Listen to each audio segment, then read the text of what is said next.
MX Mokgorwane, Ms. Juris, for the Minister of Health and the Department of Health in the confirmation application and also in the appeal as the appellants. Thank you, Mr. Manager. Thank you. Ms. Engelbrecht.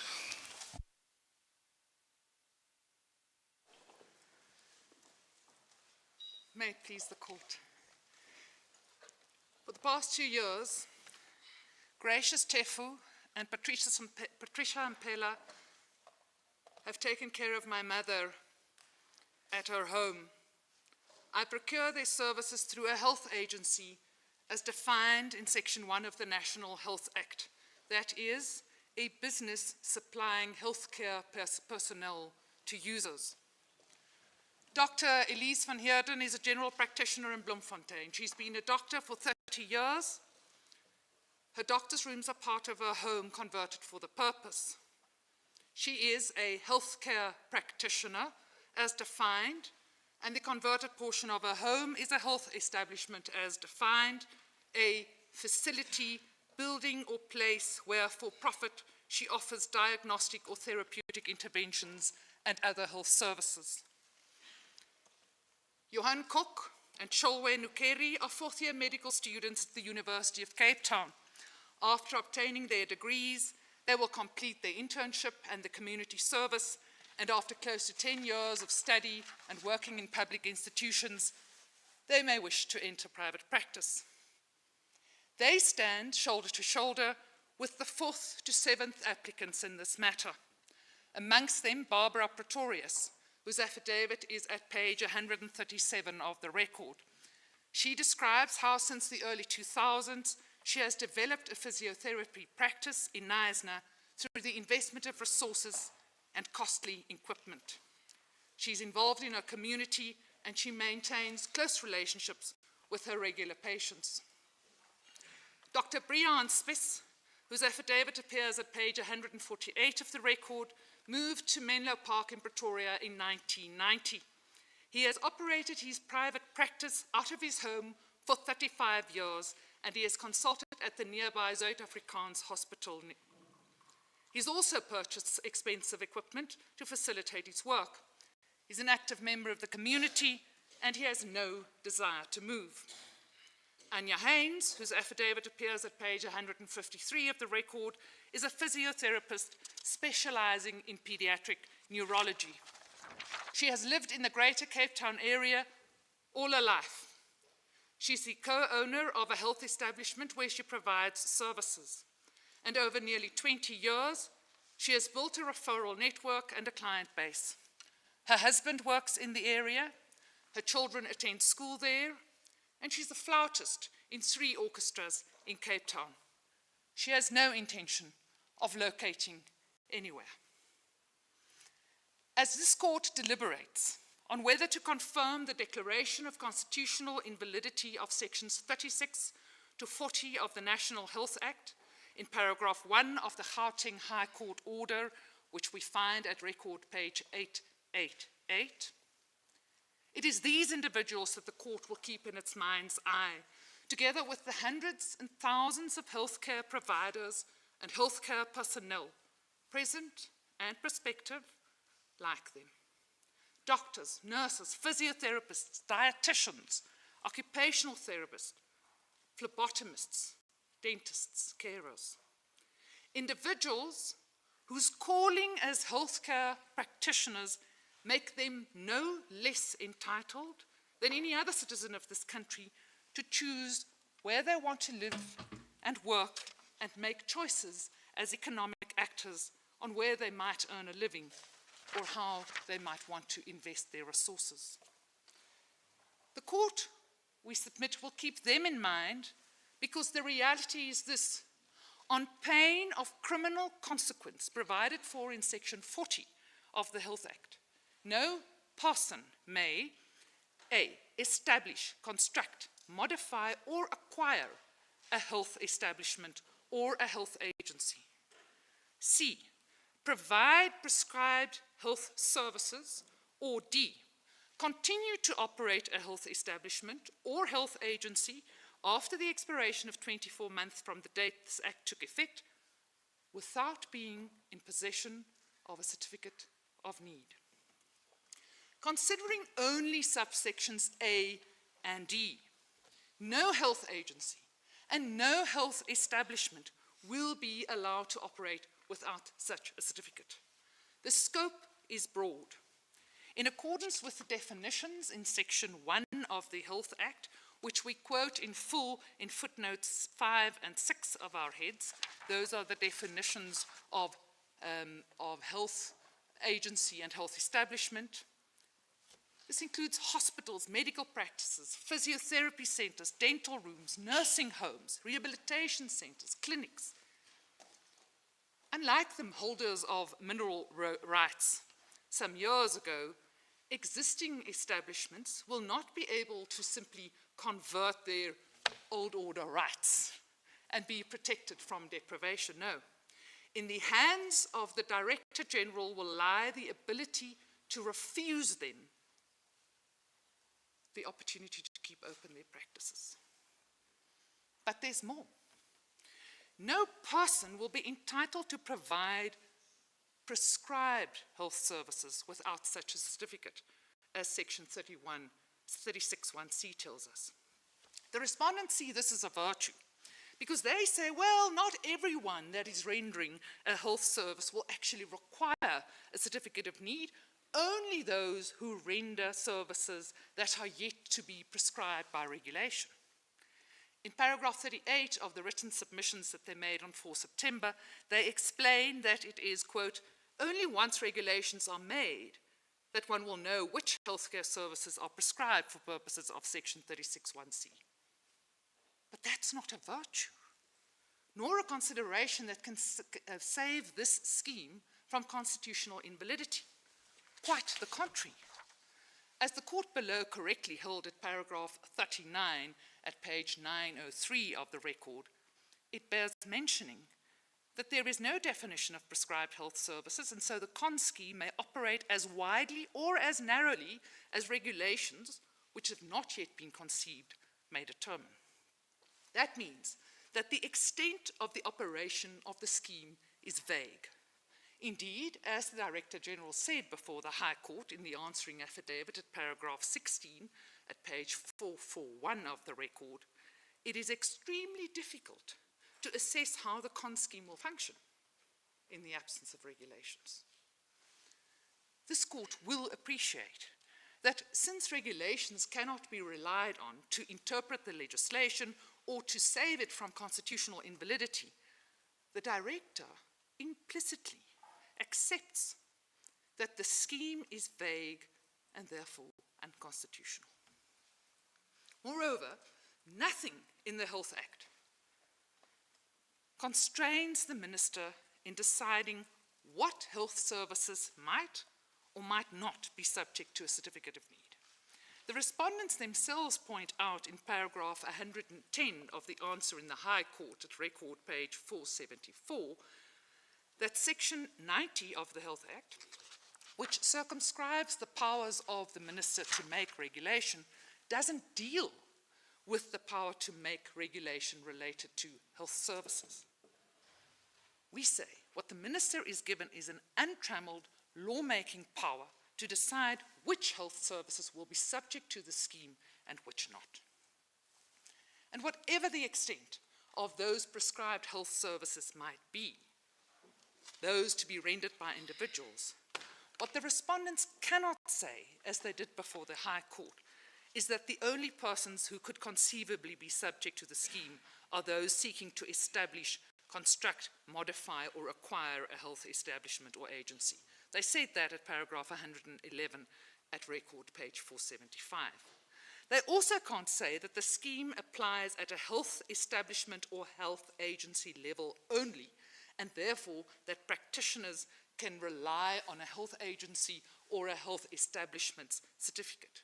But they said that in paragraph 116 of their answer at record page 476.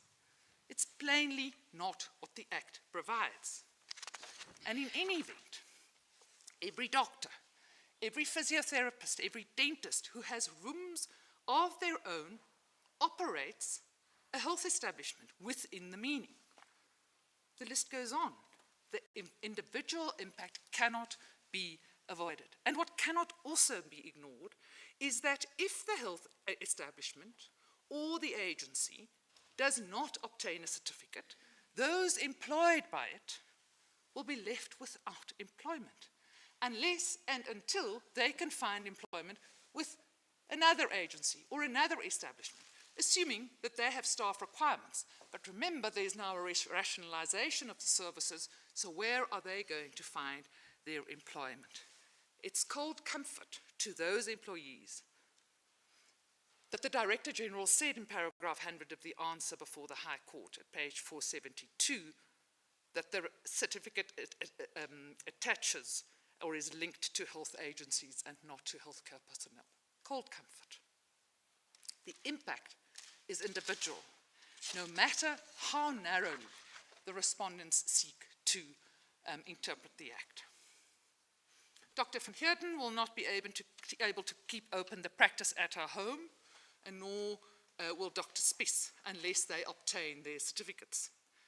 The health agency that employs Gracious and Patricia will have to close its doors if it doesn't obtain the certificate. And these two women and their fellow employees might have to go looking for work elsewhere. Johan and Sholwe, the freshly qualified graduates, they will also have to obtain a certificate of need if they want to open their rooms upon finishing their studies.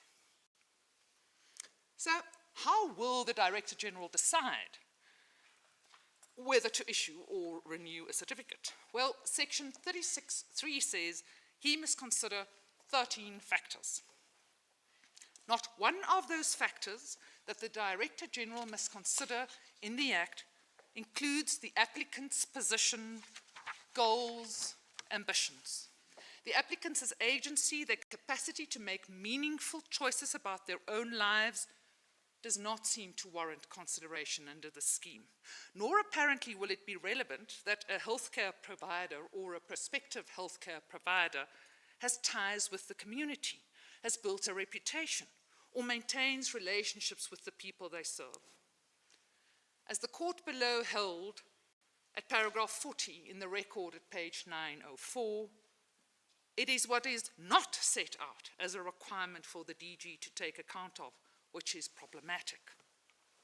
He also said, the learned judge did, at paragraph 42 at page 904, the scheme is silent on the extant rights of both the owners of private health establishments, private healthcare service providers, and private healthcare workers. Such extant rights include their integration and professional reputations within the communities they currently serve, along with the significant financial investments and commitments made by them to deliver the services they provide. Of course, what must be considered in terms of section 36.3 is extremely wide. It gives the Director General immense powers. How will the Director General or the Minister on Appeal decide what is an equitable distribution of health services and healthcare resources? What is an appropriate mix of public and private healthcare services? We submit the mandatory considerations in section 36.3 are broad and vague, rendering them functionally meaningless and granting the Director General and the Minister significant leeway in their interpretation and implementation. It amounts, we say, to the impermissible grant of broad discretionary powers that contain no internal constraints, as this court described in Daywood, which we quote at footnote 35 of our heads. Why, one might ask, should a scheme so intrusive upon the rights of healthcare practitioners pass constitutional muster? In the answering affidavit before the High Court, at record page 446, paragraph 26.4, the respondents referred to a white paper, and that white paper we find at volume 8 and particularly 696. It talked of licenses aiming at correcting historical inequities. In paragraph 28 of the affidavit, also on page 446, again referencing the white paper, but this time at 697, they spoke of the need for licensing of practices on the basis of a certificate of need on a geographical basis to promote equitable distribution of our limited resources. In line of that, with that intention, the Director General, before issuing or renewing a certificate of need, must, in terms of section 36(3)(b), consider, quote, the need to promote an equitable distribution and rationalization of health services and healthcare resources, and the need to correct inequities based on racial, gender, economic, and geographical factors. In the submissions of 4 September at paragraph 24, it is said that the requirement of the certificate is critical to the regulation of health services in South Africa in the public interest because, quote, it empowers the Minister of Health to ensure more equitable coverage of health services rather than an over-concentration of health services designed to cater to the few who can afford it. And that's also consistent with the position in the answer at page 475 that geographic distribution is the main aim of the scheme. In paragraph 24 of the submissions once more, the argument is advanced that the scheme intends to regulate all health establishments, not only hospitals, including public and private, to optimize resources and promote the spirit of cooperation and shared responsibility among public and private health professionals and providers and other relevant sectors within the context of national, provincial, and district health plans. So this is what the respondents say is consistent with section 27 of the Constitution. This duty of the state to make health services progressively available. But the question that this court may legitimately ask is, how will this licensing system achieve that purpose? Because in their answer before the High Court, at paragraph 160, record 489, it was asserted that the minister cannot compel and will not compel any practitioner or personnel to work where they do not wish to work. And at paragraph 164, record page 490, it was alleged that no relocation of healthcare establishments, health agencies, or healthcare practitioners will occur. So on that version, what the scheme envisages is that the Director General can decline a certificate of need, thereby precluding this establishment or agency from operating, preventing that healthcare practitioner from rendering the prescribed health services, however broad or narrow that might be.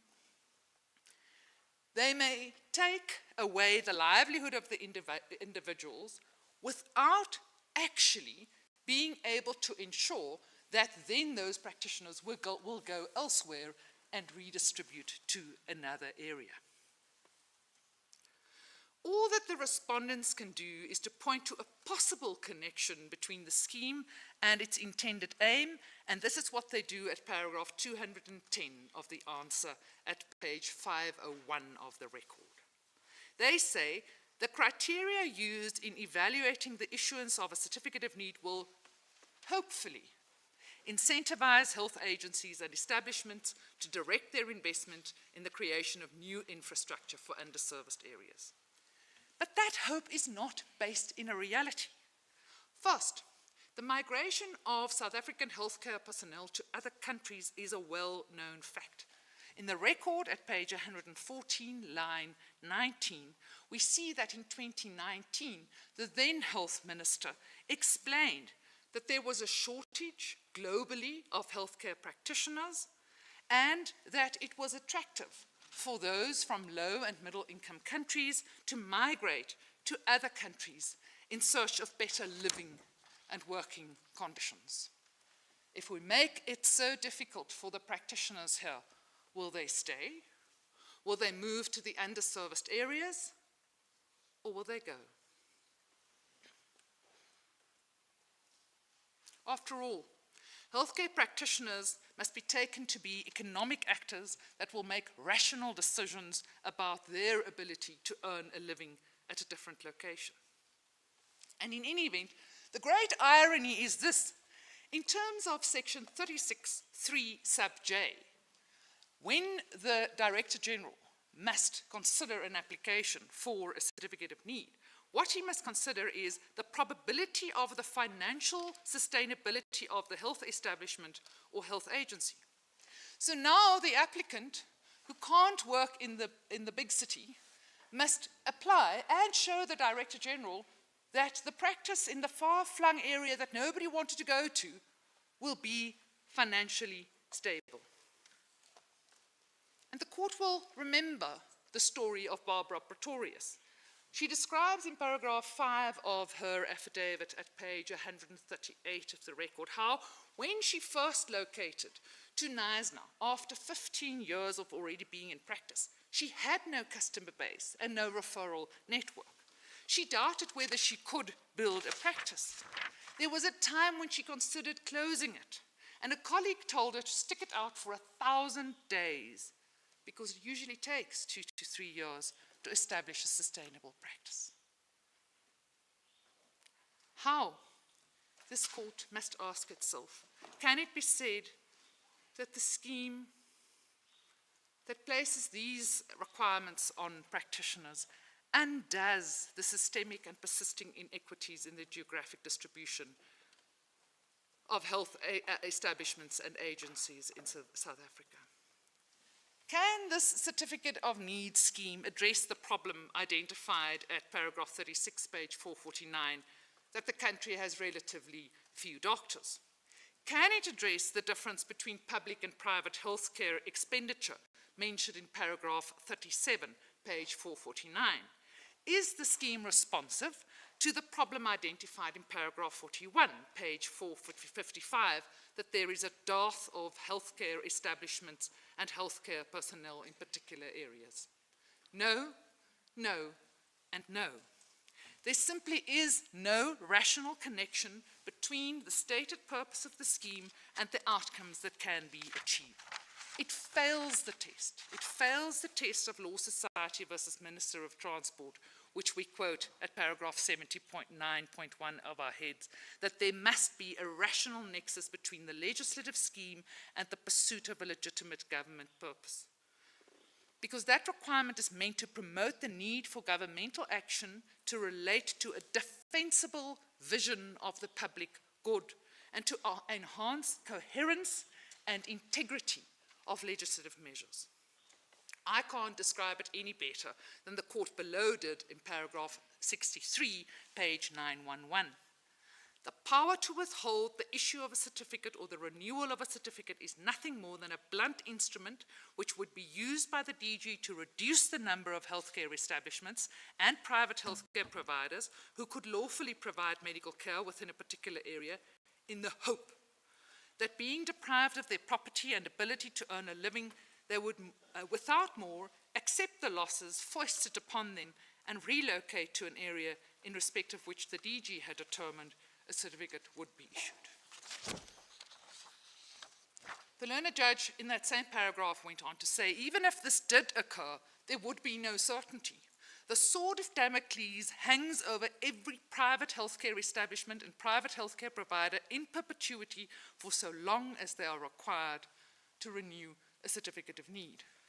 Because indeed, even if a certificate is issued or it is renewed, it's not the end of the matter. The statute in section 37 simply provides that a certificate of need must be valid for a prescribed period that may not exceed 20 years. So the minister, acting in terms of section 90 of the National Health Act, may prescribe a period of 1 year, 2 years, 3 years, 5 years, whatever of period of validity he deems fit, so long as it doesn't exceed 20 years. So simply put, through regulation, he can set the validity period and decide how soon another application must be made. And to illustrate how this might be applied, this court may have a look at the draft regulations that the minister published in June 2021. In Regulation 4 of those draft regulations, what the minister provided is that a certificate of need issued to existing health establishments and health agencies shall be valid for a period of 3 years from the date of issue. That appears at record page 81. 3 years, because the minister decides so. I'm not saying these regulations should be used to interpret. What I am saying is it shows how the power can be exercised completely arbitrarily. With that in mind, how can it be asserted that the scheme will improve access to healthcare services? Even if the DG issued them a certificate in respect of their existing facilities, valid for a period of 2 or 3 years, why would Barbara Pretorius or Dr. Brian Spiss invest in extensive equipment, faced with the uncertainty of a fresh application in 3 years? There's more, because arguably the most burdensome aspect of the Certificate of Need scheme is that the DG is granted the authority to impose conditions on a certificate. He can impose any condition regarding the nature, type, or quantum of services to be provided by the health establishment and the health agencies that are lucky enough to be issued by a certificate. Any condition on the manner in which human resources are to be deployed at the facility, how diagnostic equipment is to be used and shared, and they may even compel private establishments to conclude partnerships agreement with the public. And of course, the certificate of need may be withdrawn if, inter alia, in the assessment of the Director General, the healthcare provider or the healthcare worker, quote, obstructs the state in fulfilling its obligations to progressively realize the constitutional right of access to healthcare, according to section 36(6)(d). One asks oneself, how can a healthcare provider do that? Frustrate and obstruct the state? By not conceding to being indentured to the state to provide healthcare services that the state isn't providing? At paragraph 153, page 487 of the record, the DG and the minister defend their position on all of the intrusions of rights through the grant of these powers on the basis that health is a service that the government must provide to all citizens equally. What appears to escape them is that it is the government that is clothed with that burden, not private practitioners, who can be pawns just distributed by the state at its will.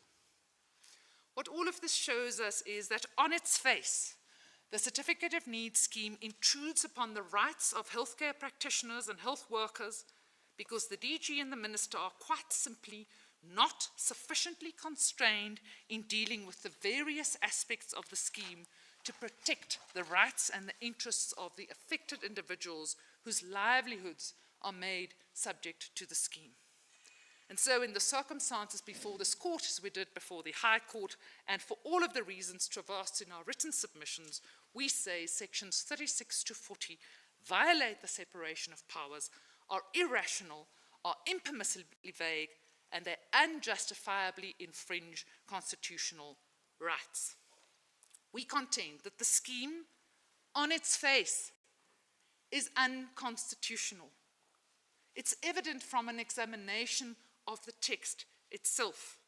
It's not, as the respondents would have it in paragraph 131 of their answer at page 480, that my clients have described the provisions in the most extreme of terms.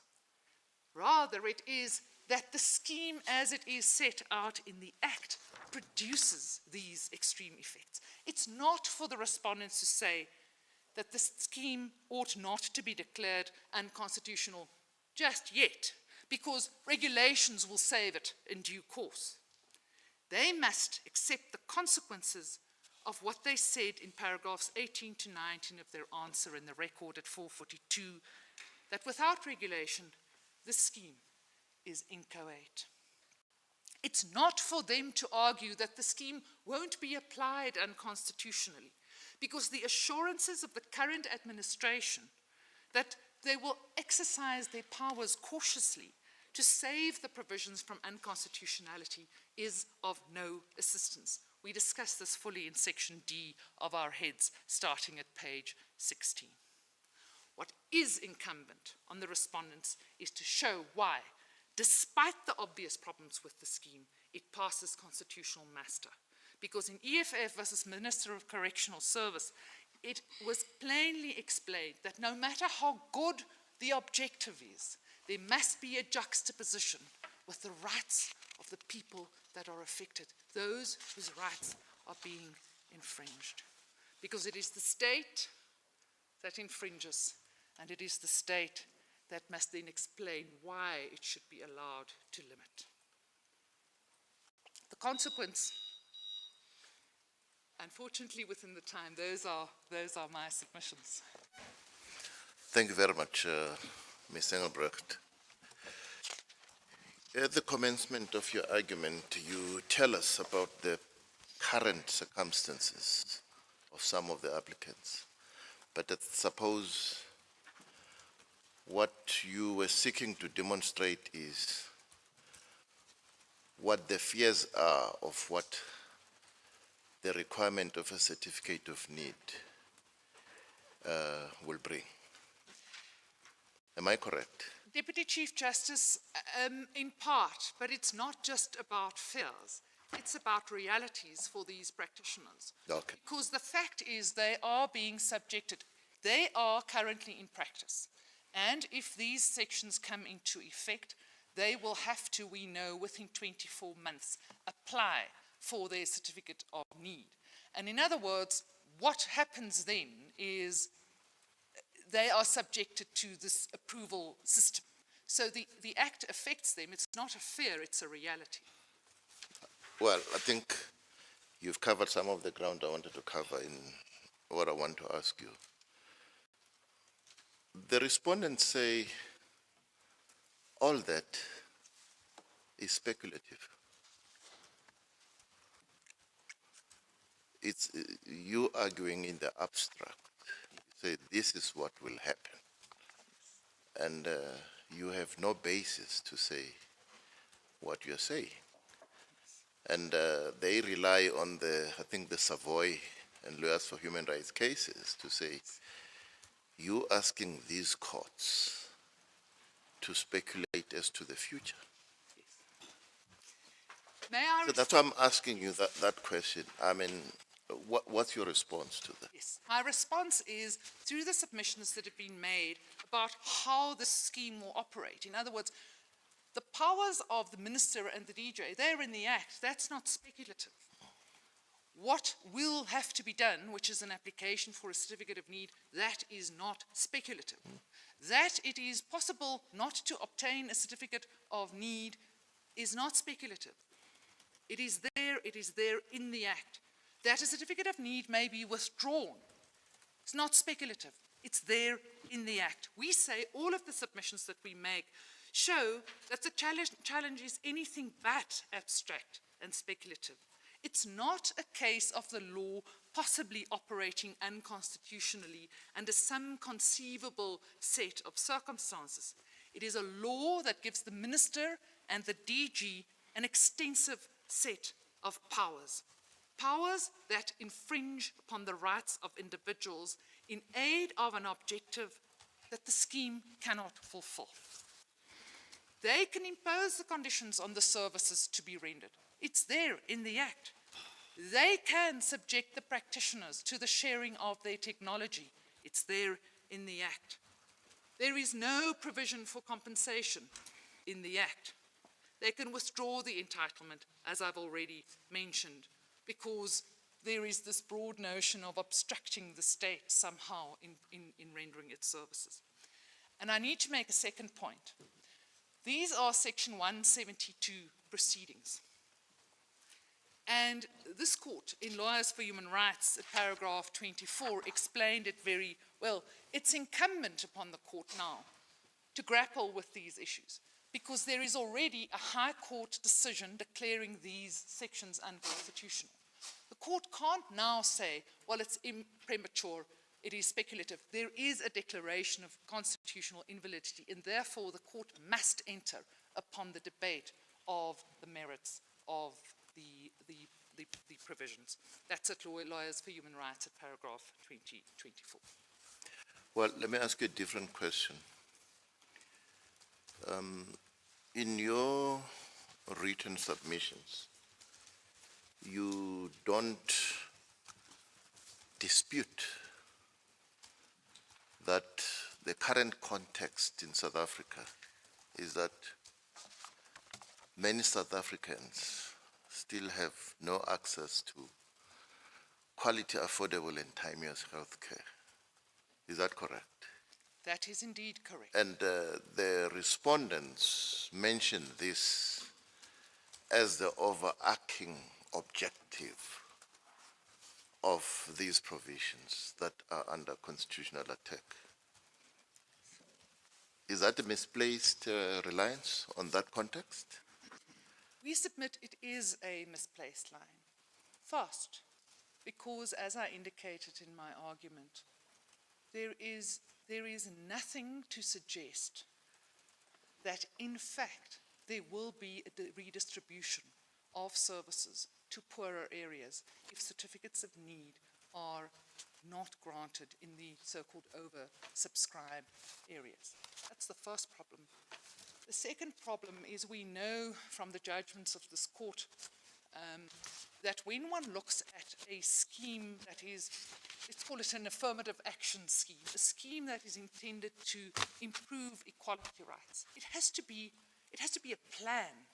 It has to be rooted in reality. That came out, for example, in the consideration of this court in the matter of Department of Correctional Services, where my client were also in that matter. We take account of realities, where people are, how they live. We don't just distribute people as pawns of the state because there is a legitimate government objective. That which is done must be rationally connected to the government objective. And if on their own version, as I've indicated to this court, they're not going to force people to move, then how are they going to achieve this? How are they going to improve access to health services? What they are saying is they're going to rationalize in the big cities, but they don't know other than to hope people will move elsewhere. Thank you. Thank you, DCJ. Still on this question, in Savoy, it stated that it was held that where there's an abstract challenge, the applicant has a heavier burden. Yes. Now, one of the issues that has been raised by the respondent is that the operative term is the prescribed health services. And we know that the regulations are not yet in place and that term is not defined. Now, how do we determine? Because they are saying only those who actually fall in within that term will be required to apply for a certificate of service. And then, at the moment, you are basically applying for everyone. And you don't know whether some of the medical practitioners may not be required they may not fit in within this terminology. What do you say to that? So in a way, you've decided to come in when you should have waited for the regulations. Then you know exactly who is going to be affected by these provisions. May I offer two responses to that question? First, the first problem is that because prescribed healthcare services leaves it to the minister to decide what is in and out, it renders the scheme in that respect vague. When they say that we don't even know what will be covered, we know that the scheme is inchoate without regulations, and so it depends on their version, on the minister legislating what healthcare services will be covered and which not. So that's on their version of the argument. But the problem, and that's the second point, the problem is they jump through hoops to only focus on the prescribed healthcare services aspect. But what they ignore is sections, the sub-definitions A, so 36(1)A, and D.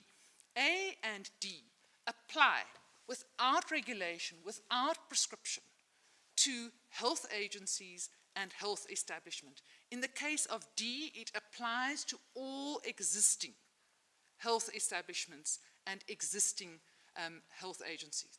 So it's not a question of regulation for them. It's only in respect of the prescribed healthcare services.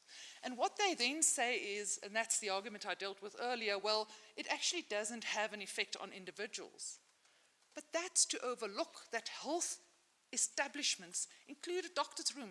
The doctor that has the rooms at the home, Dr. Spies, that filed an affidavit, who's one of the applicants here, he's practiced from his home in what is defined as a health establishment because he renders for-profit health services at his home in a converted space there. He won't be able to do that without the certificate of need. And that's why we say the impact is already there definitely on A and D. It is also there on C because the minister has untrammeled powers to decide what is prescribed and what is not. Certificate of need, I take it that the person will determine that there is a need here would be the DG. Yes. And not the applicants, the medical practitioners.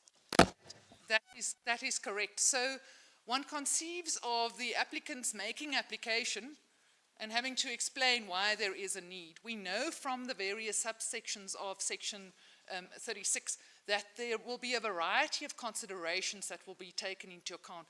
It's not just need. It's also, for example, human resource considerations. It is a consideration, if I may. I just briefly want to open the Act. But there are a variety of matters that will be taken into account. Need will be one of them. But I was discussing with my junior, sorry, I forgot to mention him when I introduced myself, Mr. Darfel. When I was discussing with him earlier, I said to him, well, I wonder how it will work. So at the moment, there are, say, 10 doctors in a particular area, and they must all make application for a certificate of need. So is there a hierarchy, the ones that have been there for the longest? Because suddenly the Director General, we don't know on what basis, but will determine there's now too many doctors. What is too many, we don't know. But he determines there are too many, there can now only be 8. Which 2 are out? We simply don't know. It's left to the Director General to make these choices. In terms of the provisions as they stand, yes, even those that are existing now who are operational, if the provisions stand, 2 years after the coming into effect of the provisions, they will have to make an application for the certificate of need. In fact, as I understand it, they would have to make application before, because when the 24 months pass, so upon the Act coming into effect, 24 months after that, they will have to have a certificate of need. And knowing the bureaucracy, I would, if I were them, have to apply earlier rather than later. So the application would have to be made straight away, I would imagine, in order to allow them to be in possession of the certificate within 24 months. How is the situation different from where people apply for mining licenses and casino licenses? Is there a difference between the two? Can one distinguish the two, especially when you are talking about the 20-year period that has to be taken into account? Well, I suppose the first big difference with a mining license is that is where the state is the custodian of the mineral resources. And so the state grants an indulgence, as it were, to those who exploit the mineral rights. And it says you can come for a period to exploit these mineral rights. In the case of health practitioners, these casinos which are owned by private entities. Pardon? The casinos, yes. I must say, I find it hard to find an analogy between somebody who answers a calling to give healthcare services to somebody who is, well, firstly a business, because it will typically not be an individual. I'm trying to maybe establish whether there is any distinction, because there's this 20-year period where they say the certificate of need will be valid for 20 years or something like that. Yes. Whether one would then have an argument to say, well, you can't equate this to that. That's what I want to know. Can I say again two things about that? Firstly, the maximum period is 20 years in the Act. It's not 20 years, it's a maximum of 20 years. As I've already indicated in draft regulations for existing health establishment, the proposal is that it will be 3 years. So one can't just look at the 20 years. In this case, when we look at the 20 years and the fact that it's up to 20 years, we must bring into account the section gives immense power to the minister to regulate that duration. So that we say is problematic. But we say also that the provision of health services by a doctor is connected to the person. It is not somebody who applied for a license as a business. It's not a business. It's not a business that applies to have a casino. It's not a business that's applying to mine. It's an individual who wants to live and reside and render their health services there. So we say that to equate the licenses for casinos and mines with these licenses would be wrong. Thank you, CJ. Thank you. Ms. Engelbrecht. Just a quick cheeky. During your submissions, you said that the DG admits that without the regulations, it will be difficult to state or to respond to your complaints about the CON system. Not quite that, but what they say is it would be difficult to conceive of how the statute would operate in practice. So it's slightly different, but I understand what you are putting to me. Okay. The regulations, I'm reading in section 39(1), which seems to say that the minister has a discretion to make the regulations because it uses may there. Do you understand it that way? Yes. The High Court, in fact, made the same observation, and we also make the submission. It says the minister may, after consultation with the National Health Council, make the regulations. But as I stand here before this court, I must accept that in 2014, former President Zuma did seek to bring these sections into operation. And then he realized that there were no regulations that were passed, and for that reason thought that it would be impossible, because if you can't make application, if there's no procedure for making application, how can you, in terms of section 40, make it a criminal offense not to have the certificate?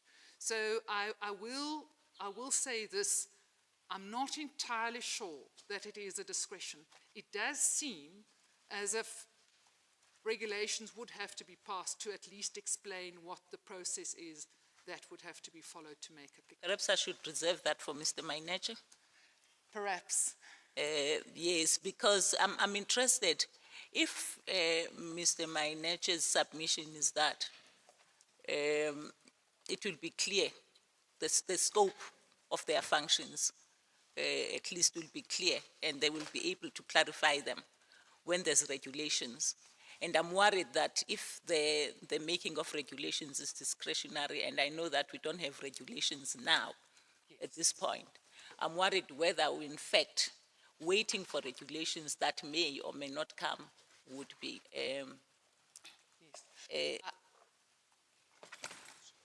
reality. We'll be taking into account the reality. I don't want to speak on behalf of my learned friend, Mr. Maineche, but I suspect he is going to say to you, Justice, that there will be regulations coming, and that is certainly the intention that we see from the June 2021 draft regulations that have been produced.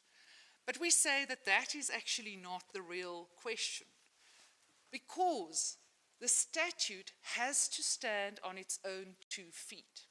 In the same way that the respondents criticize my clients and say, Well, you have to look at this statute and look at it objectively. You must look at the words in context and purposively. You can't reach for other evidence to come and interpret the statute.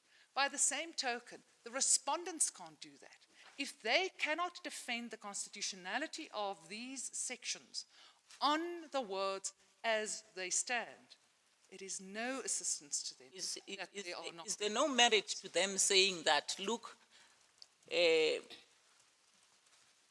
what were empowered by the statute is to regulate the health sector, and you are criticizing and making speculation about what will happen and what will not happen. Let's wait for the regulations to come into effect, and then we can then answer you and say that this is how we're going to regulate it. Your own idea about how we're going to regulate it is different from how we've been given, or on the powers of how we have been given to regulate the industry. Number one, regulations can change. The current administration may be magnanimous. They may issue regulations that don't make use of the full extent of the powers that have been afforded to the Minister and the Director General. But that doesn't help, because if the statute in itself is unconstitutional, the magnanimous state can't change that. So that's the fundamental point. They can't save the statute by making good regulations. Well, I was asking about this, just wrap up my line of questioning to say that there are certain concerns that I have. For instance, in section 36, I think 5, the Director General may issue or renew a certificate of need subject to any condition, for instance, regarding public-private partnerships and all of that. Yes. It's not clear to me what the Director General is empowered to do there, because to say any conditions is very vague. Well, precisely, Justice Chikri. It is vague, and it gives broad powers. And that is problematic. It is significantly problematic, especially in light of the fact that we can't see how the exercise of these powers that infringe upon the rights of these individuals, how that actually leads to a legitimate government objective being met. It's significantly problematic. It's vague, and it gives them broad and sweeping powers. Thanks, Ms. Engelbrecht.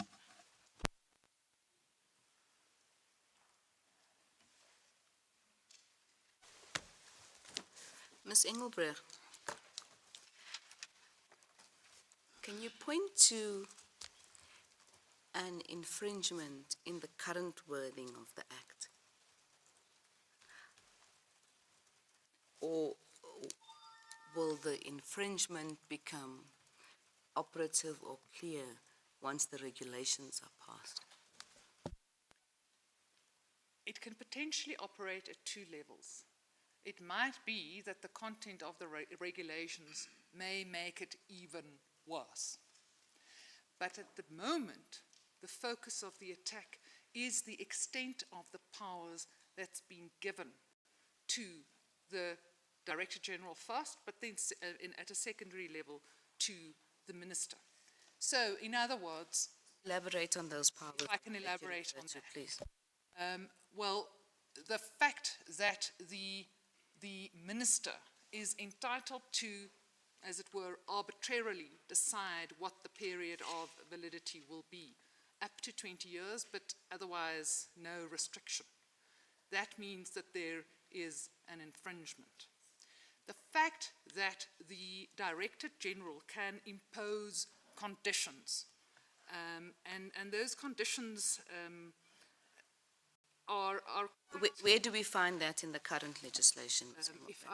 if I can just, it's 36.5 page. Page 56 of the record, this appears. So in subparagraph 5, the Director General may issue or renew a certificate of need subject to, first, there's compliance with operational norms and standards, and then second, any condition regarding the nature, type, or quantum of services to be provided by the health establishment or the health agency. So in other words, the power of the Director General is to tell a health practitioner what services it must render and how much of it. I'm not entirely sure how that operates, but so instead of complying with their duties as health practitioners, keeping to the oath and rendering those services that the patients require, they will be subject to this intrusive regulation by the Director General telling them what services and how much of it they are allowed to give.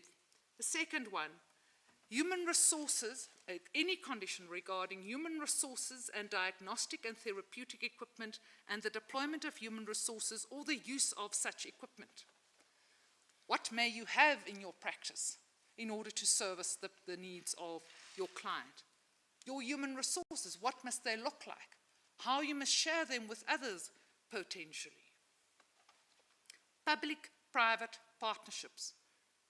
That is a condition that may be imposed. So whether or not you want to enter into a public-private partnership will not be your choice. It will be a condition that the Director General will be capable of imposing. Types of training to be provided by the health establishment as a condition. So the private health establishment can be told, you can get your certificate, but you will have to train people. Whether or not you have the resources, who knows? So, and then there's any criterion contemplated in subsection 3. So then we go back to subsection 3, which is all of these matters of, that are listed there in A to M. So when... At what we've dealt with in sub 5 and the conditions. The conditions that we've gone through in 1, 2, 3, 4, and 5, are those conditions to regulating the industry, or are those conditions related to what they say is the purpose of this act, to increase access to health care? It's not entirely clear, because it might be that the nature, type, or quantum of services to be provided might relate to the purpose. But it's not clear to me how that can be, because if the idea is to make healthcare more accessible, why does the Director General need a power that enables him to limit the quantum of services that is being rendered by a particular healthcare practitioner? Let's perhaps look at this at a sector closer to home, the Legal Practice Council, for example. What is the function of the Legal Practice Council? What type of regulatory body is it, and how does it regulate the practice of law in the profession? Well, it regulates at various levels. It starts with the admission by court, but only with the assistance of the Legal Practice Council confirming that the necessary requirements have been met. And then, of course, there is payment of a fee to it as a regulatory body, and it has certain standards that are then imposed. There are disciplinary powers, for example, when that is not complied with. If I may add, all of that exists for the health profession already. The Health Professions Council does that.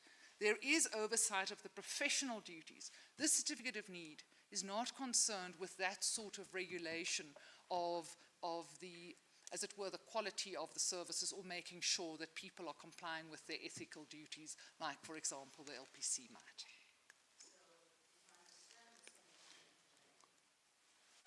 This is not merely regulation of the profession, controlling the standards. It's going further. In fact, it is decidedly not controlling standards, because we've got the different statutes, for example, the Allied Health Professions Act, and under these various statutes, there's regulation of professional standards in the way that the LPC would do. Then there is also in the National Health Act, Chapter 3, and that enables the department to set certain norms and standards about what facilities must look like and what quality they may have. So there is already in place all of what is needed to ensure that the quality of the services is rendered at an acceptable level, and that it's rendered in accordance with professional duties. This is not that. This is, as it suggests, and as is conceded, an aim to say, we will decide whether or not there are enough of you here, and if there are enough, we hope you'll move elsewhere, because you won't get a certificate of need here. It's not about standards, although that is a case the respondents make, but that's provided for elsewhere.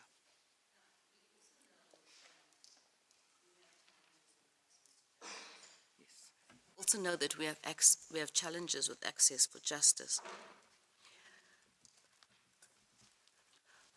Would it be possible to introduce an act like this in respect of attorneys and advocates?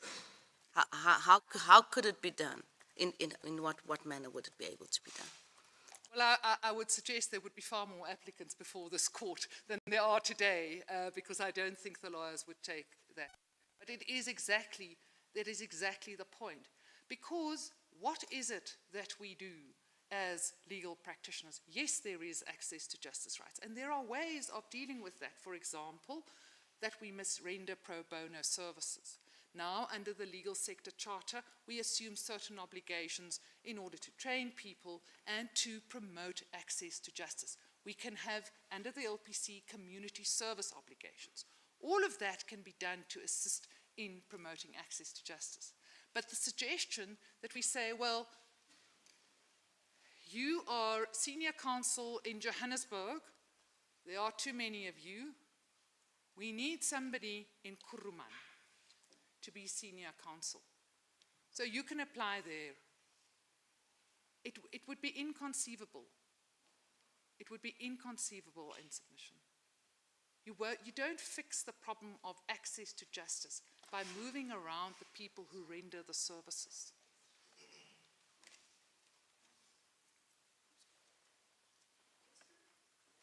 At Rationality, does the first to seventh applicants concede that there is a nexus between the purpose of addressing the disparity in access to healthcare with the requirements or the contents of Section 36? And let me put the second question. If there is a nexus, is the test for rationality not met? Well, in submission, there isn't a nexus. Because it is not good enough. That's what EFF says. It's not good enough to just say, I want to promote a very important public good by these provisions. What must be done and what must be shown is that my intention to promote this public good will be served by the measure that I have proposed. And then, of course, when we say it's not possible to improve the quantum of healthcare services in far-flung areas through this scheme, then the main objective cannot be met. And if the main objective cannot be met, then the scheme in its entire conception is irrational. What does the respondent say to the applicant's assertion that these measures in Section 36 is not going to prove access to healthcare? Well, maybe I will leave it to Mr. Maineche to answer that question, But I did indicate to the court earlier that they, in explaining, Do you understand the respondents to be saying well, in answer to that question? what they say is they hope, hopefully, and I quoted that earlier, I gave the reference to the court. They say that hopefully, taking into account what the requirements to obtain a certificate of need are, hopefully people will apply to go to the far-flung areas. That is the answer. Is that So- not enough to meet the rationality test? No. In submission, no. In order to upset an entire structure of how the healthcare professions work, on the mere hope is not good enough, number one. And number two, if there is to be a hope, it must at least be grounded in reality. And the reality, as I indicated earlier in my address, is that once it becomes onerous to practice either where you are, or onerous in the sense that there is an expectation that you must move elsewhere, now the opportunities open up. And now the healthcare practitioner might legitimately say, if I have to go to Kuruman and that's not where I want to be, I might also not want to be in some far-flung place in Canada. But I'll start considering that. And then what happens is through regulation, through excessive regulation of healthcare practitioners that we can ill afford to disincentivize them to either study the health professions or practice in the health professions.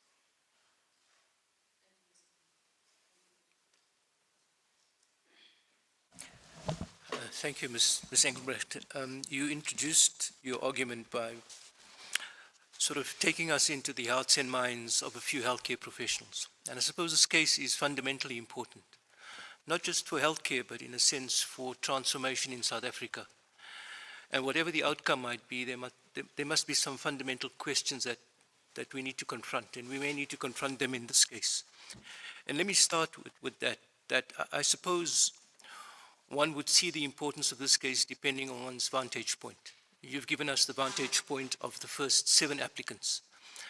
But imagine someone living in the village of Khapasha deep in Skokuni may also be looking at this case with hope and expectation that their lives will change through the provision of healthcare services. And I think you don't take issue with that. However, you do say in your written submissions that this case is not about access to healthcare, Section 27.3. You say it's not about whether it's legitimate public objective, etc., and it's not about denying the grave injustice that millions of people face. You say it's not about that. And in your oral submissions, you say that the responsibility of the state under Section 27, subsection 3, is not one that must be foisted on private healthcare practitioners. So I want to ask you, as a matter of principle, do you say that in a society such as ours, where there might be a skewed distribution of healthcare services, and many academics have written about this, Professor Alex van den Heever speaks about the growth of the private hospital industry and sometimes the incentive to overservice. And public hospitals may not have, there'll certainly be no incentive to overservice. I'm not suggesting that that's par for the course. I'm just saying that there are those discussions. So under those circumstances, when there is a pool of resources and there's a massive need across the country, are you saying that individual rights, the ones that you rely on, the right to your profession, etc., freedom of movement, etc., will always trump, as it were, the transformative objectives? And my direct question is, can a certificate of need ever be found to be unobjectionable if it has that objection of moving resources? If a certificate of need had the capacity to achieve transformation in the way envisaged, then of course it would have to be weighed. There is the justification exercise. In other words, We will look at the infringement of the rights. We will look at the reason for the infringement, and there will be a justification analysis done.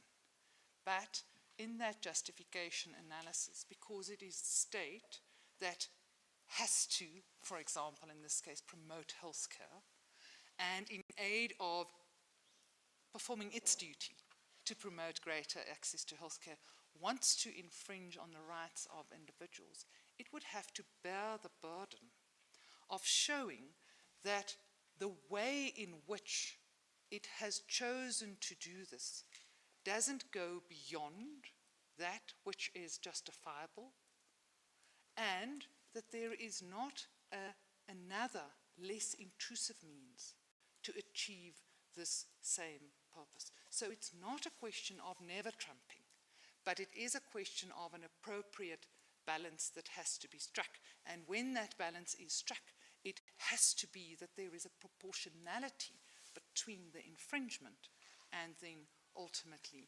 the outcome that is achieved. Thank you. Talking about the justification analysis, is it your understanding that when the High Court embarked on its justification analysis, it really posited these individual rights against the nature of the intrusion and reached the conclusion that the limitation was not justified? I'm not sure if I read it correctly, but I didn't get a sense that the High Court sort of posited individual rights with broader community rights, which is also part of our jurisprudence, because sometimes we deal with limitations and we have to look at whether the limitation is reasonable and justifiable in open and democratic society. But sometimes rights compete with each other. And this court had to deal with that in numerous cases where, and it still happens within a framework of a limitation, but it's really a competition. Maybe that's the wrong word. But where rights come into, where individual rights and communal rights might. And this court has said there's no magic formula. One must go back to the Constitution, you look at your limitations, and you find the balance, as it were. And so that's really the difficult issue I want to explore with you, whether under any circumstances, it'll always be individual choice as to where I want to practice and how I want to practice that ultimately will carry the day. Because if that is where we ultimately go, then that is where the society will ultimately stay. If I may It may be an unfair question, but it's one that's at the heart of this application. I understand that. The issue that we made and the point that also the court below made is that the difficulty with that section 36.3 analysis is that it is entirely, as it were, government-centric. And let's read government-centric then for the interests of the community. What it doesn't do in any way, in any of those provisions, is to at least also bring into account the rights, the aspirations of the individuals. Okay. So what we say is the section in and of itself doesn't provide for the balancing. It only looks at the one side. So if our criticism is we only look at one side, well, that's also a criticism of the legislation. Of the legislation itself. Good. And then just lastly, getting to section 36.3, you raised your concerns about the vagueness. You would accept even the best drafters have their legislation scrutinized on a daily basis, because that's human nature. Depending on our vantage point, we seek to give different meaning to words. And courts are called upon to interpret them, and over the course of time, what may be vague gels into, and if we look at all the sort of legislative history in our democracy, this court is often called upon to interpret an individual word, and that's par for the course, if I could. And so I have two questions, really, that over time, certainly 36 will in a sense, develop its own coherence? And if there's a vagueness, is it of the kind that would render it at this stage unconstitutional, or is it of the kind that may be associated with, in a sense, the interpretive exercise that we invariably engage in? And my second question is that, would you accept that a decision of the DG under 36 would be subject to review under PAJA? Because I want to answer those two questions together. okay. It is quite interesting because instinctively the answer would be this is an administrative decision and therefore it would be subject to review under PAJA. But what the respondents say at various points in their answering affidavit is this decision that the Director General will have to make is a polycentric decision. And it bothers me. It bothers me because I am foreseeing into the future that when that decision is sought to be reviewed, that will be the answer. It Sure, was a polycentric decision and therefore not subject to the standard review under PAJA. Yeah, but Ms. Embry, it's not really what they say about it, isn't it? Yes. PAJA But has a definition that if it's external action that it adversely impacts on the rights of somebody, and from your initial description, it would fit neatly into PAJA. And it would be for a court to make that determination whether PAJA is applicable. And the simple point I wish to make is that if PAJA is indeed applicable, which I think it is, then PAJA provides for an additional layer of safeguards, as it were, with regard to ensuring that the administrative action that the Director General takes under Section 36 is subject to the pretty tight regime of both PAJA, but also in terms of how legality review has advanced in our courts over time. So in a sense, in that way, there is a framework, but as you point out, we're looking into the crystal ball. But it's not just looking into a crystal ball. Justice Collipan, you point out that over time there might be interpretation and guidance given. But in the meantime, the power of the minister, well, first of the DG and then of the Minister on Appeal, is to make these decisions and to afford its own interpretation. So what we are saying is, well, in due course there might develop an interpretation that would trammel the powers of the Minister and the DG, and therefore we can over time make the statute constitutional. In submission, that is not the appropriate way. It's not for these individual applicants to have to go and apply, be knocked back. Who knows how long these decisions will take, because we know what happens in other applications, for example, for mining rights and the like. Make the application, get knocked back, go to the Minister, wait for however long he decides to take on the appeal, because despite the prescripts about how long appeals must take, it doesn't happen in that time period. And then go to a court on review, and Deputy Chief Justice Mlambo, I think, is maybe most acutely aware of all here, how long it might take to ultimately have that review heard. And so 3, 4, 5 years down the line, what has that practitioner, that health practitioner, been able to do? Not increase access to healthcare services. We can't say that it will be fixed in due course by case applications. If the Act is unconstitutional on its face now, it should be declared so. No, I accept that. My question was posited on the understanding that if there's an argument that even if it's vague, it's not sufficiently vague to render it unconstitutional. But I think your argument is that on its face, it's unconstitutional. And so just lastly, and I don't want to put words in your mouth, but you suggested that a certificate of need may well be constitutionally acceptable under certain circumstances. Well, if that is so, would you describe what those circumstances may be? Well, I think that's maybe where the difficulty lies. I was answering a hypothetical to say, is there a possibility that some sort of scheme like this might be constitutional? Yes, of course, it is possible. On my feet, thinking about what that would entail, well, it would at least compared to what we have now, entail that the powers of the Director General and of the Minister are more clearly circumscribed, number one. Number two, that if we are talking about what is an equitable distribution of healthcare services, that be made clear. What equitable is, what the standard is, will have to be made much, much clearer.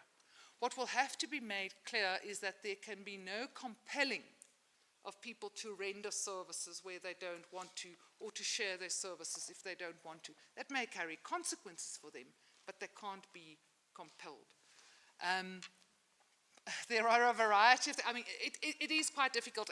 It's something I actually, I thought as I was preparing for this, because I thought, is there a way that surgery can be done, for example, to these provisions? And I thought, on balance, no, because this scheme, as it is now conceived, is so intertwined, all the different provisions, that starting to do surgery will have unintended consequences. So maybe Parliament must be told to start afresh with some guidance on specifically giving direction to the Minister or giving direction to the Director General. But in our submission, the certificate of need really isn't needed. The certificate of need is not the solution to the problem. And so maybe the government could look to other means of rather truly transforming the healthcare industry, making available services by ways less intrusive on the individual rights. Yeah, but that brings us back to the same problem. Because if individuals have free choice as to where they want to practice, where they want to live, then we're stuck there. And maybe that's where we'll be. I'm not sure. Thank you. Well, if the state is operating on a hope here, as they tell us they are, well, why not give content to that hope, for example, by establishing public health facilities, by incentivizing people with a carrot? In other words, offering the type of salaries for people to go to the far-flung areas, as they do already, for example, in relation to community service and internships, where they give preference and higher income to those who are willing to go to the far-flung areas. They can do that. They can incentivize, but they shouldn't be compelling. Okay, thank you, Ms. Engbrecht. Just finally, the entire Constitution and our entire presence here is based on hope, isn't it? On hope. That is true. Ms. Engelbrecht, Justice Majid still wants to ask you questions, but he'll do so after our tea adjournment. We're going to be adjourning for 20 minutes. As it pleases you.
Court Deputy Chief Justice and Justices of the Constitutional Court, I appeared together with Ms. Chavedi, Ms. Deepa, MX Mukhoran,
covered, but I share this concern about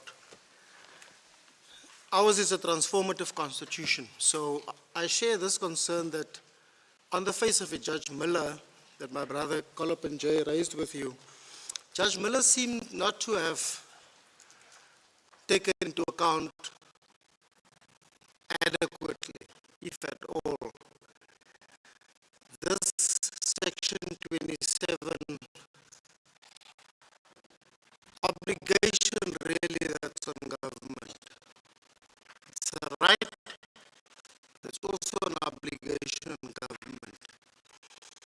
When you define that, you don't have to go there. I ask because, as you say, I think at some stage the previous president wanted to put this part of the act into operation, but he couldn't do so, sans regulation. So I was wondering what happened to them. So last question on costs. The respondents say that this is a purely commercial interest that you're pushing here for your clients, and you shouldn't be entitled to biowatch protection even if you don't succeed.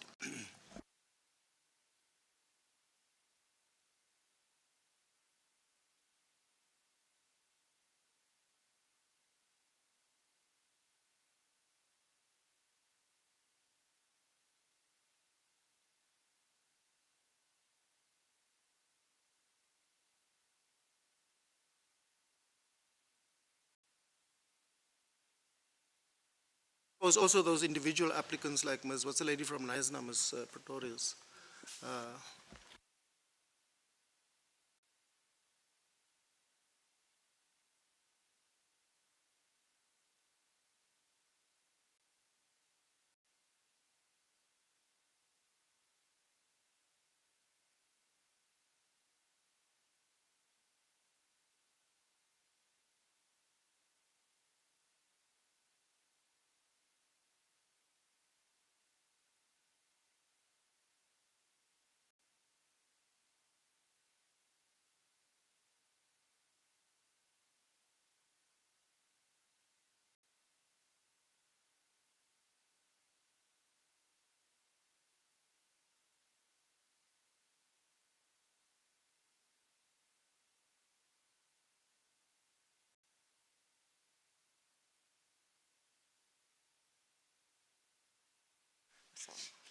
If people raise genuine constitutional challenges, then they should be protected from a cost order. And we say at least the analysis of the High Court supports that this was a genuine constitutional challenge. Thank you, DCJ.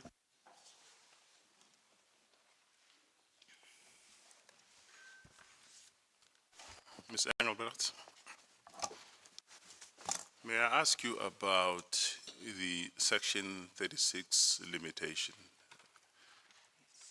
The question would be whether the respondents have placed any evidence to justify the limitation or not. Yes. Is there somewhere in the papers where that justification exists or not? We say no, because we say there is only the expression of the hope. And if we go back to the question that Justice Majid mentioned, or the observation that he mentioned again, the idea of a transformative goal. It is so under the, and we find it specifically in the jurisprudence on affirmative action. What we know is if that we want to achieve transformation, it is important that it be done in accordance with a properly conceived plan, that it is not a haphazard plan, I think is the language that Justice Moseneke has used. And so in this case, we say there is no justification because there's this intention, but there's no evidence that in fact it will be capable of being achieved. In fact, we say quite the opposite, because if once they accept, as they do, that they can't force people to move, then how can they achieve the objective? Well, just to draw your attention to a judgment of this court in Sambu, which says, it's a judgment delivered on the 9th of April, Sambu versus the Minister of Corporate Governance, which talks about, you perhaps can have a look at it, about the failure of a party to adduce or submit empirical evidence to justify the analysis, the limitation rather. Yes. And if that were to be the position that you adopt, that even though we know that hope springs eternal, but hope has to be backed up by evidence, absent any evidence, that justification, you would urge us not to find that has been met. Exactly. All right, let's go back to what you have traversed with my colleagues on the government stated purpose in introducing the certificate of need.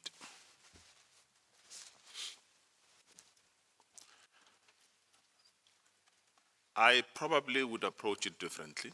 I just want to know from you whether my approach resonates with you or doesn't. One has to go back many years ago and ask ourselves that we are now 30 years into our democracy, and we cannot always be complaining that we are a young democracy. We've had this state of health over a number of years and nothing has been done, or maybe something was said to be done and not good enough had been done to try and resolve our dilapidated state of health. From where I come from in my village and where I grew up in Soweto, the closest hospital is Baragwanath Hospital, Chris Hani Hospital. When you go there, the ratios of a patient to a doctor are horrific. Could be 1 to 50, 1 to 30. If the government or the respondents say, we want to address those disparities, we want the people to be afforded the proper healthcare facilities. And for us to do that, we have to decentralize and move people to far-flung areas, like the village where I come from, where gone in the days would have one doctor on a Wednesday for the whole village of so many people. And the government says, the purpose is, we don't want your villages to be suffering because there is an over-concentration of doctors in the city centers or in the more affluent areas. This certificate of needs, its purpose, is to ensure that there is access to a broader society, to a broader community of South Africans. And we think that would go towards addressing those disparities. Would that not be a good government purpose?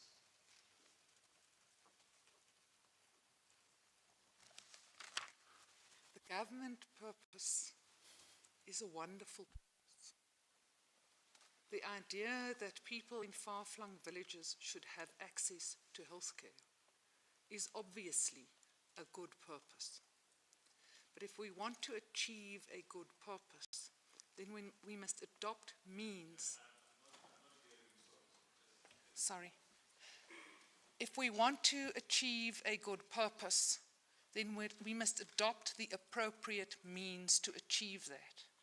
When you, Justice Matopo, speak about the fact that there is not a hospital in Soweto, whose failure is that? Is that the failure of the private practitioners? Or is that the failure of the government 30 years into democracy, not having built a hospital in Soweto? Is it not the failure No, of... there is a hospital in Soweto. But, It's Chris Ban. It's one of the largest hospitals in South Africa. but Or used to be. Yes, I'm just making the point because, in fact, that's a point that is made in the papers where I don't know if the justices noticed it, but there's some presentation that was made that shows that there are, I don't know, 9 hospitals in Parkhurst and none in Soweto or something of the sort. That's the sort of submission that is made, but that is not something that is to be placed before the private practitioners. The problem is also, if we're talking about hospitals, that's something entirely different from the individual private practitioners.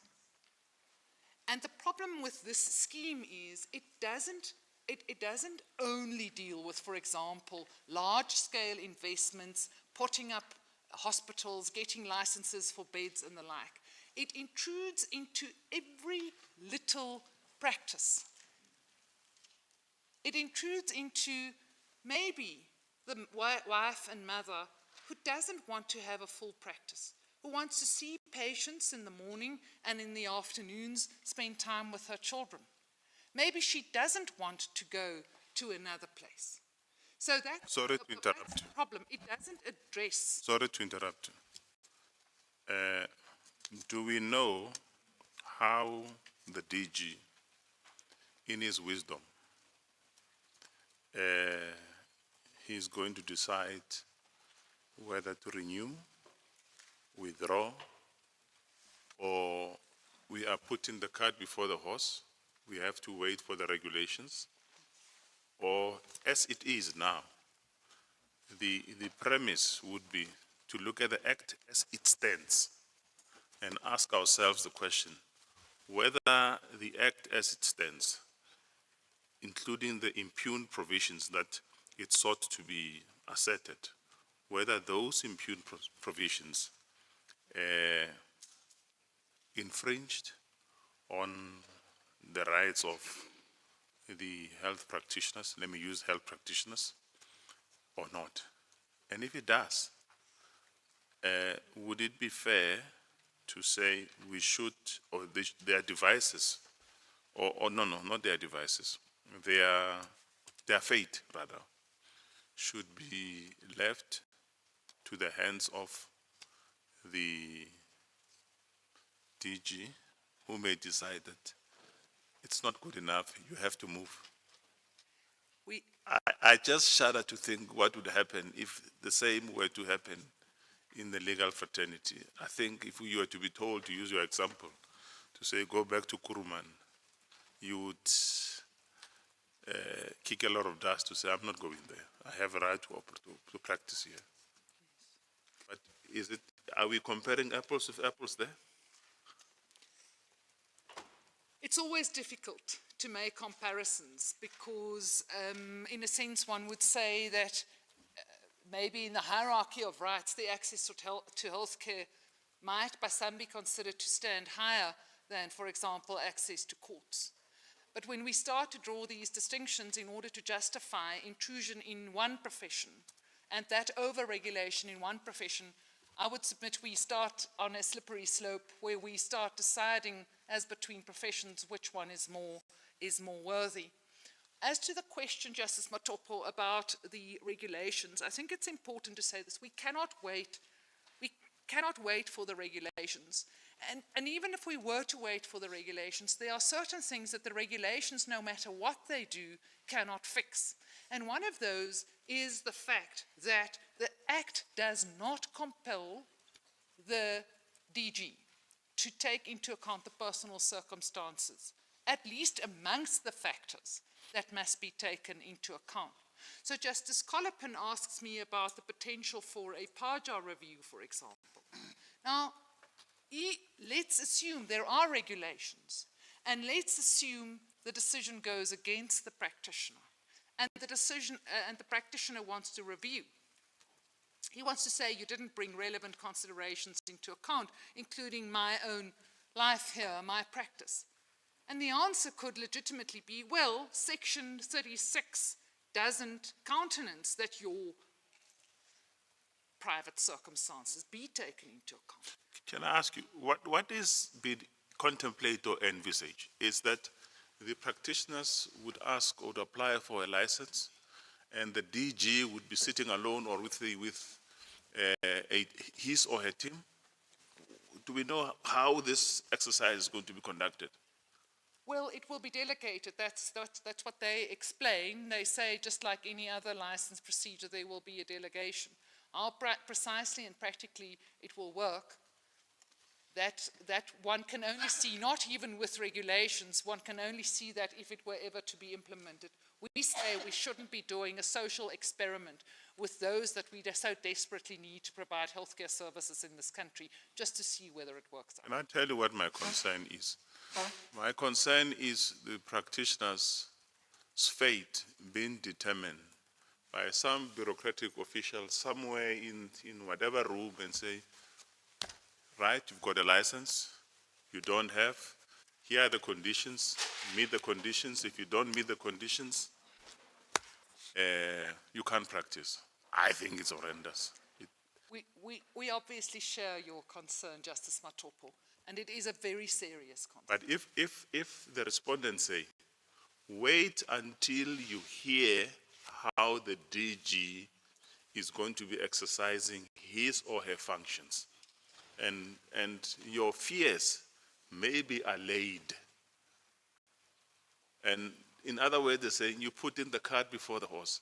When the regulations come out in the wash, you will find that what you've been complaining about actually has no merit. Should we wait, or should we intervene as the High Court did right now? The question whether the Director General and the Minister have excessive powers, the question whether the Minister is given the power to legislate, the question whether the DG can make decisions that infringe on rights because the Act empowers him to do so. Those are questions that have nothing to do with fears. They are questions that can be answered by reference to the provisions as they stand. It's not about fear, it's about power and what is conferred upon these functionaries. And that answers the question. That's why we say this is it's absolutely not an abstract challenge, because it's there, it's right there in the text of the Act. All right, lastly, let's talk about remedy. Yes. How can these provisions be saved? One, do we strike out completely, or will there be any reading in? Secondly, or do we say to Parliament, we give you a period of time within which to come up with something that can be done to save it. Say, for example, we strike it out. The Act, is it your submission that the Act can remain as is, absent the impugned provisions? Justice Matopo, this act was passed into law in 2003. It came into operation in May of 2005. It has been in force for 20 years. For 20 years, there has been no need to bring it into operation. There was the brief attempt by former President Zuma, but then that was withdrawn, and then years passed again. Nothing has been done. So it is absolutely true that this act can stand without these provisions. Severing them has no effect on the act, and we are left, for example, with Chapter 3 that deals with norms and standards. We are left with everything else that is necessary to regulate the professions. So we say it can be severed. There is, in fact, no need to do anything else. We say also that the exercise of trying to read in is almost impossible. I thought about it. And I notice also that my learned friends for the Minister and the DG didn't offer anything themselves. They seemed to suggest if one section falls, all of them fall. And so there's no suggestion that I can engage with on how that might be done. If this court considers that a scheme, a certificate of need scheme, might be important for the transformative vision, if it is conceived that there is a way in which such a scheme might work constitutionally, it might refer the matter back to Parliament. We say it's not necessary, but of course that is something that lies in the hands of But where would our sources or our source be that this scheme should be referred to Parliament, that it can work? And on the face, if we are to reach a conclusion that the scheme as it stands intrudes and offends many of the constitutional rights, right? The ones that have been listed by the parties. If we are to arrive at that conclusion, is there any way that we could say Parliament have a look at it, have a look at the scheme? Well, I suppose the better option would be for this court to strike out these sections as did the High Court. It is then open to Parliament to consider whether it wants to make an amendment to this act, maybe introduce something else, because with the guidance of the analysis of this court, it can conceive of something. But it's not for this court to legislate. No. That we must accept. It can at best give guidance to Parliament, and whether Parliament still wants to, 20 years after the fact, impose such a certificate of need scheme, one doesn't know. It might look very different now, given the constitution of Parliament as it is now. Okay, thank you. Ms. Engelbrecht, you know, I get worried sometimes when a party comes here and says,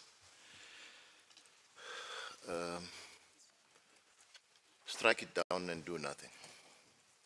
Especially when that party, like the others, admit that or concede that there's a disparity in terms of access to adequate health care. That's what we are told. But we are also told do nothing. Because I hear you say that. You say strike them off and do nothing. But I just thought, let me just tell you that, especially the questions that Justice Kwalapen asked you to say, these provisions have a transformative objective in them as to how you redistribute access to health care in South Africa. Justice Mlambo, Deputy Chief Justice,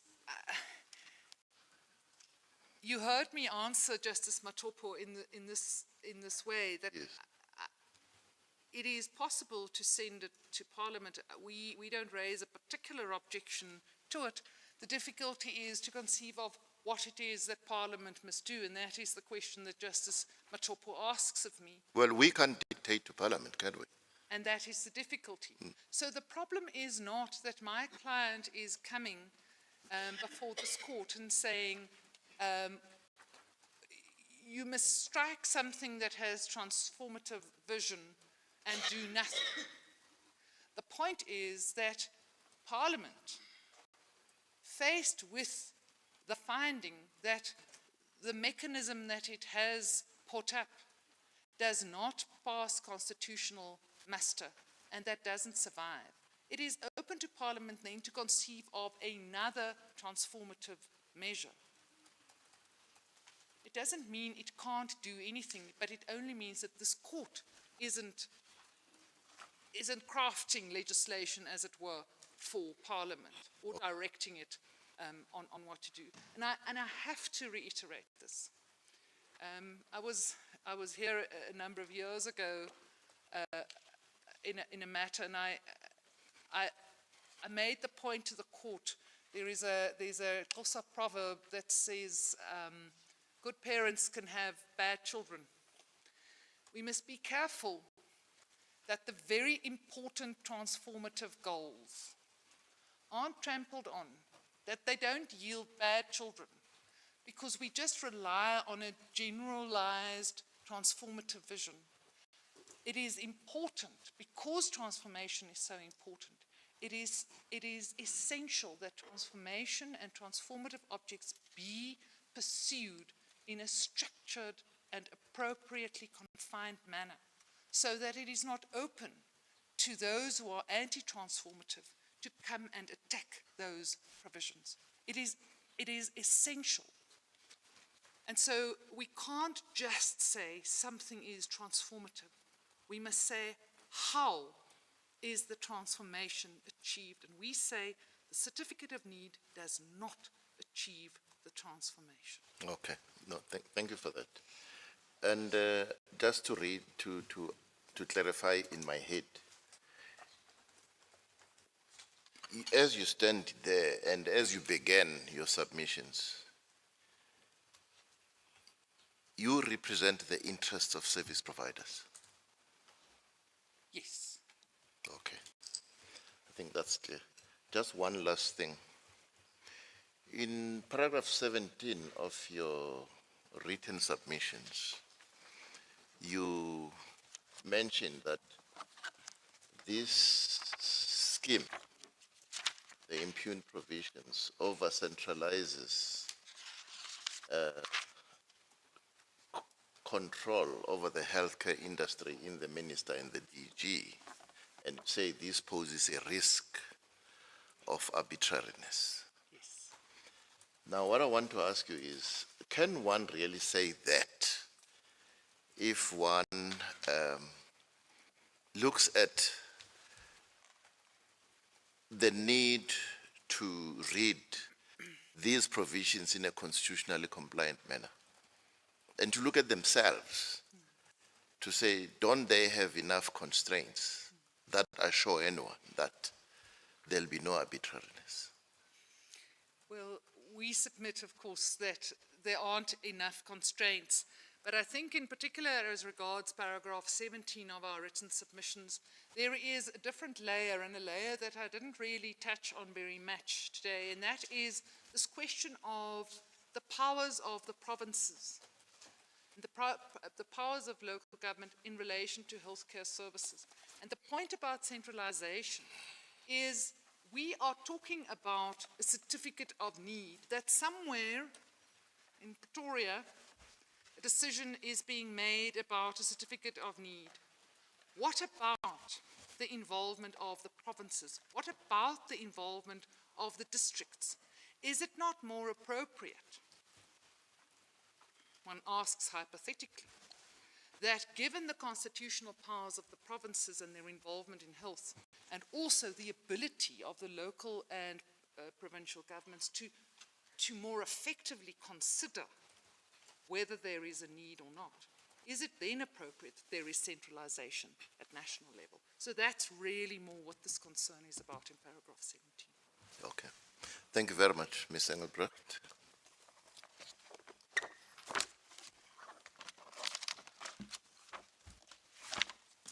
Okay. That will be it for now. Mr. Leach?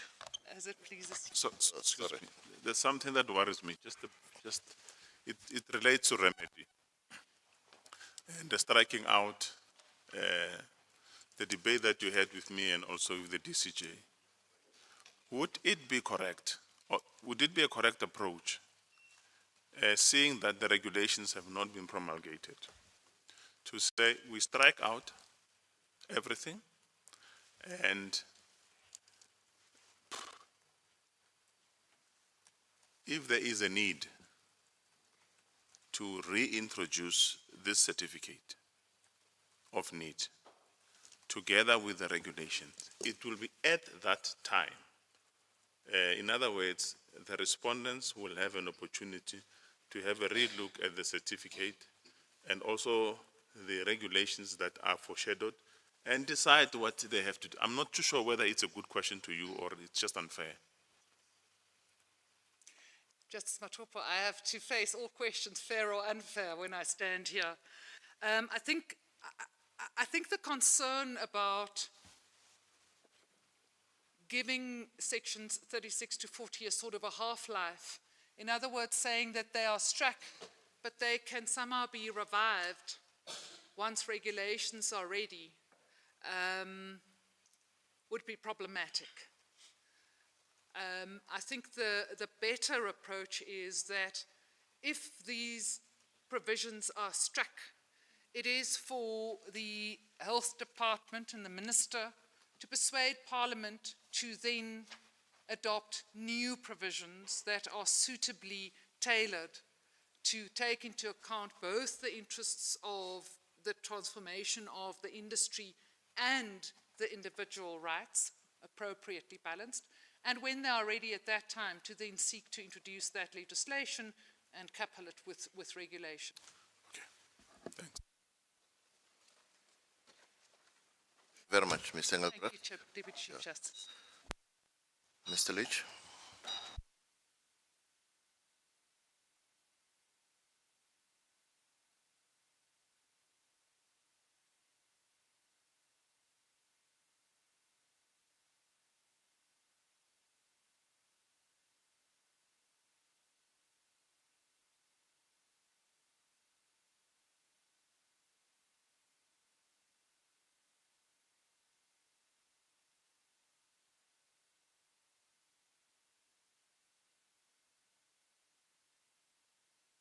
Deputy Chief Justice, I see I have 20 minutes.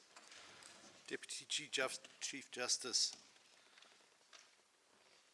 this court and our other courts have often said that of its many evils, one of apartheid's most pernicious was that it forced parents to make a choice between a job or being with their families. It was a Hobson's choice. It wasn't a real choice at all. But it damned parents to live apart, and it damned children to grow up without their parents. And that is the context in which sections of our Constitution have been formulated and framed so as to ensure that that right to live and work wherever you choose is a right that is protected and preserved. The question can be asked rhetorically: if before embarking on your career choice, you were faced with the prospect of having to make a choice in the future about whether you lived with your family or whether you pursued your career, what would that do in terms of impacting your choice of a career? And that's a question that is raised squarely in Haas's papers. It says in its papers, and it's not dealt with. Very little of what HASA raises in its papers is dealt with in answer, and very little in what HASA raises in its papers is dealt with properly, if at all. Most of it is dealt with on the form of a bare denial. But HASA says that if you are faced with that choice now, as a young person embarking on a career, there's a very strong likelihood that you will not embark on that career. And understandably so. We've debated today, I say we, the court has with Ms. Engelbrecht, has debated today different contexts. The proposition has been put in different ways. What happens if there were lawyers who were sent to districts, remote districts, because of the need for access to justice? What would that mean? It can be it's a question that can be asked across virtually every right, because it's not only access to health care that is one of the legacies of apartheid. Access to housing, access to jobs, access to food, access of all forms, including justice. These are all rights that have been implicated negatively in apartheid. And my submission to the court is that if this court is going to uphold the Certificate of Need provisions, then it has to make two conscious choices with respect. The one is that it has to say that the health profession is somehow special, and that the members of the health profession can be singled out for this treatment of geographical relocation at the behest of the Director General. The second choice, and the more fundamental choice that this court has to make, is with respect that telling people where they can live and where they can work is something that is justifiable, not only per se, but more importantly justifiable on the facts that are before this court. And that's where this problem falls apart, because it's for the respondents to say that on the facts before this court, that intrusion into the rights of individuals is justified and justifiable, and that it'll meet the purpose. And they do not satisfy that. The reason why they don't satisfy it is because they don't put up facts. They don't put up evidence. Even their recourse to Certificate of Need provisions elsewhere in the world, they start off in addressing Haas's proposition that Certificate of Need provisions have not worked elsewhere by saying the United States is not a good example because it's a completely different scenario. I'm going to try and make in the time available to me 5 points. The first of them is this. The definitions of health services are extraordinarily broad and include municipal health services. And those definitions read into sections 36(1)A, sections 36(1)B, and 36(1)D, because those definitions read into the definition of a health establishment and a health agency. A health establishment is defined under the Act with reference to the fact that it is a place where health services are provided. So whatever a health service is, and whatever that overbroad definition is, if that service is provided at any particular place or a part of a place, then that by definition is a health establishment. And the person who has that health establishment must therefore get a Certificate of Need. Equally, if anybody uses health technology, then that is also under the definition of health technology defined with reference to health services. It's any equipment that's used to provide health services. so they must get a certificate of need. And Haas's proposition is, and it brings this case not only on behalf of its members, but it brings this case inter alia on behalf of the members of the public, the members of the health profession that are associated with and work with its members' hospitals, with health care personnel or employees, and in the public interest as well as in its interests of its members. And that is not denied. That standing is noted in the answering affidavit, which, as I understand the law, means that it's admitted. So Haas's standing to represent all of those different interests is admitted before the court. And what Haas says to the court essentially is this: you cannot divorce the people from the health establishment. You cannot provide a health service. You cannot serve without a server. You cannot say theoretically or notionally or rhetorically or academically that you are going to require somebody to establish a health establishment in a place of the Director General's choosing without acknowledging that at the heart of that you are compelling the person who will provide the health service or persons to relocate to that place. So at the heart, because of the definitions, at the heart of this case, it's about every single person who wishes to provide health services potentially being brought within the ambit of the Act. And subsection C, which refers to prescribed health services, is an or. A, B, C, and D are conjunctively disjunctive through the or. So, yes, when prescribed health services are prescribed, there will be a greater net or a closing of a net, but that is not the whole point. The second point is that I wish to make to the court is that practically speaking, these provisions can have only two real purposes. The one is vis-à-vis people other than national health, but who are still within organs of state or public health. Because national health doesn't need permission from its Director General to set up an institution or a health establishment anywhere of its choosing.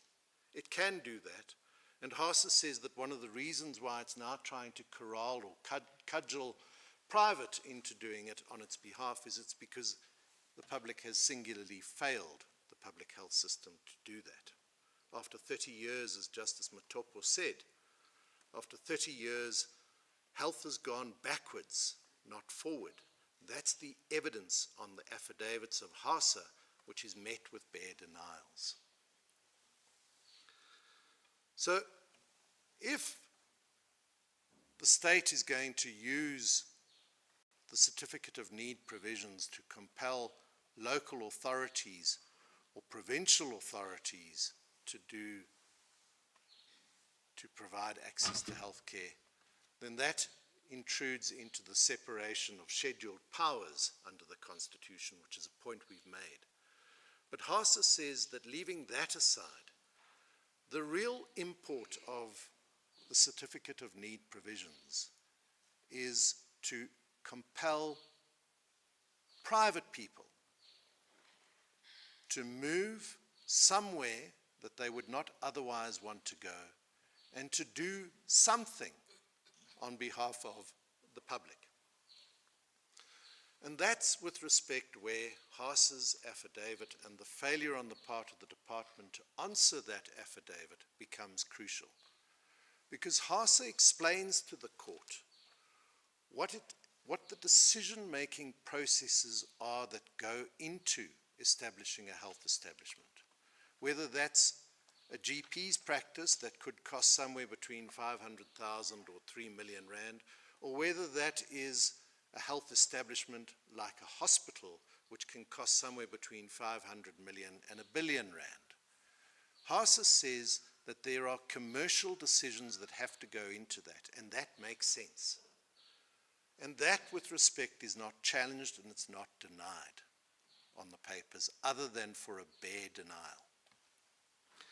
So HASA says, when the department is going to say to somebody, you must establish a health establishment somewhere where we choose it, if that party cannot satisfy the underlying requirements, the thinking process that goes into the decision of whether or not to do so, then whatever the health department tells them to do is ineffectual. And that's the reality. Because the Director General can send somebody to a rural village.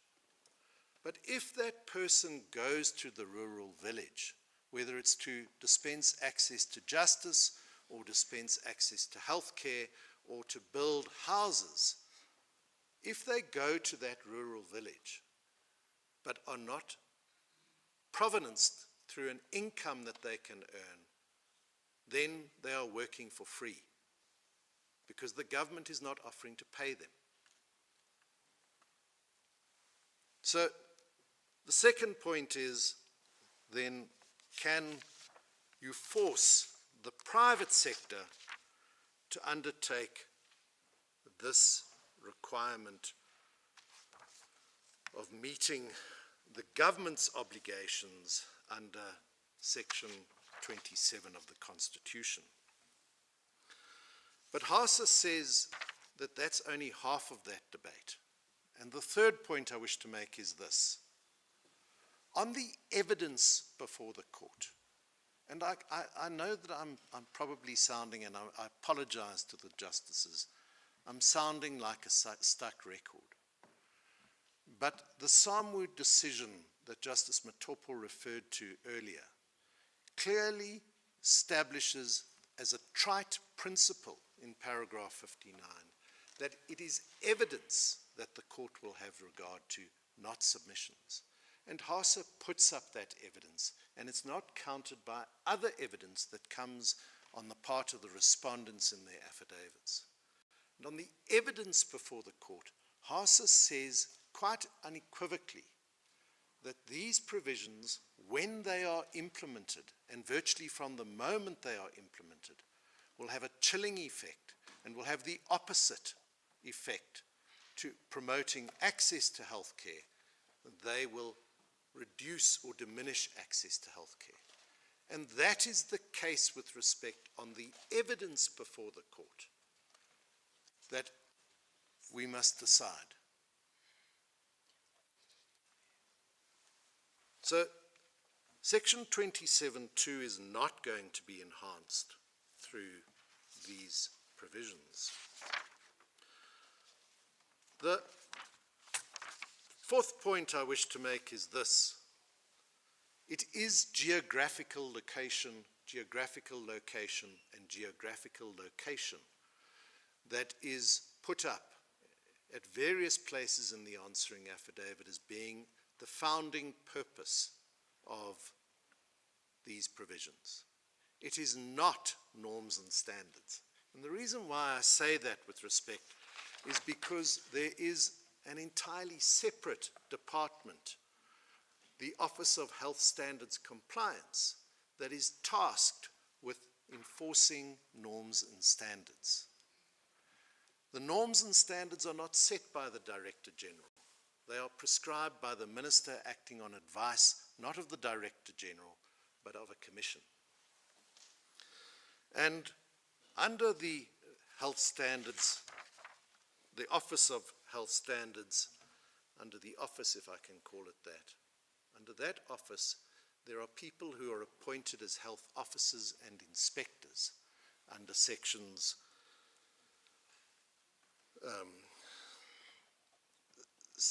Section 80. And it's their role to ensure compliance with the Act and to ensure compliance with health standards.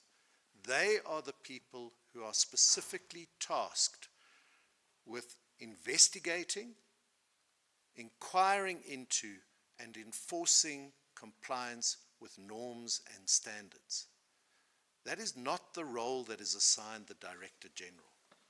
And lest I be accused at a later date of ignoring a provision of Section 36, Section 36(6)(a) says that the Director General may withdraw a certificate of need on the recommendation of the Office of Standards Compliance in terms of Section 79(7)(b).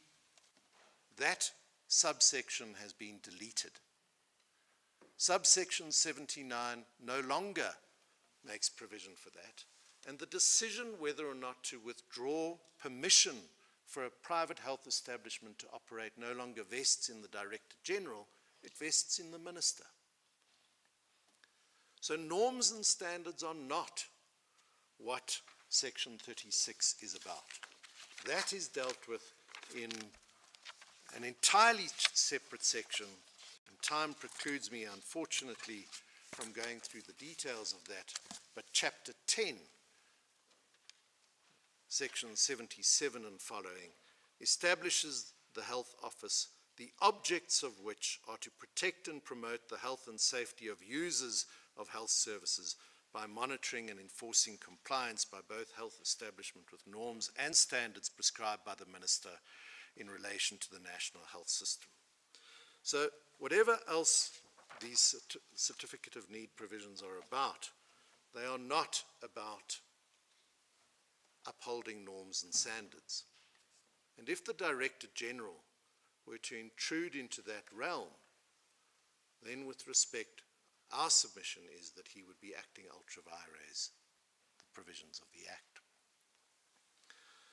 So we come back then to the purpose of the Act. The purpose of the Act, sections 36 to 40, being to compel people by dint of removing their permission to live in one place to move to another place.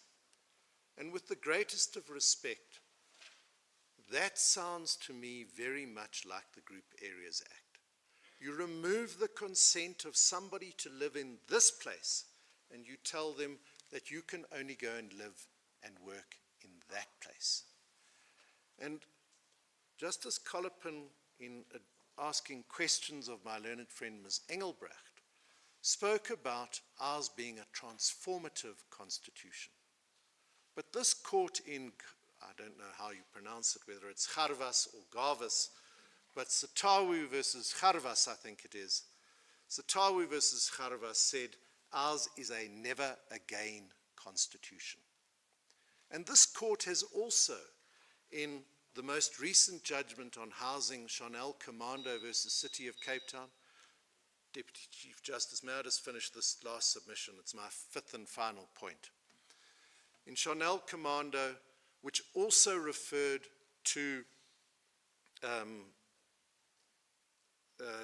Port Elizabeth Municipality and to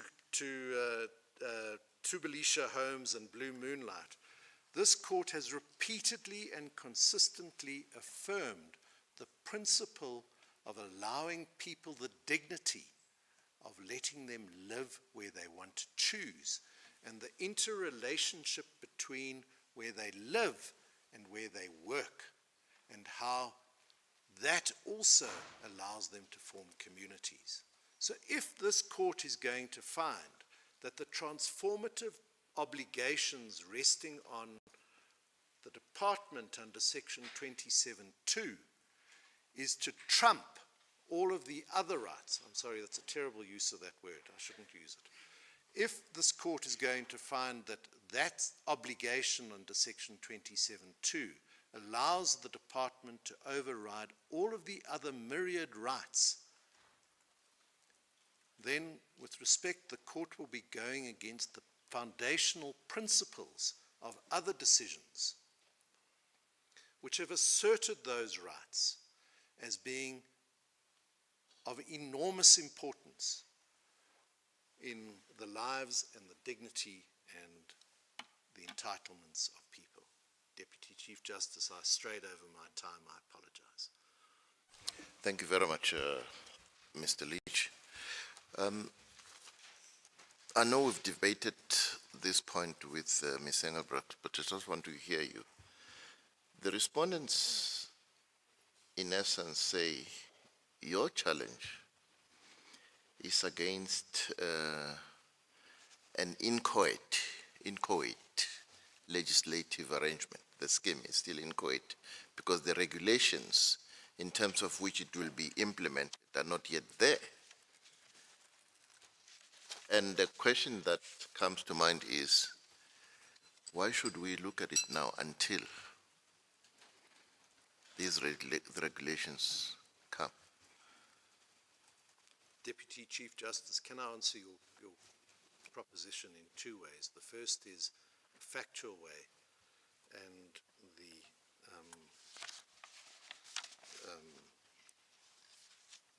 the second is a principled way.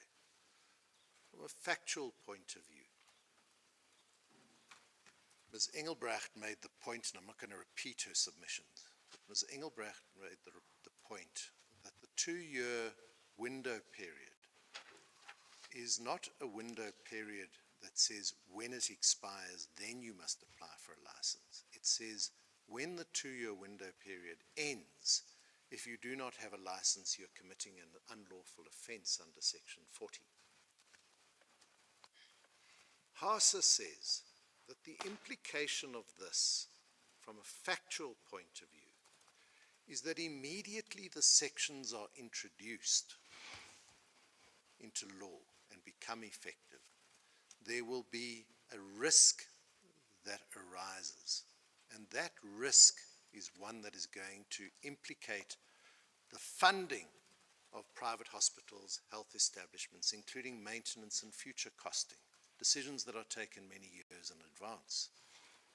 That evidence says that the risk will be such that capital will be moved elsewhere to less risky endeavors, or the capital will become more expensive to accommodate that risk. That's the evidence before the court. And what HASA has demonstrated, therefore, is that if we wait until the regulations, that's not good enough.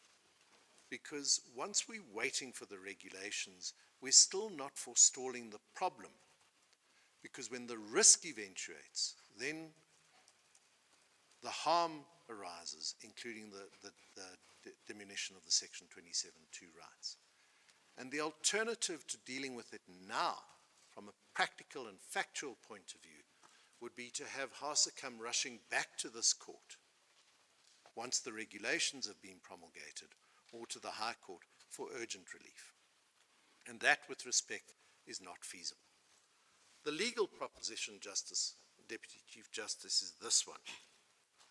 I have formulated my address to the court on the basis that in deciding this case, the court is being asked at this stage to decide whether or not the scheme that has been proposed by the respondents, Department of Health and the Minister, whether or not that scheme has been shown to be a justifiable limitation on rights.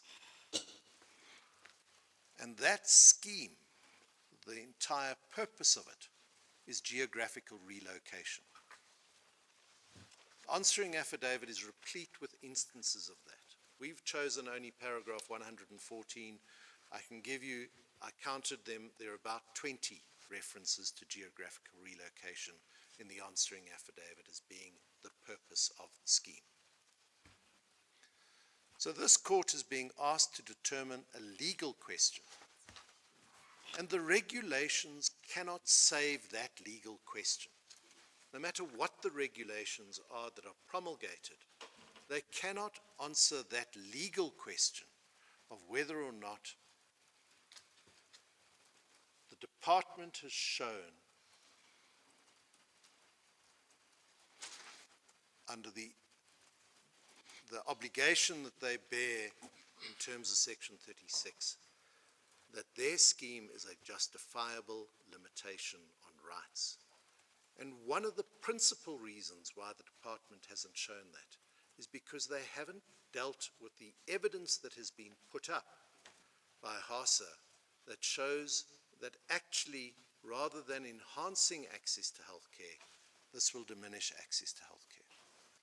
I know that the court may be becoming tired of me repeating that, but it is crucial with respect, because HASA talks to the fact that we have a problem retaining allied healthcare professionals and healthcare professionals, including nurses. And HASA says that these people are being recruited internationally, particularly post-COVID. Those are the allegations. It runs for about 8 pages across HASA's founding affidavit. And in a 4-paragraph answer, the department says, well, you're relying on the hemorrhaging of health professionals report, which was 2007, and that is out of date. That's their answer. And then there's a bare denial. But they don't address the 2020 COVID epidemic. They don't address the 2022 report. They don't address the factual evidence that HASA puts up of how they are losing nurses on a constant basis to overseas and immigration. And what HASA says is that if you compel somebody to separate from their family and go and live somewhere else to pursue their profession, let's think notionally, if you'll forgive me for giving an analogy from the bar. I'm an advocate, obviously. My wife is a doctor. I might be subject to the Department of Justice's access. I might even have a Deputy Justice, Chief Justice, who requires me to go and undertake an acting stint. In that period of time, I will be absent from my home. I might be living in a different division.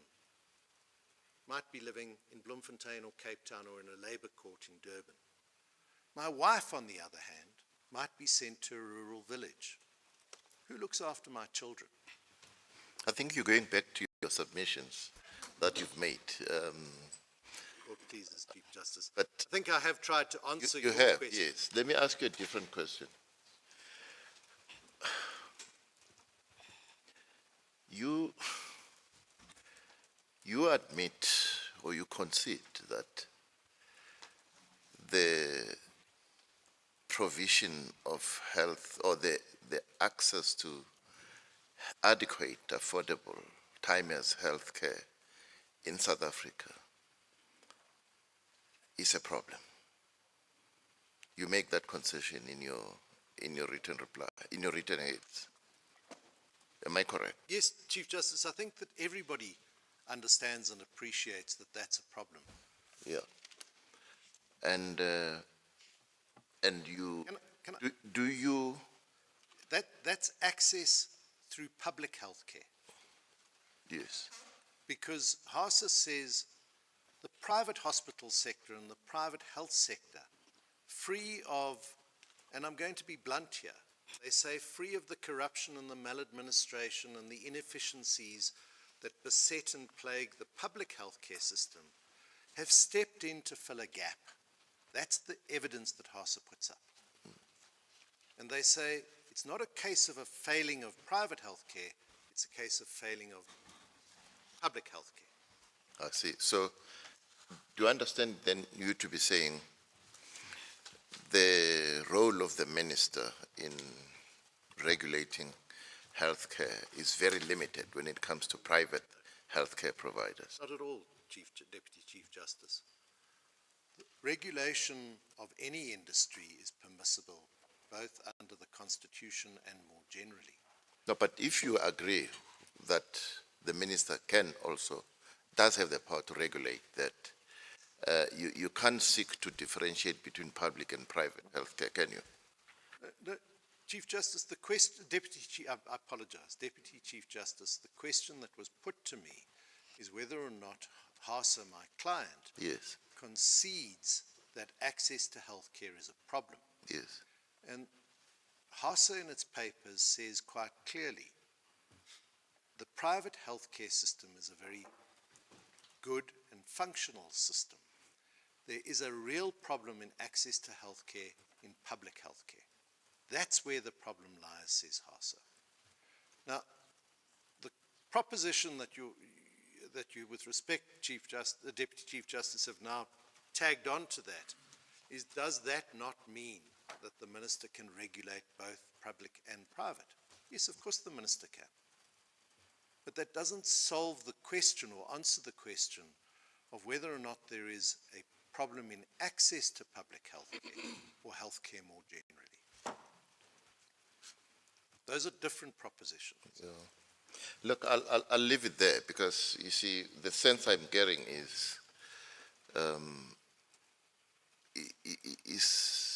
an attitude that's being given to this court to say those who can afford and who are privileged should not be touched. No, Deputy Chief Justice, that's not, with the greatest of respect, if that's the impression that I'm conveying, then that's not the intended impression that I wish to convey, because it's also not the impression that HASA conveys, because HASA talks to how, in its papers, it talks to how, in times of need, including during the COVID crisis, its members have stepped up. It also talks to how its members provide emergency medical care when there's a time of need. HASA is not unsympathetic. But the question that you're putting to me, Deputy Chief Justice, is not one of sympathies. The question is whether or not the Minister can, under the auspices of regulation, compel a private citizen to move somewhere and do something without anything more, without paying them, without offering to pay them, without employing them, without doing anything more. That's the proposition. And HASA says that that idea is not an idea that comports to regulation of the healthcare system. That's something different. But within that, they're very sympathetic about the lack of access. Thank you very much. Thank you. Questions? Mr. Leach, I have listened with interest to the argument around a Hobson's choice between career and family. But what troubles me, and also to your response to the Deputy Chief Justice around the public responsibility, the Section 27 right to ensure greater access to health care. But what troubles me is the balancing between these different issues, because what comes across, and correct me if I'm wrong, is something of a sense of that bluntly this isn't our problem, and that we have, if you can afford it, you get good health care in this country, in fact first world health care, to the extent that foreigners are coming to access that health care, and we can't provide for our own people. But if we look at cities like Cape Town, at Groote Schuur you wait 9 months for an MRI brain scan. If you have a child with a brain tumor, you must wait 9 months. If you have access to private health care in the city of Cape Town, you can access a brain scan today or tomorrow because it's urgent. That's not the same if you can't pay for it. And so that poses some very real balancing issues that are of concern that one needs to look at. And it seems to me that on the one hand, that if we look at the provisions in question, that we're trying to debate whether we can share resources. We're trying to see how we can best share resources and ensure that our citizens and the people in our country have access to proper health care. Whether you're a woman with breast cancer in the Eastern Cape or a woman in Johannesburg with breast cancer, whether you're a child of 10 with a brain tumor in the Eastern Cape or in Limpopo province, or whether you're a child with a brain tumor in Johannesburg or Cape Town. So my question really is, are there less restrictive means that you would suggest? Is it really a question that this is too restrictive, that this, we understand the government purpose being to ensure that there's an equitable distribution of resources, that there's some sharing of resources? And is it from your perspective that there are less restrictive means to achieve this? Because left purely to the private sector, we're sitting 30 years later where we have a greater and greater disparity between what's available and what's not. Justice Savage, can I answer the question in two ways again, if I may? The first, because with respect, there really are two different questions. The first question that's being put to me is whether or not there is a potential for sharing of resources. The second question is whether or not there's a less intrusive way of achieving what the certificate of need provisions try to achieve. The second question is an easier question to answer, because what the affidavits show is that once you have tertiary hospitals in city centers, which is where you have a concentration of people and where the people who are most likely to be the nurses and the doctors are residing, ordinarily resident, so that they can staff those hospitals. And in circumstances where all of the resources, the supply technicians, the servicemen, service people, where all of those resources are readily available, they say it makes sense to urbanize. It makes sense to urbanize that type of resource and to allow people to come in, and that the money would be better spent, as HASA says its members do, on ambulatory and transport services, where you're then better able to efficiently utilize the resource in question. So HASA says there are better ways of doing it than forcing people to go somewhere else, to set up a hospital. They say the better way of doing it is to allow the hospitals to be developed where they should be, where economically they can be and where they're sustainable, and then to allow people to come into those hospitals. And the same thing with respect, I heard Justice Matopo talking about his experience in his village, where there was one doctor who came once a week. If a doctor could sustain a living in a village, then I have no doubt the doctor would come more than once a week. But if the doctor cannot do so, and that type of interaction where private facilities have outreach programs, the Train for the Blind, that does the cataract surgeries and travels around, that type of facility is better. It's a less intrusive way than forcing somebody to go and live in a village. But the second question is the more difficult one. The second question that was put to me, Justice Savage, is how do we share resources? How do we share resources between public and private? And the answer to that question is, I don't know, except to say that section 36 to 40 has got nothing to do with sharing of private and public resources.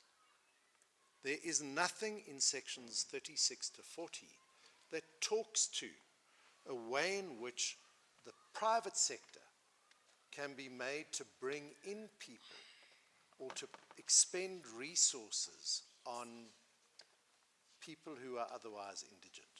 There's nothing in sections 36 to 40 that talks to how the private sector should be allowed or should even be obliged to make an MRI machine available to a child with a brain tumor rather than having to wait for 9 months.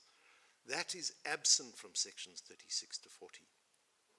Can I interrupt you there? I mean, perhaps it's not. I mean, if a certificate of need were to be issued in respect, for instance, of that sort of specialized machinery, then why have 20 of them in a small geographical area and none available in another province, for instance? Because, Mr. Savage, and I'm sorry again to refer to it, but the unchallenged evidence before the court is that preventing somebody from having a machine in Johannesburg is not going to mean that a machine will pop up in a rural village somewhere else. Apart from anything else, you've got to be able to get the machine there. You've got to be able to service the machine. You've got to have a radiologist. You've got to have a radiographer. You've got to have nuclear containment facilities for an MRI machine. All of those things are things that HASA says, if you require us to put those up, we're not going to, because we cannot. Thank you.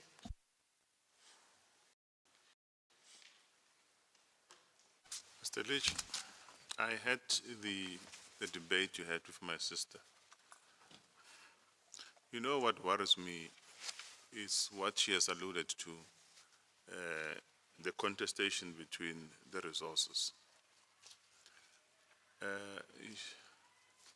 I just don't know how this can be resolved, because one cannot shy away or move away from the fact that the elephant in the room is that our health system, it's failing or has failed. Whether the certificate of need is the necessary panacea to resolve it, I don't know. Whether transfer of resources to those far-flung remote areas can help, as the government says, may be good, may not be good. But sitting as I am here, it's difficult for me to shrug my shoulders and say, because people in the city center or in the urban areas have access to those resources, they're better off than the people in the far-flung areas. I don't think that's what the submission you're making. Am I correct? What I'm making. Justice Matopa, I'm not making that submission. I'm not submitting to this court, and I would never make that submission to this court, that I'm all right, Jack, you can look after yourself. That's not the proposition. But with respect, pregnant within the proposition that you did put to me, Justice Matopo, is the answer to the conundrum that the court is facing. And it also lies in the proposition that Justice Savage put to me, because both those questions or propositions are concerned about resources. What we're concerned about when we talk about resources is we're concerned about things like hospital beds. We're concerned about things like MRI machines. We're concerned about things like access to medications. And being in a rural area or being in an urban area doesn't necessarily mean that we have access to resources. And having a concentration of resources in one area doesn't mean that all of the people in that area have access to those resources. But what the certificate of need provisions try and do is they don't try and divvy up the resources. They don't try and make private use its resources in the expenditure of satisfying access to need. What the certificate of need provisions do, and that was why I started with the definition and how it relates to health services, is it tries to take people and it tries to socially engineer where people must be. Sorry to interrupt you. If you take the situation in Johannesburg, Gauteng, for example, we have many hospitals, and those hospitals are ill-equipped. And I'm just thinking about whether we need to relocate people elsewhere. The people in Johannesburg would say, we need those services here, If you go to Chris Hani Hospital or go to Tembisa Hospital, there is a complete failure of any health facilities. We are also suffering. Now, what I don't understand is, or what I need clarification on is, if that certificate is to be implemented, let's locate it in Johannesburg, in Gauteng, for example. Baragwanath Hospital, the situation there is dire. You go there, you don't come back alive, if you're lucky. And the problem is, could one say the problem is the certificate of need would resolve the problem, or the problem would be the resources? And if it is the resources, then as government, we are probably not doing enough to address those resource issues to try and ameliorate the problems that the people are facing on the ground. And if that is the issue, then the certificate will not even help at all. Will it help? Justice Matopo, with the greatest of respect, that is absolutely correct. The department has not shown in its 100-odd pages of answering affidavit and annexures, the department has not shown how the certificate of need provisions will address that question of resources and the lack of resources in public healthcare facilities. Because even if the Mill Park Hospital is refused permission to install an MRI machine, that doesn't mean that Netcare, who are the owners of the Mill Park Hospital, will install an MRI machine in Baragwanath Hospital. That's not what the certificate of need provisions provide for. Well, let's just forget about Mill Park Netcare. Let's look at what government ought to do apart from Netcare, and what government has done or has not done. If Baragwanath Hospital runs or does not have the MRI scan, will the blame be laid at the door of Netcare, or is the blame be laid at the door of the government for its failure to address these core problems that, as a people, we don't have those resources? And why don't we have those resources? Are the funds properly allocated to cater for those exigencies, apart from what private sector would do? As a government, have we done enough? Justice Matopo, with respect, the allegations that are made in Haas's founding affidavit are that government hasn't done enough. But let's assume, for present purposes, that government has maxed out its resources. Let's assume that they've efficiently utilized all of their resources, and that the simple truth of the matter is that the piggy bank has run dry. Let's accept that. It still doesn't answer the question of how refusing a certificate of need to somebody else in Johannesburg is going to solve that problem at Baragwanath. And that's where we seem to be passing one another like ships in the night. Because the respondents are saying, by refusing a certificate of need, or by the Director General looking at the 13 items in section 36(3),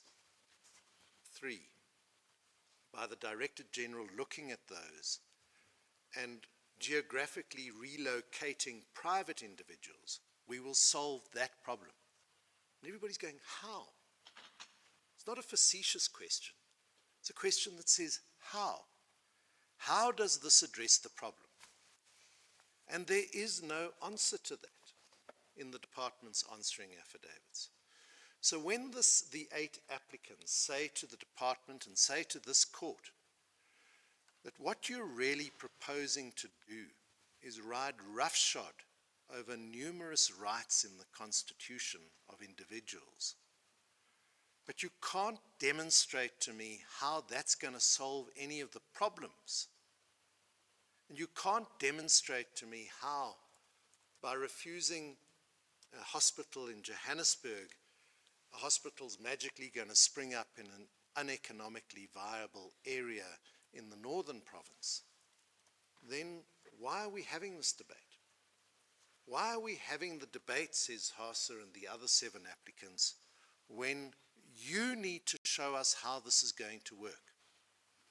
That was why I took the court in my initial address to chapter 10, because it's not a norms and standards thing. The health professions are regulated, and the proposition was raised earlier about, I think it might have been Justice Turan who asked about the Legal Practice Council. The health professions are regulated by their own custos mori. They are the people who sit and look at whether or not a doctor has misconducted herself. As the court pleases, Justice Matopo. Just a follow-up, Mr. Leach, on the public-private relationship. Does the scheme as it's conceived now not make express provision in Section 36 to public-private partnerships? I mean, could that not be one of the intentions of the certificate of need? To say, for instance, take your MRI machine that we're speaking of in Grooteskier, I mean, let's say in Millpark, let's use a Joburg example. It's in Millpark, and share it with Tembisa Hospital. Have patients from Tembisa come here. That's the basis on which the certificate of need will be issued. Savage, if only that was what the section said. But the section doesn't say that. The section says that the Director General must take into account the 13 items in Section 36(3). And public-private partnership is not there. And then in Section 36(5) says that the Director General may impose a condition. So first the Director General has to determine and Under 5, it does make reference to any condition regarding public-private partnership. Yes, that's what I'm saying to you, though, Justice Savage, is that the Director General can impose a condition, but the exercise is one that first requires the Director General to go through the Section 36(3) process. That is the determination. The question was asked earlier, I think it was Justice Majid or Justice Collopin was asked earlier of Ms. Engelbrecht about a PAJA process. And with respect to Ms. Engelbrecht, she quite rightly said that if the Director General started under the auspices of looking at the issuing of a certificate of need or the renewal of a certificate of need, started looking at private interests of a person, they would be acting ultra vires the requirements of Section 36(3).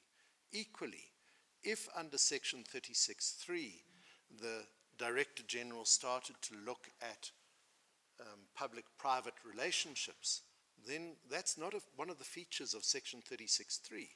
He would first have to go through the 36(3) process and then potentially would be entitled to impose a condition. But the harm is what lies in 36(3) and Sections 36(1) and 2. If you'll bear with me a moment, please.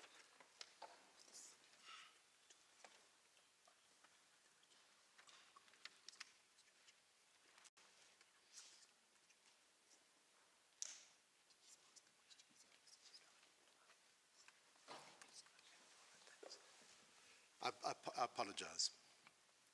I hope that's answered your proposition, Justice Savage. Thank you, Mr. Leach. Just one or two questions from my side. When you speak of compulsion, are you referring to, in a sense, the default position that a healthcare professional may apply for a certificate of need? The director can either grant it or refuse it, correct? Indeed. The the director can't say in refusing it, I direct that you go to Mabopane, for example. There's no provision for that. There isn't any. You're referring to the default position where perhaps there may well be a list of areas that are underserviced, for example, and it'll be clear to the healthcare professional, look, if I apply for a certificate of need in Parktown, I'm unlikely to get it. But if I apply, for example, in Diepsloot, I'm likely to get it. I mean, we don't know how this is going to work in practice, but the point I simply wish to make, when you speak of compulsion, it's not as if anybody can be compelled to go to a particular area. They may do so when their certificate of need is refused and they apply for a new one. Well, Justice Colopin, my submission in answer to the question that you've put to me is that,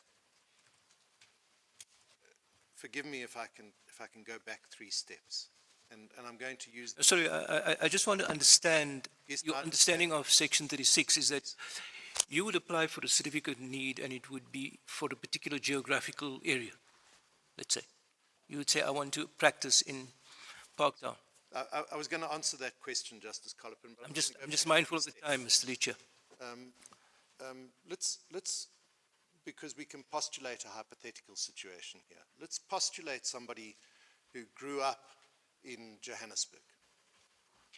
They grew up, they went to school at Parktown Boys High School.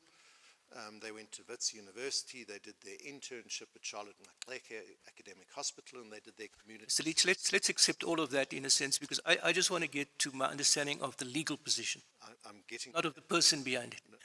I'm getting to that, Justice Colopin, because when that person applies at the end of their 9 years and says, I want to establish a health establishment as a general practitioner in this area, and is refused that certificate, then the person has only one choice, absent giving up medicine, and that's to travel to another area. Sure. Because if they persist...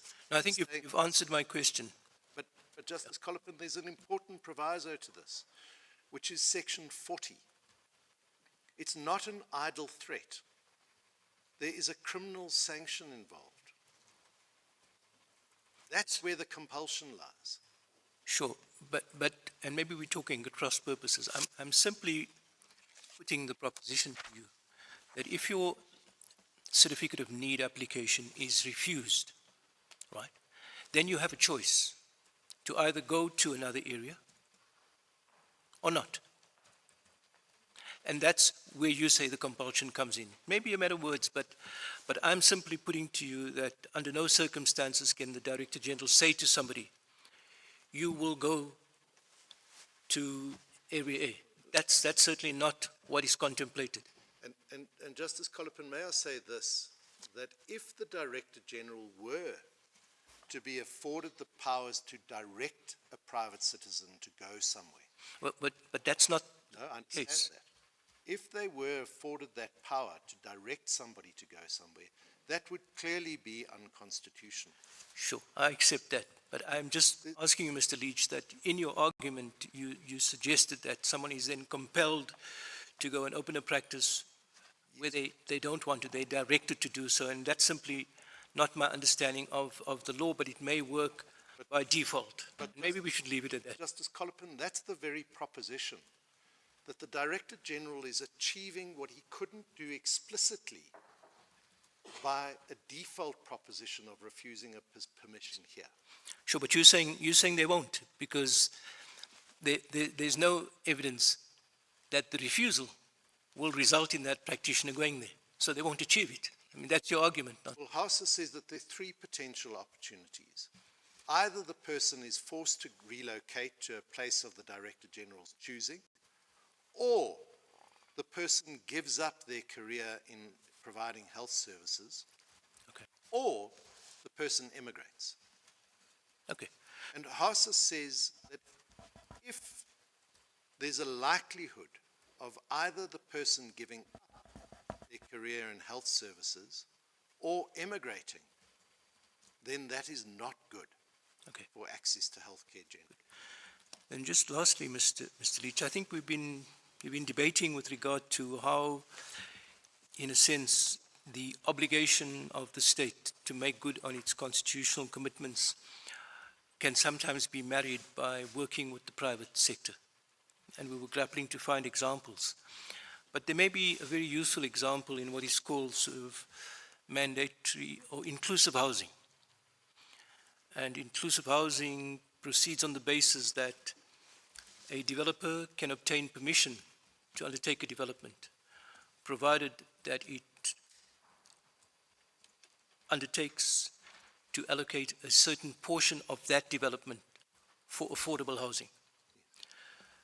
Now that on the face of it intrudes into the developer's right to property, because the developer is compelled to, as it were, structure the development in a way that has a component for affordable housing.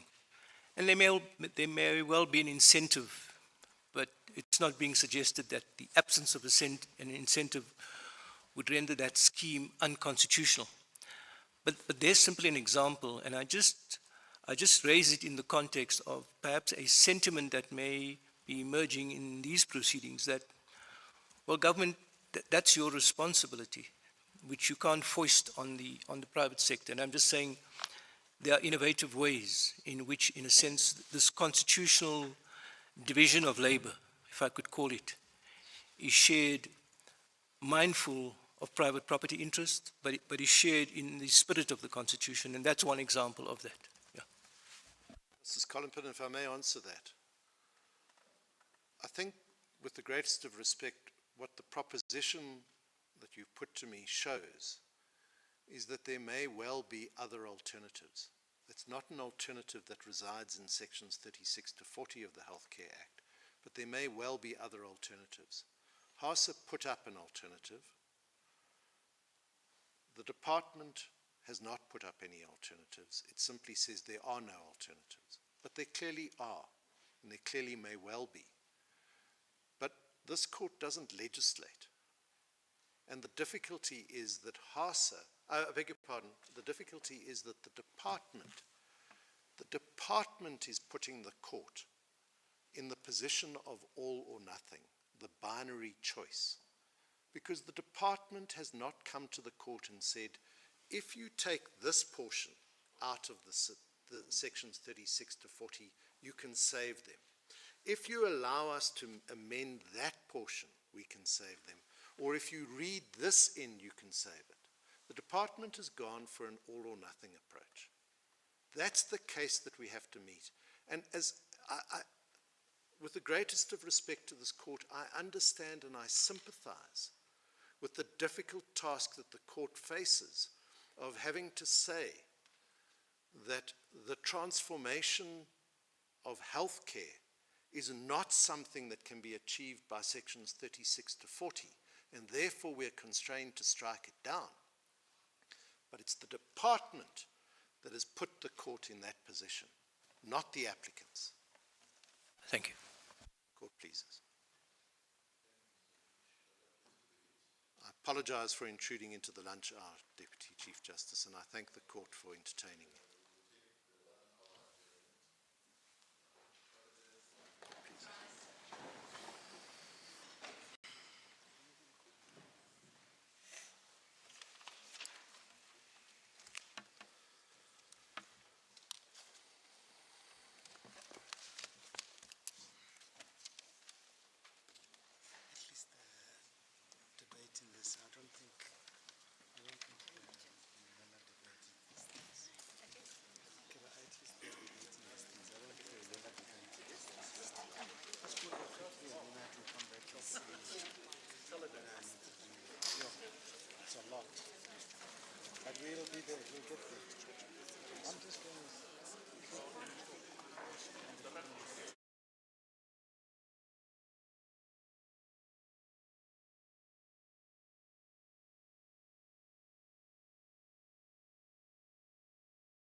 They said we're taking 1 hour.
Good afternoon once more.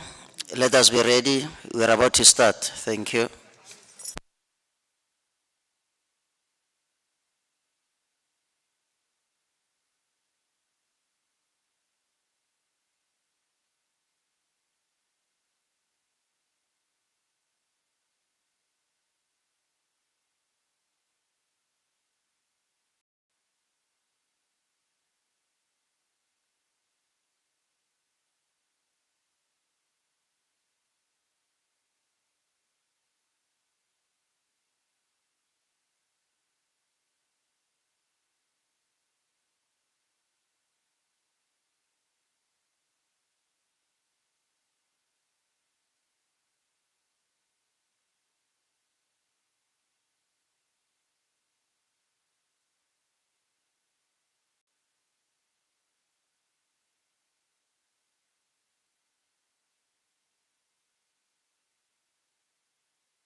Mr. Manager, I think it's your turn.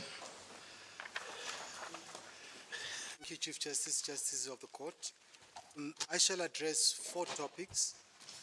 I'll deal with the purpose of the certificate of need, the proper interpretation of the certificate of need provisions, whether the provisions are impermissibly vague, irrational, and constitute an impermissible delegation of legislative powers.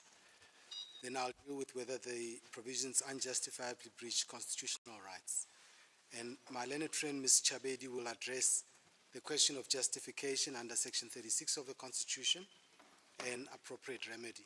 I can say at the outset that we'll not be seeking a cost order, so that in the heads can be forgotten.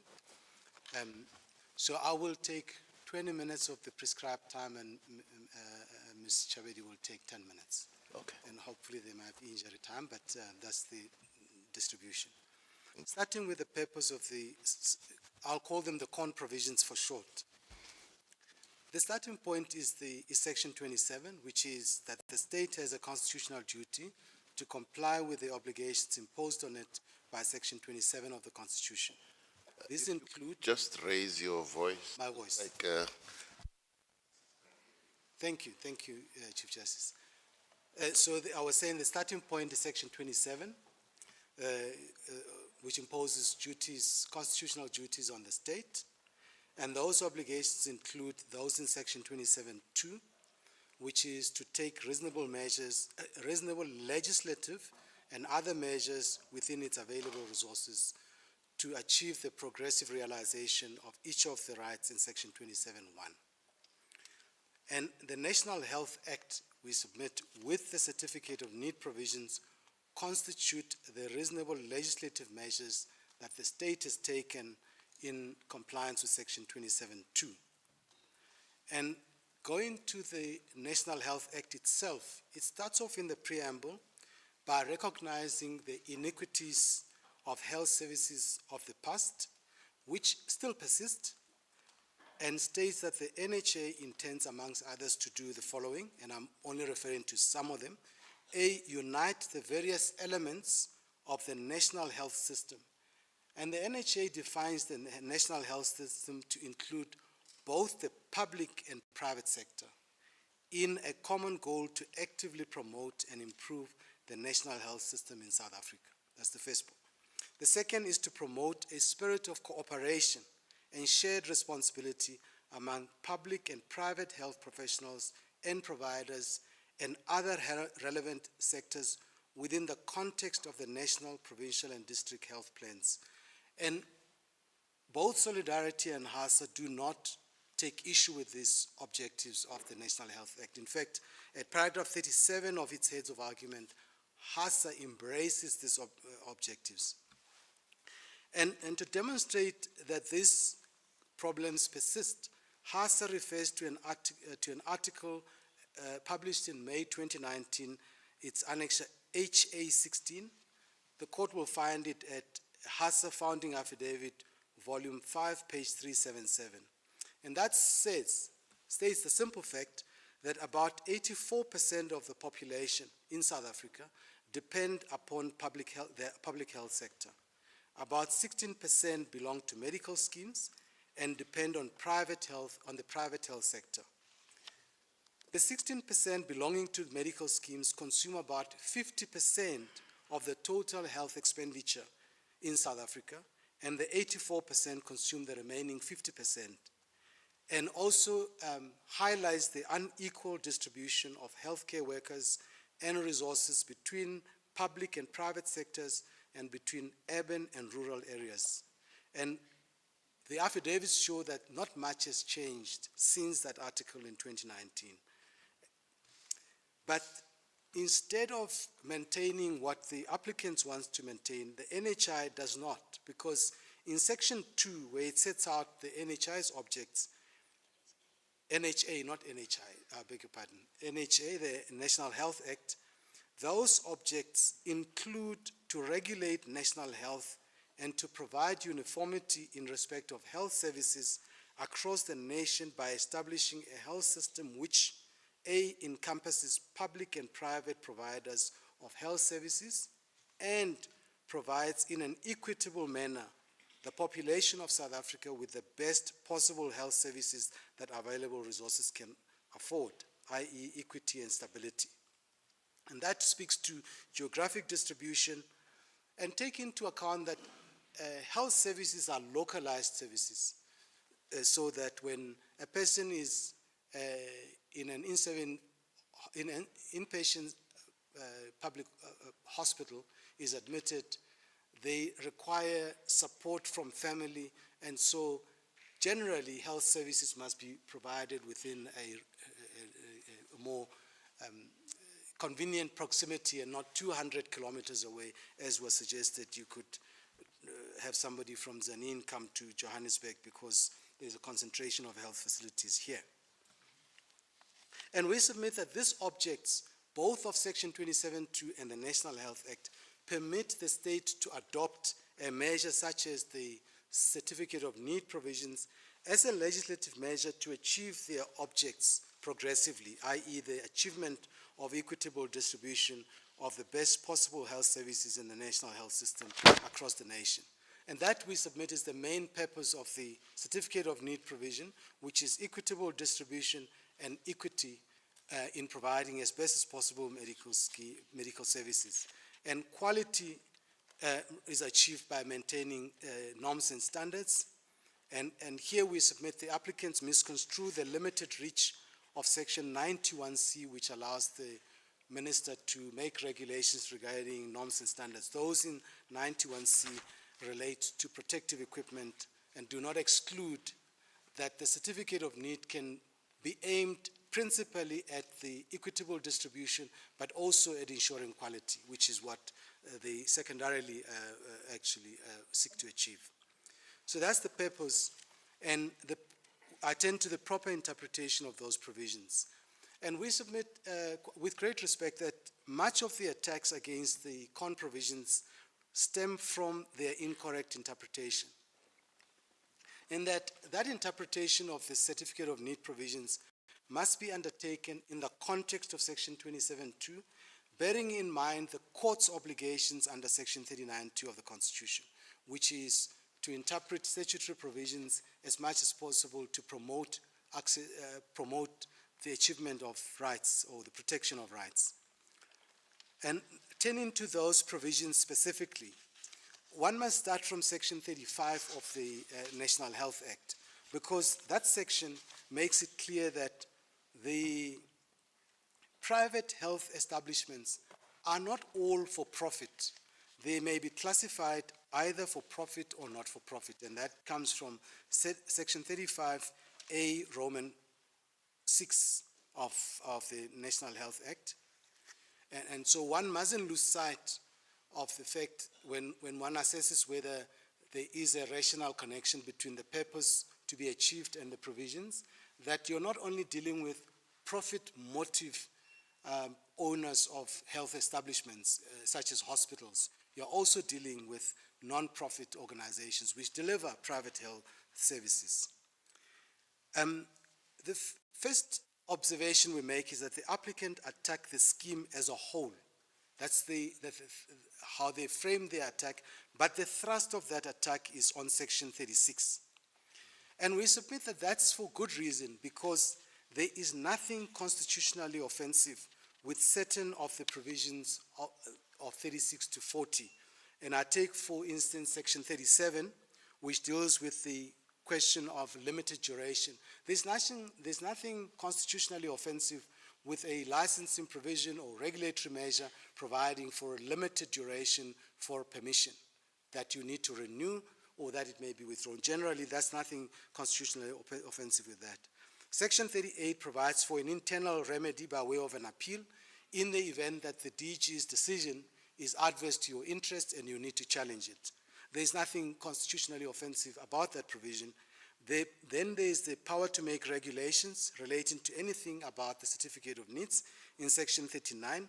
There's nothing equally offensive about that, because that regulating making power will be limited by the purposes of the National Health Act and the CON provisions. So it's not just to make regulations on anything you wish to make.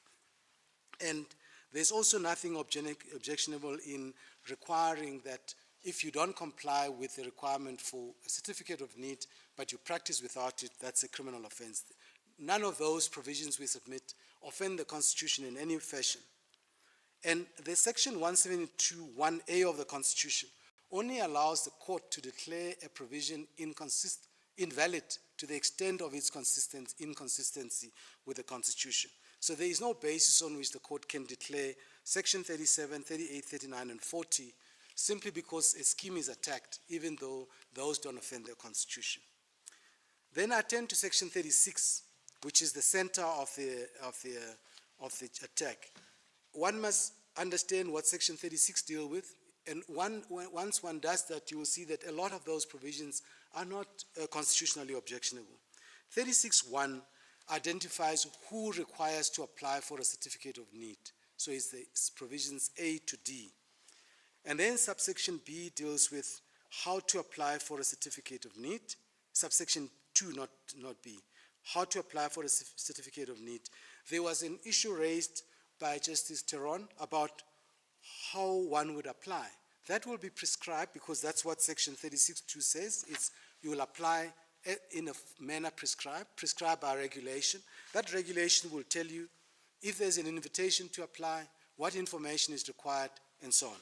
So one would imagine when you're applying for an establishment of a health facility in a township next to Soweto, and you want to take advantage of the congestion in Baragwanath Hospital, that you can relieve by the congestion if an outpatient facility, for instance, is established in a nearby township. The department is able to identify areas where it's necessary to establish health facilities in order, for instance, to relieve congestion in an institution like Baragwanath. And if you're an applicant, you would motivate in your application with relevant information to show that your application meets all of the criteria for establishing of a health facility in that area. And somebody might want to invest in that facility, may not be the HASA members, but there are many other private hospitals. There's a network of independent hospital groups that are not affiliated to the 3 dominant groups. Those might want to apply. Then sub 3 is the factors. I'll come back to the factors. Sub 4 is the DG's power to investigate and obtain information on any issue related to an application for a certificate of need. There's a suggestion that the DG is at large to investigate whatever he wishes to investigate, but that's not so, because the jurisprudence of this court in affordable medicines from paragraphs 35 to 39 makes it clear that a power stated in this fashion is limited by the purposes of the statute, by the purposes of the CON provisions themselves, so that the investigation by the DG to obtain information is to obtain information relevant to the achievement of the purposes of the legislation and not willy-nilly anything. Then 5 deals with the power to renew or issue or renew a CON subject to conditions. Now, one of those conditions that has been highlighted, the concept of renewal on its own is not constitutionally offensive. Almost every legislation that provides for permission, for registration, and in this case for certification, also has provision for renewal, because there must be an investigation to see that you still meet the requirements, you're still good for the purpose, and you must carry on. What was mentioned is was the PPP provision, and a suggestion, in fact, the High Court went as far as to say that a PPP is an expropriation of property. But that's a complete misunderstanding of what a PP is. But firstly, Section 45 of the National Health Act says that the minister deals with the relationship between public and private health establishments. And it says in subsection 1, the minister must prescribe mechanisms to enable a coordinated relationship between private and public health establishments in the delivery of health services, and says an agreement contemplated. There must be an agreement in sub 2, and that agreement must comply with the PFMA. The PFMA regulates PPPs, and PPPs are where, let's take the problem with Baragwanath, because Justice Matopo quite rightly pointed to it. There may be a problem of management at Baragwanath, managing facilities, managing resources. In a PPP, a private party is given the right to control a public institution or utilize a public institution for benefit. but for the benefit of the public, and they get paid a benefit. So they are doing it for the public, but really it's for your pocket. The Gautrain is one simple example. Bombela manages the Gautrain, runs the Gautrain for all of us as a public institution, and they get paid a benefit from what they derive from there. So it's not expropriating from the private sector, you're giving a private sector a business opportunity. That's how the High Court went so far from what the law is in that regard with respect. And Section 36(6) is the withdrawal provision. If the court looks at those provisions, the High Court found those provisions to be offensive. None of those provisions are offensive in themselves as a basis on which the certificate may be withdrawn. When you look at them, is on the recommendation of the Office of Standards Compliance, so you're not complying with standards. Continued operation of the establishment may constitute a serious risk to public health. That's B. C, you're unwilling to comply with minimum operational standards.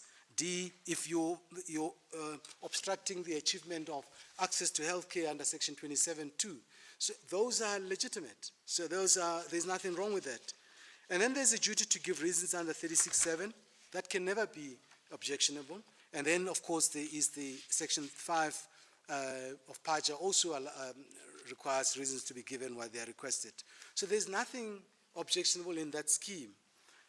I look at then the section 36(3), which is then the provision that is left. The first challenge is that it is void for vagueness. With respect, on the standard that the law does not require perfect lucidity but reasonable certainty, you will look at A, B, and D and see that they are clear as to what they require. Then C, they say, well, C is vague because it says these prescribed health services are still to be prescribed by regulation. We submit with respect. The composite concept is not defined, prescribed national health, but its constituent parts are described. So prescribed, is prescribed by regulation. National health services are all described. So out of the universe of all of the health services that are in the National Health Act, the minister will say a subset is prescribed for purposes of regulation 36(1)(c). There's nothing constitutionally offensive. That is the classic way of Parliament delegating subordinate lawmaking power, allowing the detail to be filled up by the executive. That's precisely what has happened here. And it's not a discretionary matter. I think the question was raised, and Justice Chiti said she would ask me whether the minister has discretion on whether to make regulations on that section. There is no discretion. It's a discretion coupled with a duty. Why I say that is because until those regulations are made, the Act, that section cannot be put in force. In fact, Section 91A of the National Health Act, which provides for regulation-making powers, says the minister may make regulations regarding anything which may or must be prescribed in terms of the Act. So it caters for both wholly discretionary and where it is both a duty and a discretion. So there is a duty here to prescribe those regulations and to list the health services prescribed. And Section 36(3), which lists the factors, is not impermissibly vague. The High Court's finding against Section 36(3), and the argument that was made before the court was the section is under-inclusive. And the court will see, I don't have the paragraph now, I'll come to the paragraph number. It's actually in paragraph page, in volume 11, page 904. I omitted to put the paragraph number, but you see that the court finds that what is wrong with the Section 36(3) is not what is there, is what is lacking. And what was lacking, according to the court, is the interests of the applicants are not taken into account, listed as a factor, and the dealing with concentration of facilities is not also listed. We submit with respect that that is an error in interpretation, because the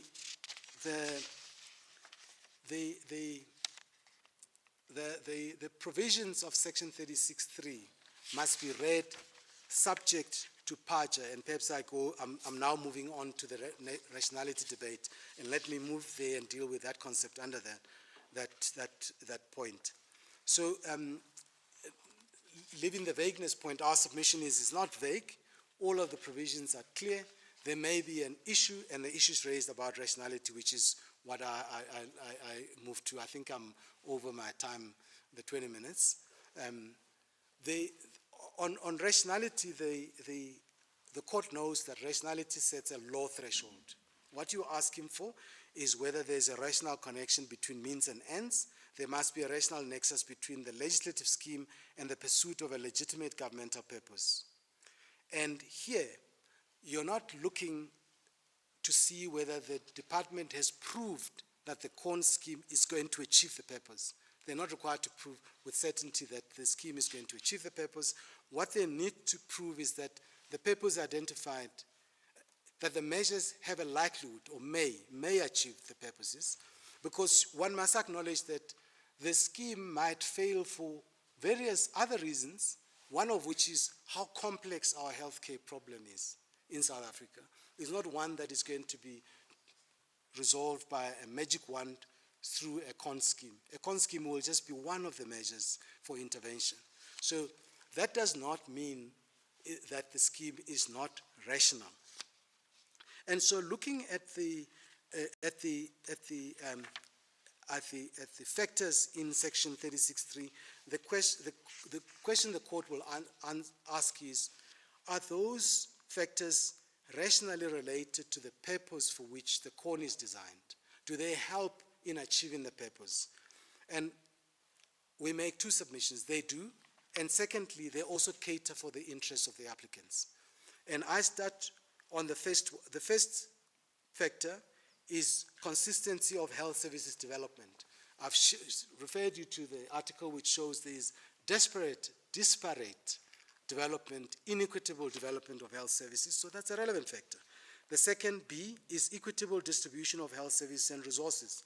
That factor is relevant, clearly relevant, and it's broad enough to also look at the converse, which is over-concentration. When you're looking at equitable distribution, you're looking at over-concentration. So the argument that over-concentration is not mentioned is really not properly interpreting B. Then C is appropriate mix of public and private services, because you want to think about sharing, PPEs, all of those things, that's important. The demographics and disease profile of the population to be served. It will inform you what kind of facility you require for that population. Advantages and disadvantages to existing public and private health services and affected communities if the CON is granted.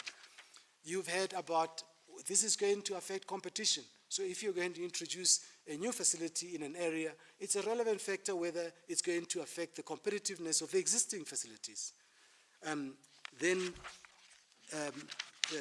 That was E.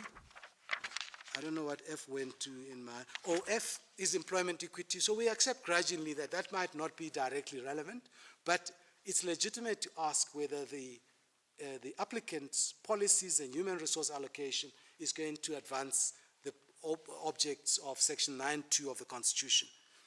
G is improvement of health services delivery from research. That's relevant.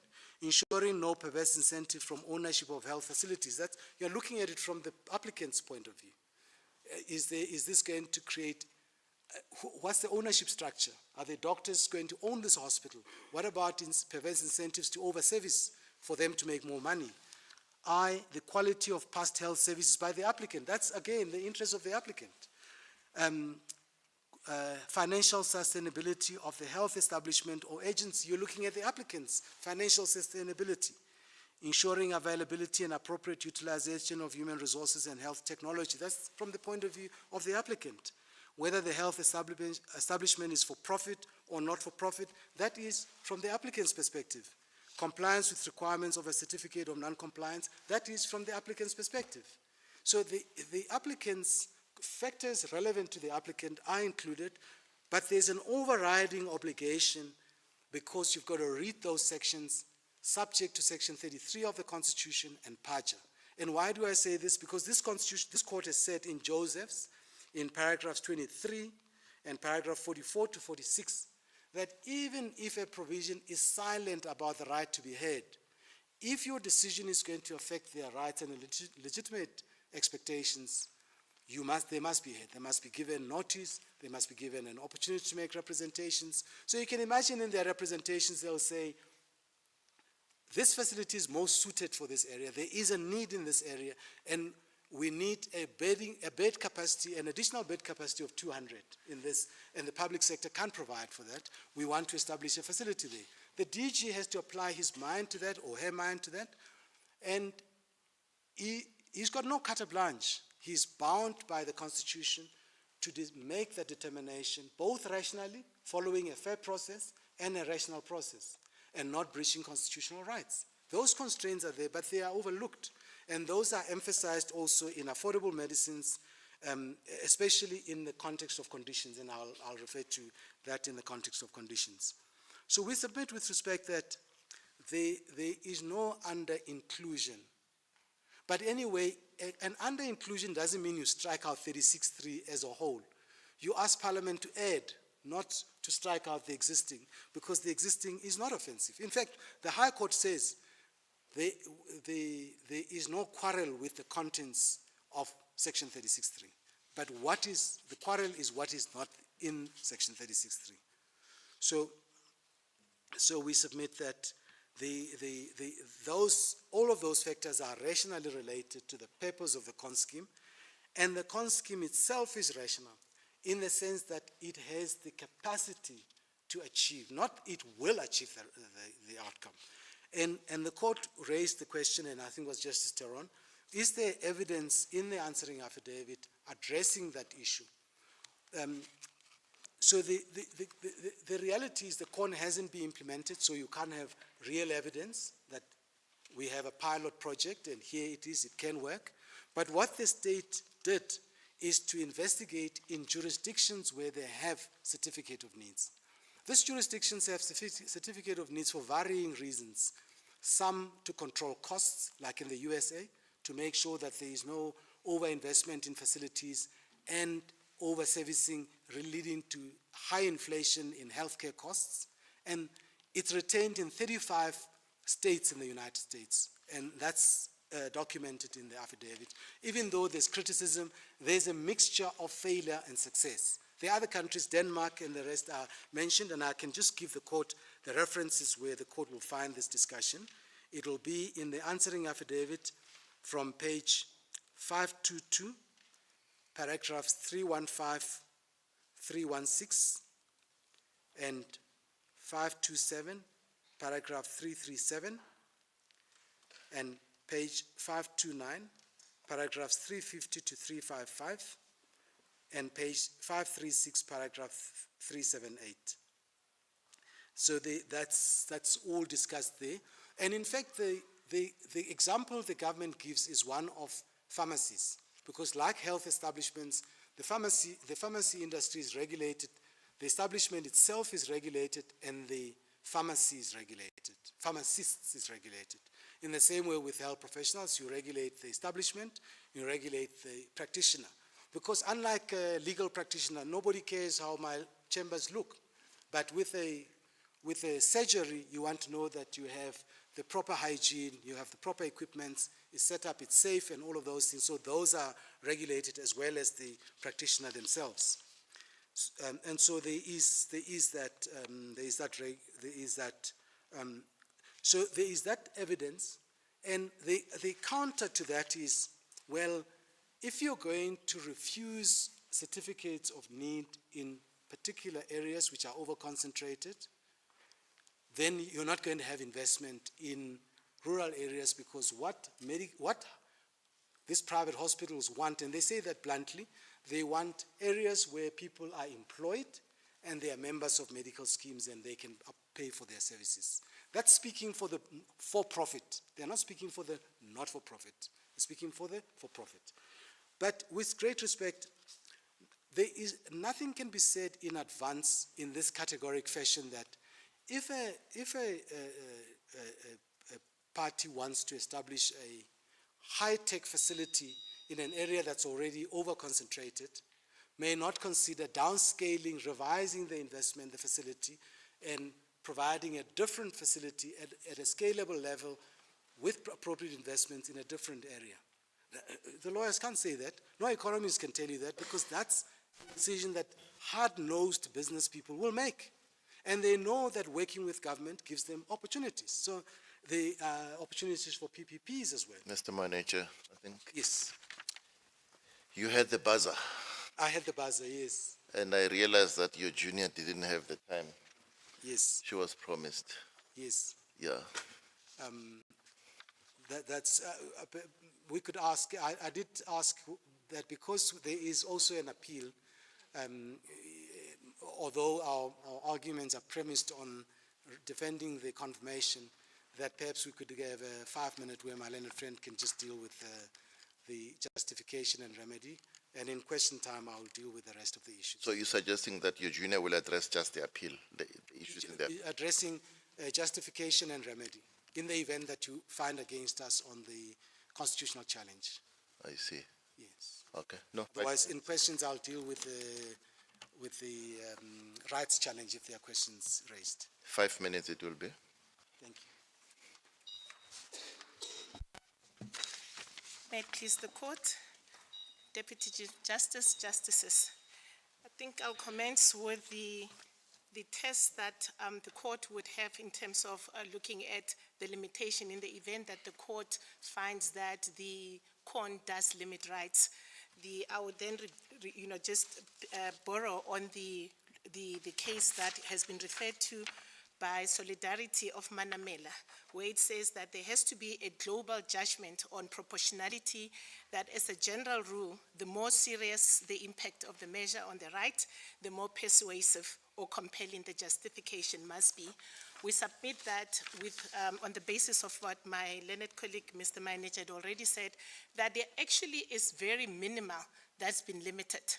Because at the end of the day, whether or not a CON is it's granted or refused, the practitioner, the health practitioner, will still be able to practice and choose where to practice.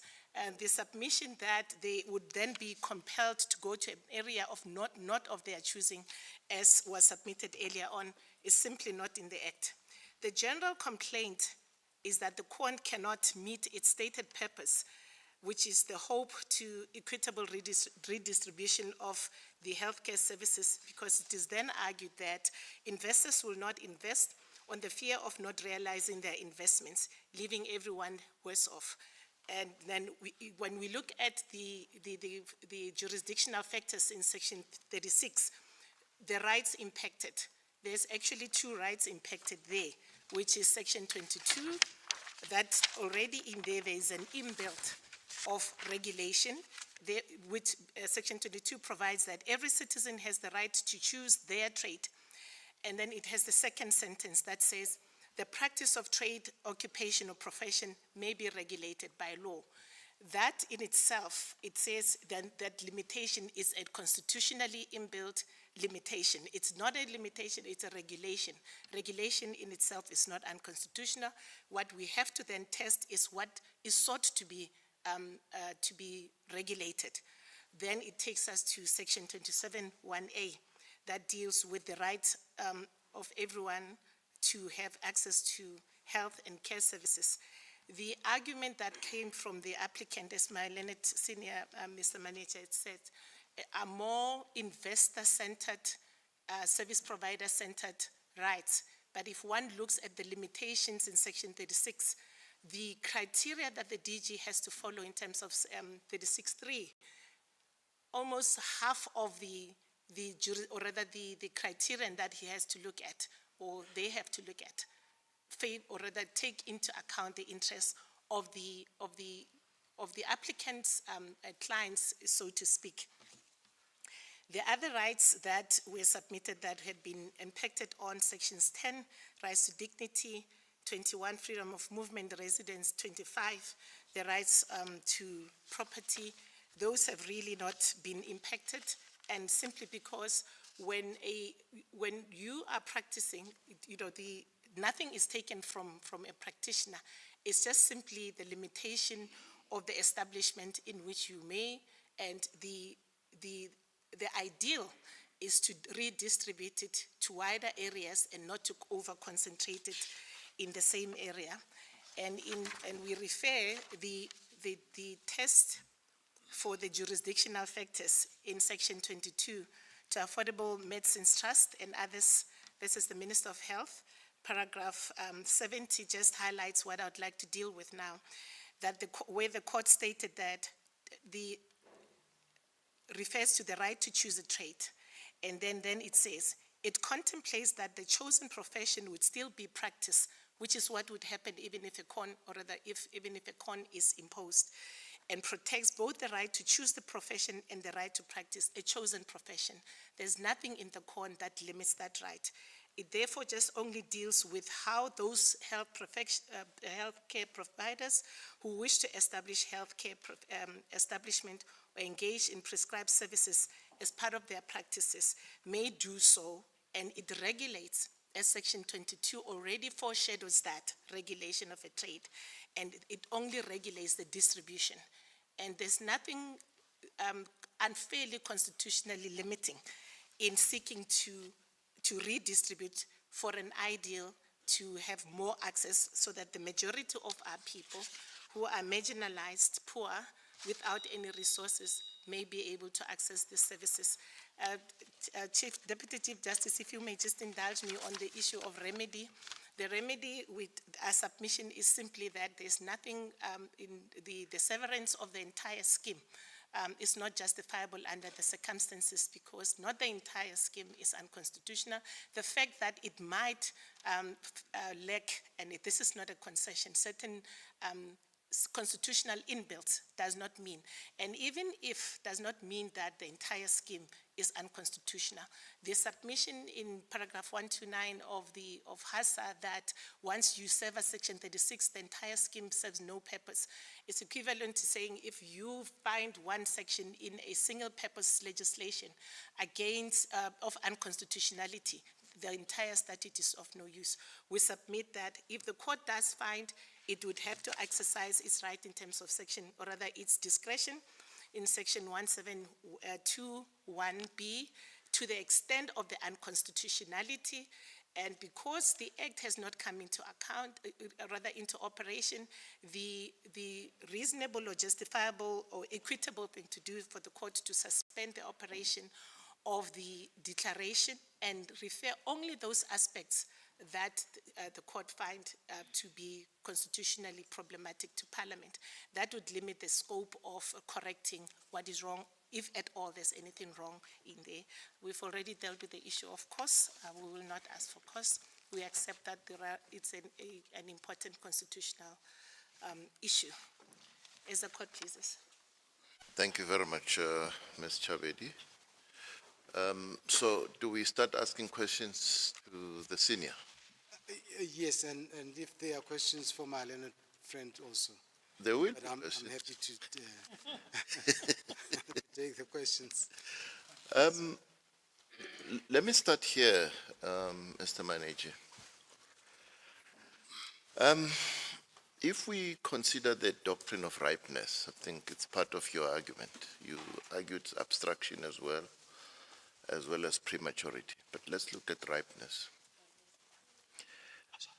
If we consider that persons affected by the Act may not at present be subjected to prejudice, but there may arguably be a real threat of prejudice as argued on behalf of the applicants and HASA, once the provisions come into operation, should we in this court ignore such threat of prejudice just because there's no date set for when the provisions will become effective? No, you shouldn't. And unlike in the High Court, we haven't argued that this court can't determine the constitutionality of the provisions merely because they haven't been brought into force. What we do submit is the applicants attract a higher burden when they challenge a statute in abstraction, which is still to be brought into force, because it's asking the court to look through the crystal glass to see what may happen in the future. So they must be able to show the court, persuade the court that just facially looking at the provisions, they are constitutionally invalid. And we submit that in doing that, they conflate two things. They conflate the mere existence of a power with what will happen when the power is actually exercised. Let's take an example with the renewal provisions and the provision to withdraw. So they say it gives the Director General the power to renew, and that's unconstitutional because it will produce prejudicial effects when that power is exercised and there is a refusal. But in fact, the prejudice will only arise when there is a refusal. So there might be a proper exercise of that power, and they would have no problem with the fact that there was a power of renewal. The only time when the issue arises, when they are truly aggrieved, is when the power is exercised and the certificate of need is either not renewed, or it is withdrawn, or there's a refusal for a certificate of need. And there are remedies for that, judicial remedies, and that's why the case they have to advance now requires them clearing a higher burden, because when the DG exercises the power and withdraws or non-renews or refuses, that is subject to challenge for legality, for lawfulness under PACHA, for procedural fairness under PACHA, and the court will rectify. The issue was raised that, but what would happen to the practitioner in the meantime? Now, courts grant interim remedies all the time. Even before the Constitution, the court will know of the judgment in Air Road Express of the previous appellate division, where a party applied for a review of a refusal to renew a license and sought pendente lite an interim license. And the SCA granted it because the court has powers to prevent hardship and to regulate its own process in dealing with the review. So there are remedies in the law which will prevent for situations where there's an unlawful refusal. But of course, if the court upholds the refusal or the non-renewal or the withdrawal, then it is lawful. It's consistent with the Constitution and it's consistent with our law. It's only in those instances where there is an arbitrariness. And also the suggestion was, but you can see the powers are so wide, they'll be arbitrarily exercised. Now, both in Van Rooyen, at paragraph 37, State v. Van Rooyen, and in, perhaps I can read the court what it said in Affordable Medicines at paragraph 36. Says the question whether there are any constraints on the exercise of discretionary powers is essentially a matter of construction of the empowering statute. In this regard, it is important to remember that subsection 22C1A, consistent with our jurisprudence, ought to be construed in a manner that is consistent with our Constitution, including the doctrine of vagueness if possible. And credit ought to be given to the Director General who has to administer this provision, that he or she will do so in accordance with the law and the Constitution. Were the Director General to issue a license on conditions in conflict with the powers conferred upon him or her, the decision could be set aside. The fundamental flaw in the applicant's attack on subsection 22C1A is that it does not take sufficient account of these matters, precisely the position here. So both in Van Rooyen, the court said in Van Rooyen, where it was a challenge to the magistracy, the Magistrates Act and the regulations, that the mere fact that legislation is open to abuse, arbitrary decisions, is not a basis to invalidate the provision because there are remedies. The assumption is the functionary will exercise their powers in line with the Constitution and the law. So to poo-poo the DG saying it must be accepted that I will exercise the powers constitutionally and in accordance with the law is really not to take heed of what this court says in Affordable Medicines at paragraph 36. Yeah. Let me just move, thank you for that. Let me just move to another point that you've really stressed within your written submissions. This test or approach that you say is in Savoy, to say those who advocate for interference on inchoate processes have a higher burden. That's what you say, isn't it? Now, you also argue in your written submissions in paragraph 92, but there you use the exceptional circumstances tag, where you say courts, I think you've cited a paragraph in the Law Society case that courts traditionally resist intrusions in internal procedures of other branches of government. Now, what I want to know is, the applicants have also cited authority of this court that says this court can do that. Now, what is it in these cases that you think should persuade us not to interfere? Yes. Deputy Chief Justice, so I always have to distance ourselves from the arguments in the High Court. We are not persisting in the argument that this scheme is inchoate and the court cannot interfere.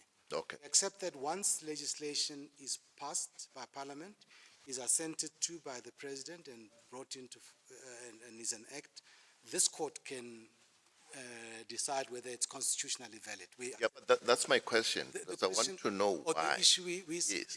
So the issue we say is that where you're dealing with a challenge, an abstract challenge, Yes. which is that a party is not saying the legislation has been applied and in the application it has infringed my rights. It is saying that just looking at the legislation, it is unconstitutional, so we don't even have to wait for its application. That those cases merely say that the burden is higher because the circumstances in which that legislation is going to be applied in the future are so varied, we can't tell right now.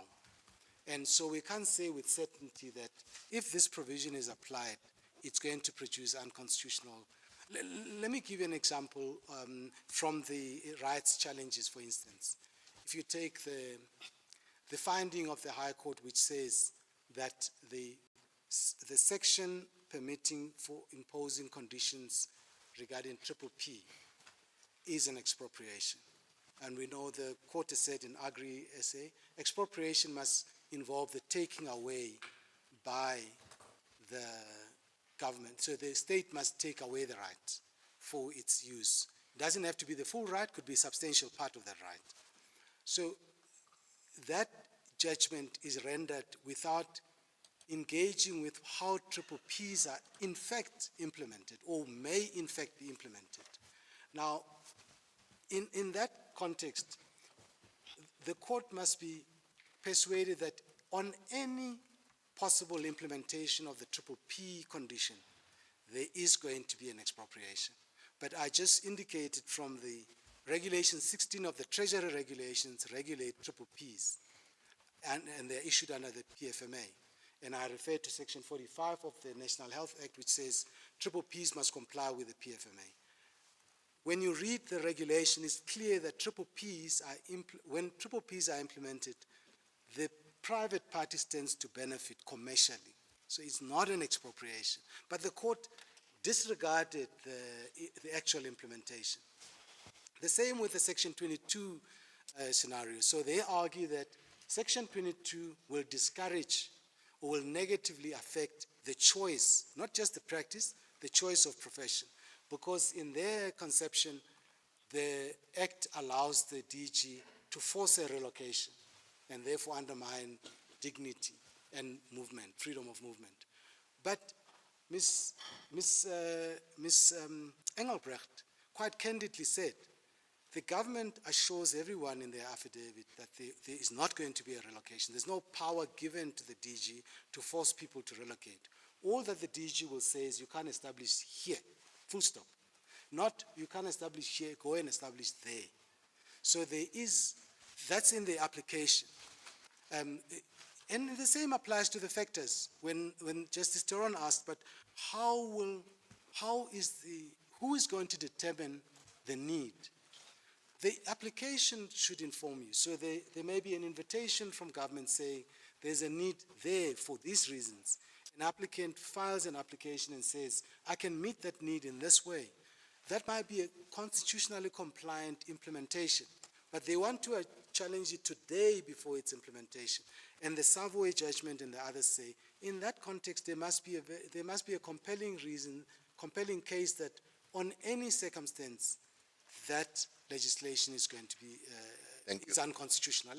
And we've cited U.S. authorities similarly, but it's not directly on full square. Thank you, Mr. Manager. Legislation. Yes, Justice, Deputy Chief Justice, yes. Thank you very much. Thank you. Thank you, Mr. Manager. Am I correct then to assume that even in the absence of regulations, you're not bothered about that? You are here to defend the legislation? Or are you still saying because the regulations are not in place, they should not have come to us? What we're saying is that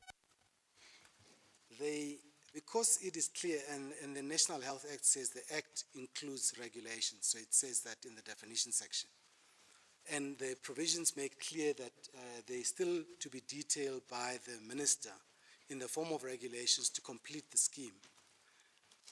On principle, on first principles, they're entitled to come to court and say this legislation, on the face of it, is unconstitutional. But we are saying is, in the absence of regulations completing the scheme, they face a higher burden to convince this court that this scheme, just on its face, is unconstitutional.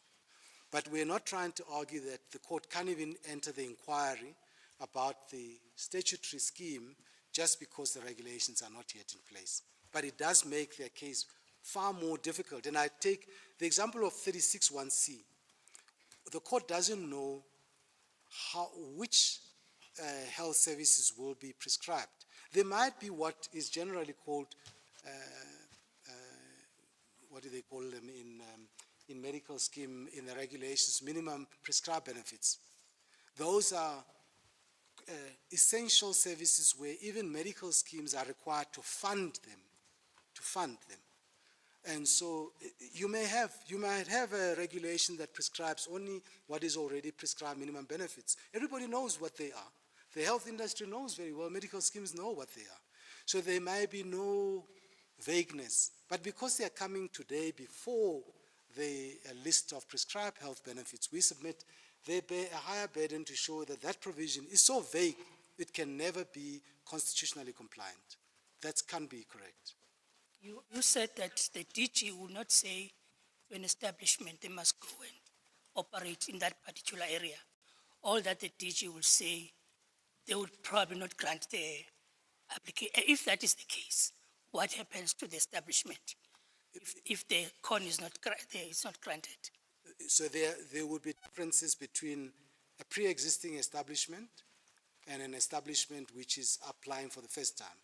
If it is applying for the first time, there may be various options, considering other areas to apply to, or adapting their investment, the scale of what they wanted to build, and so on. So there are various options.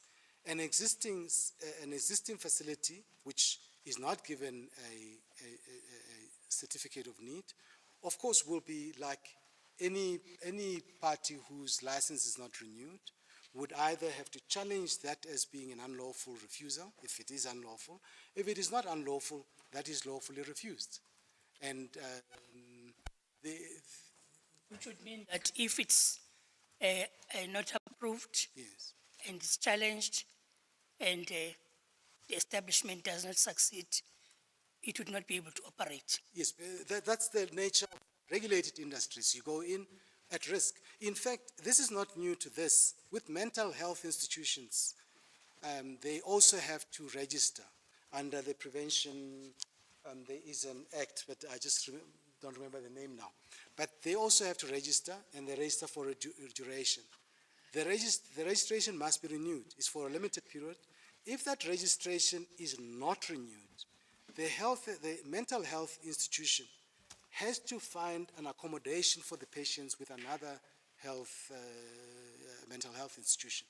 And it happened, there was reported case of Akiso, which didn't have, who was given a temporary license and wasn't renewed, and there were issues. So that happens ordinarily in all regulated industries. It's the same when in general commerce, if you are a party that wants to merge with another party, you have a right to do so, but you seek permission.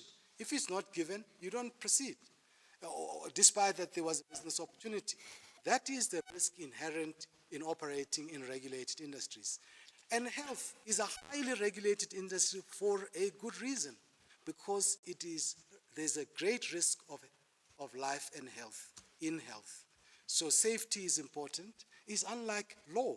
The question that, are you now saying certain professions are less regulated than others? Yes, it is true. That is the case. I'm sure firefighters are differently regulated. There is greater risk there than... No, the concern is, you're talking about an establishment that has been there for years. Yes. And then all of a sudden, the certificate is not approved. And then it is expected to just close shop, because if it's not approved, it cannot go to the other location. That's a concern that is raised by the applicants. And there's a loss of investment and employment opportunities as well. Yes, there are adverse impacts. We can't run away from that. But even as we speak, Section 82, capital A, 1D of this Act provides for closure on non-compliance with conditions for registration.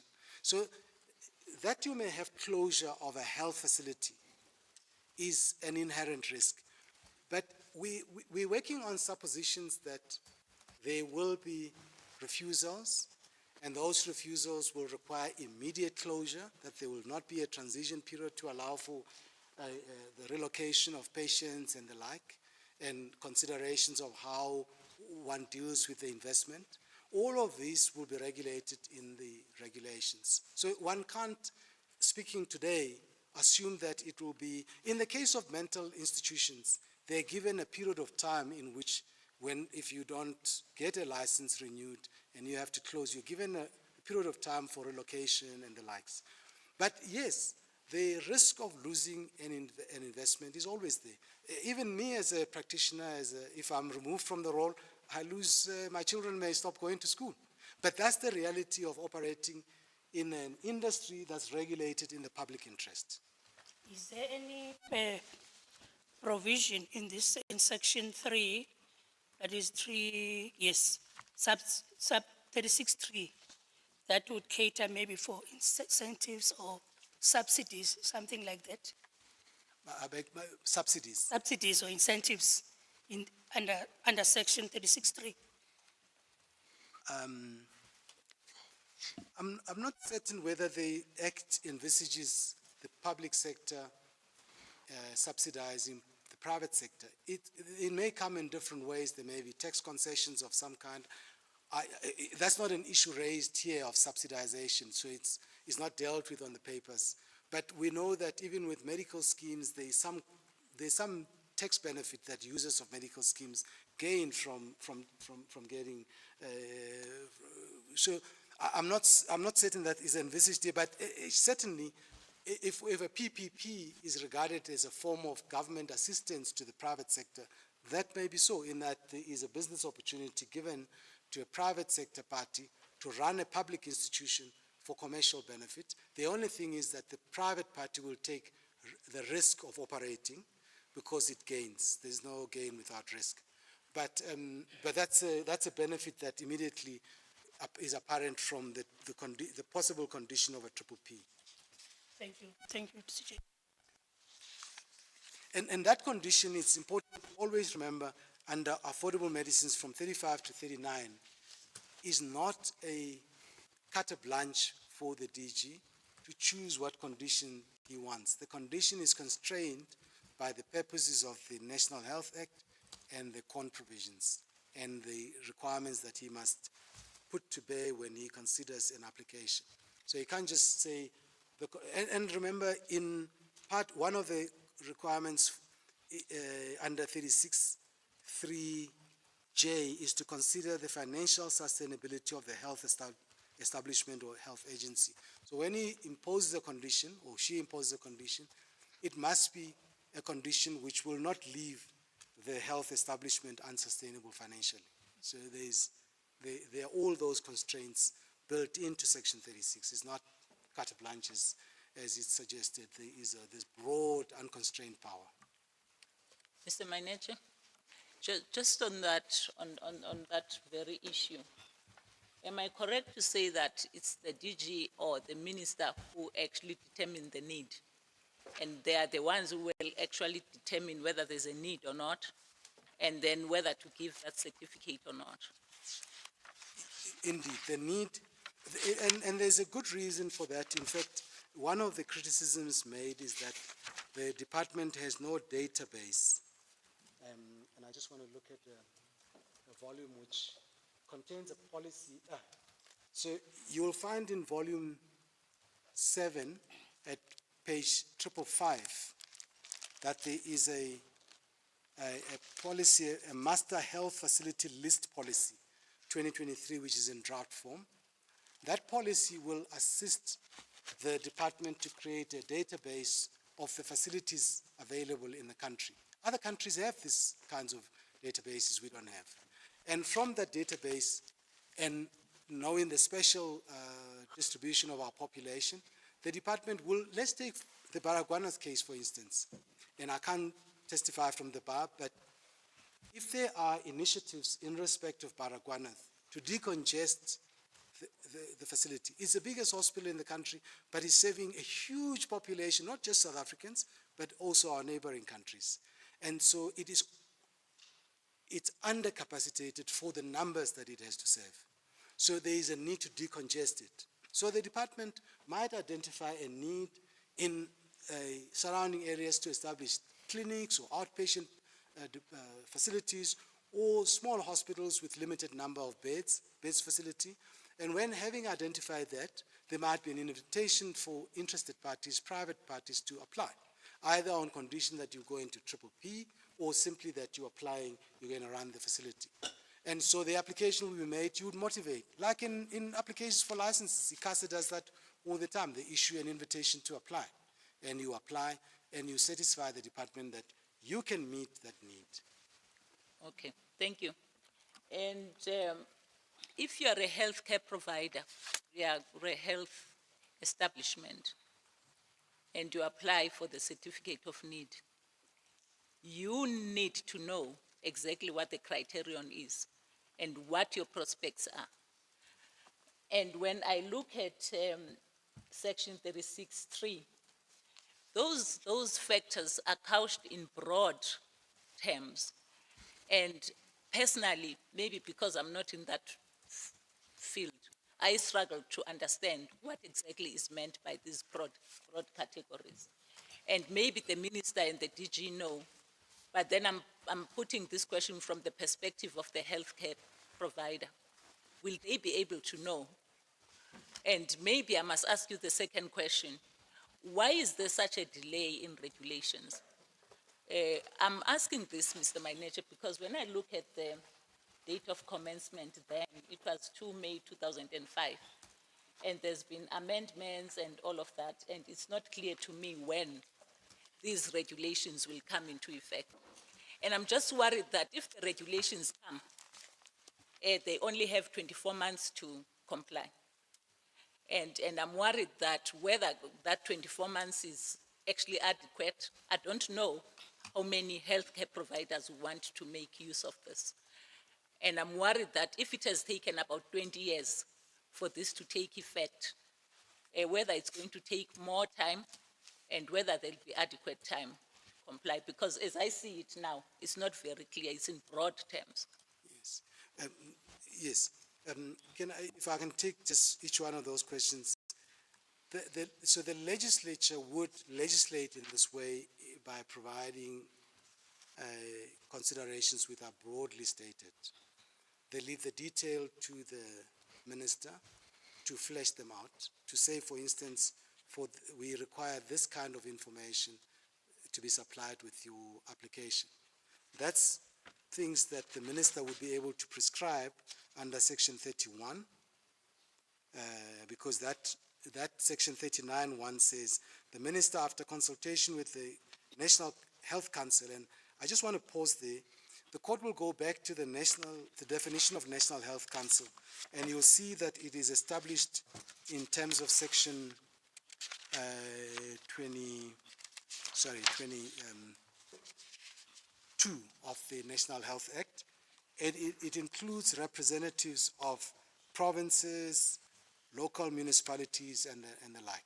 So the minister will consult representatives of provincial and local government in making regulations under 39(1), which will deal with A, the requirements for the issuing or renewal of a certificate of need, the requirements for a certificate of need for health establishment and health agencies existing at the time of commencement of this act, the requirements for a certificate of need for health establishments and health agencies coming into being after the commencement of this act, and any other matter relating to the granting of a certificate of need and the inspection and administration of health establishments and health agencies. So those will be, the broad nature of the considerations will be filled up in the detail that will be provided in regulations. So that's the first answer to that. But you can expect the legislature to regulate in broad terms, because like Justice Chitri, you raised, as much as the court is not familiar with the landscape for health industry, so is Parliament not fully familiar with the landscape. But the practitioners, the people involved in the industry, know exactly what you require. So, and these regulations will be published for public comment, so the members of HASA and health practitioners will comment, this is unclear, we don't know what we must submit, that is unclear, that's, and so on. So that's how the flesh, as it were, will be put on the broad categories. But legislature will regulate in broad terms and leave the details to the executive. That's the best way of administering. Our courts have acknowledged that in AAA, the judgment of this court in AAA, dealing with the micro financing, I think, if memory serves well, it recognized precisely that delegating down to the executive to fill up the details is indeed the function of the executive. And also in Mpumalanga Petitions Bill, which was my first case to appear in the Constitutional Court as a junior, there too was legislation to be administered by the Speaker of Parliament, which left the detail about a petitions process for the public to petition the legislature, the details to be filled up by the Speaker. And this court said, that is appropriate because the Speaker is on the cold phase of implementation and would know what is required, like in the case of the executive. So that's I accept that, Mr. Manager. I thought that when you were submitting, you said that it's easy to make out what is required. I thought that was your submission, that it is easy to make out what is required if one reads the text. Yes. Yeah. I thought that was your submission. Yes, it is still my submission, Justice Chitri, that one can make out what these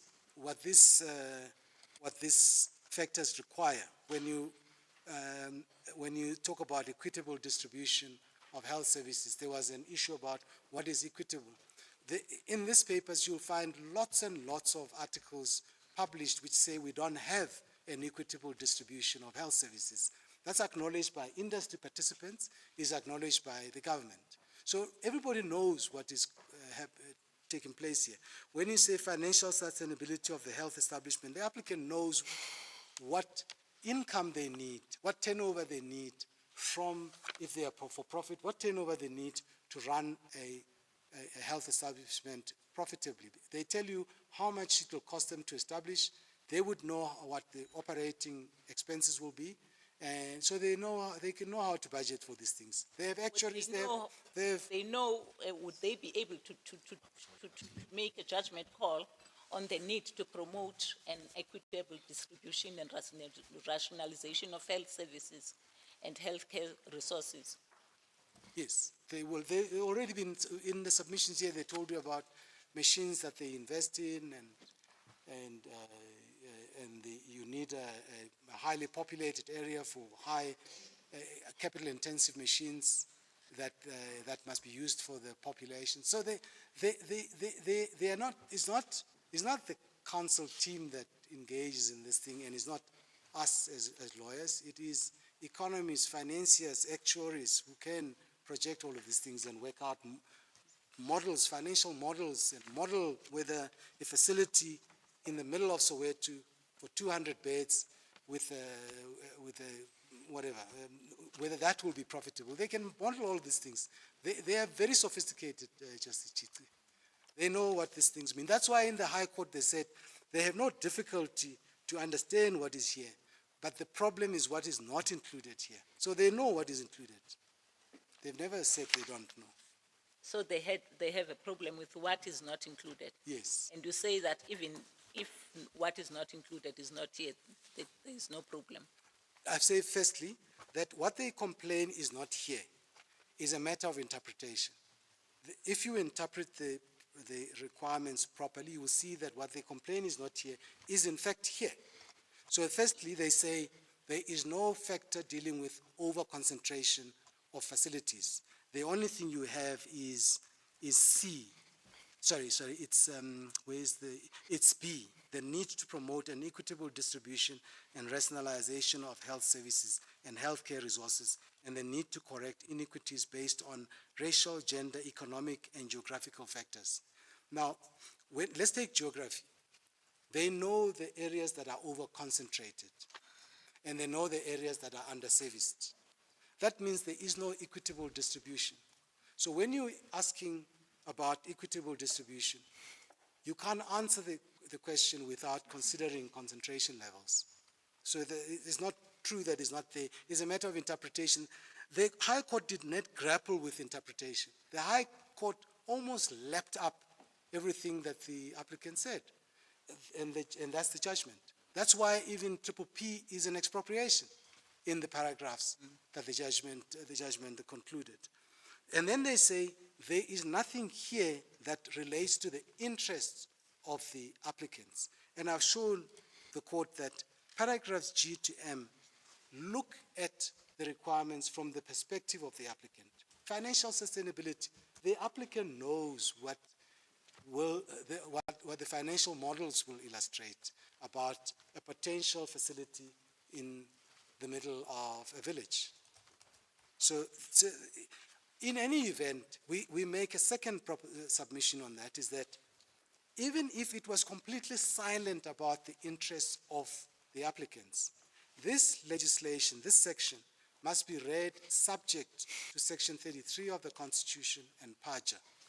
And Joseph says, when you're making decisions that may adversely affect the interest and legitimate expectations of other parties, you must comply with PAJA, not review. When you're engaging in the decision making, you must comply with PAJA. PAJA in Section 3 and Section 4 requires that you must follow a fair process. And a fair process means they're given an opportunity to make representations. So when they've said it's not going to be financially sustainable, and the department disagrees, they must be invited. If that is going to be determinative of the decision, they will be entitled to make representations on why they are right. And the department must listen and engage with those representations. That's what a fair process requires. And legality requires that it must also follow a rational process. So, and rationality sometimes requires that you must hear a specialist in the field. They are the specialists. When they say there is a need there and you debate the need with them, you must hear them. And otherwise the decision is not procedurally rational. Thank you, Mr. Manager. Thank you. Any submissions on the regulation? Oh, delay, yes, let me deal with that. So it's correct that there has been delay, but there is a reason for that. The regulations from page 77 were published on 15 June 2021. They are drafts, so they must be public. Let me see. If this is probably for public comment. This was for public comment. The minister, intends, after consultation, yeah, intends to make the regulations, so there's comments. Immediately this regulations were published, this application was launched by Solidarity in December 2021. So you'll see that in volume 1, that the application was launched in December 2021. And obviously there are delays in the administration of justice for reasons we all know. And the department, out of respect for section 165 of the Constitution, which requires all organs of state to support and protect the judiciary, that obligation did not go ahead and waited for the outcome of this application. That's what has held up the regulations. So this court, if this court were to accept my learned friend, Ms. Chavedi's submission that as part of the just and equitable remedy, the court can consider a suspension remedy to allow the minister to carry on with the regulation-making process, because if the sections are struck out, that regulation-making process can't continue. And so when even if Parliament fixes, and in 24 months' time you have a new act, without regulations, we'll probably be before the court again. So you do need that at a time when the Parliament fixes whatever defects the court identifies, that regulations have been made pace. Because as we submit, not everything in this section 36(3) even is objectionable, is what is not there.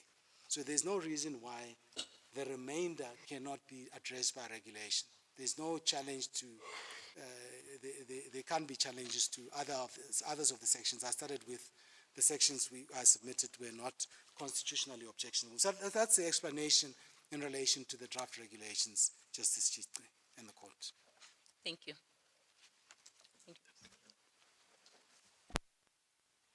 Thank you, Mr. Manager. I just want to deal with the question of the abstract challenge and link it to the question of the rights limitation, on which we had the benefit of quite limited argument because of time constraints. Yes. So it seems to me one of the problems that bedevil us today is that we don't know how this will play itself out once the regulations are in place, and how the system will work. But when I think about it, I can imagine, for example, to the extent that there has to be an equitable distribution of resources, one would expect the Department of Health to do an overview with regard to needs versus population density and indicate areas that may well be overserved and areas that are underserved.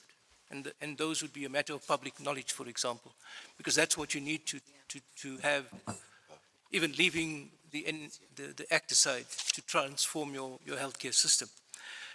And I'm not sure how the system of applications will work, for example, which brings me to the question of limitation. Firstly, it would seem to me that Section 36 does constitute a limitation. Because Section 36. Yes. Of various rights, because this court has distinguished between the regulation of a right and when the regulation of the regulation for the exercise of a right breaches the boundaries of the right and constitutes a limitation. It would certainly seem to me that this would constitute a limitation.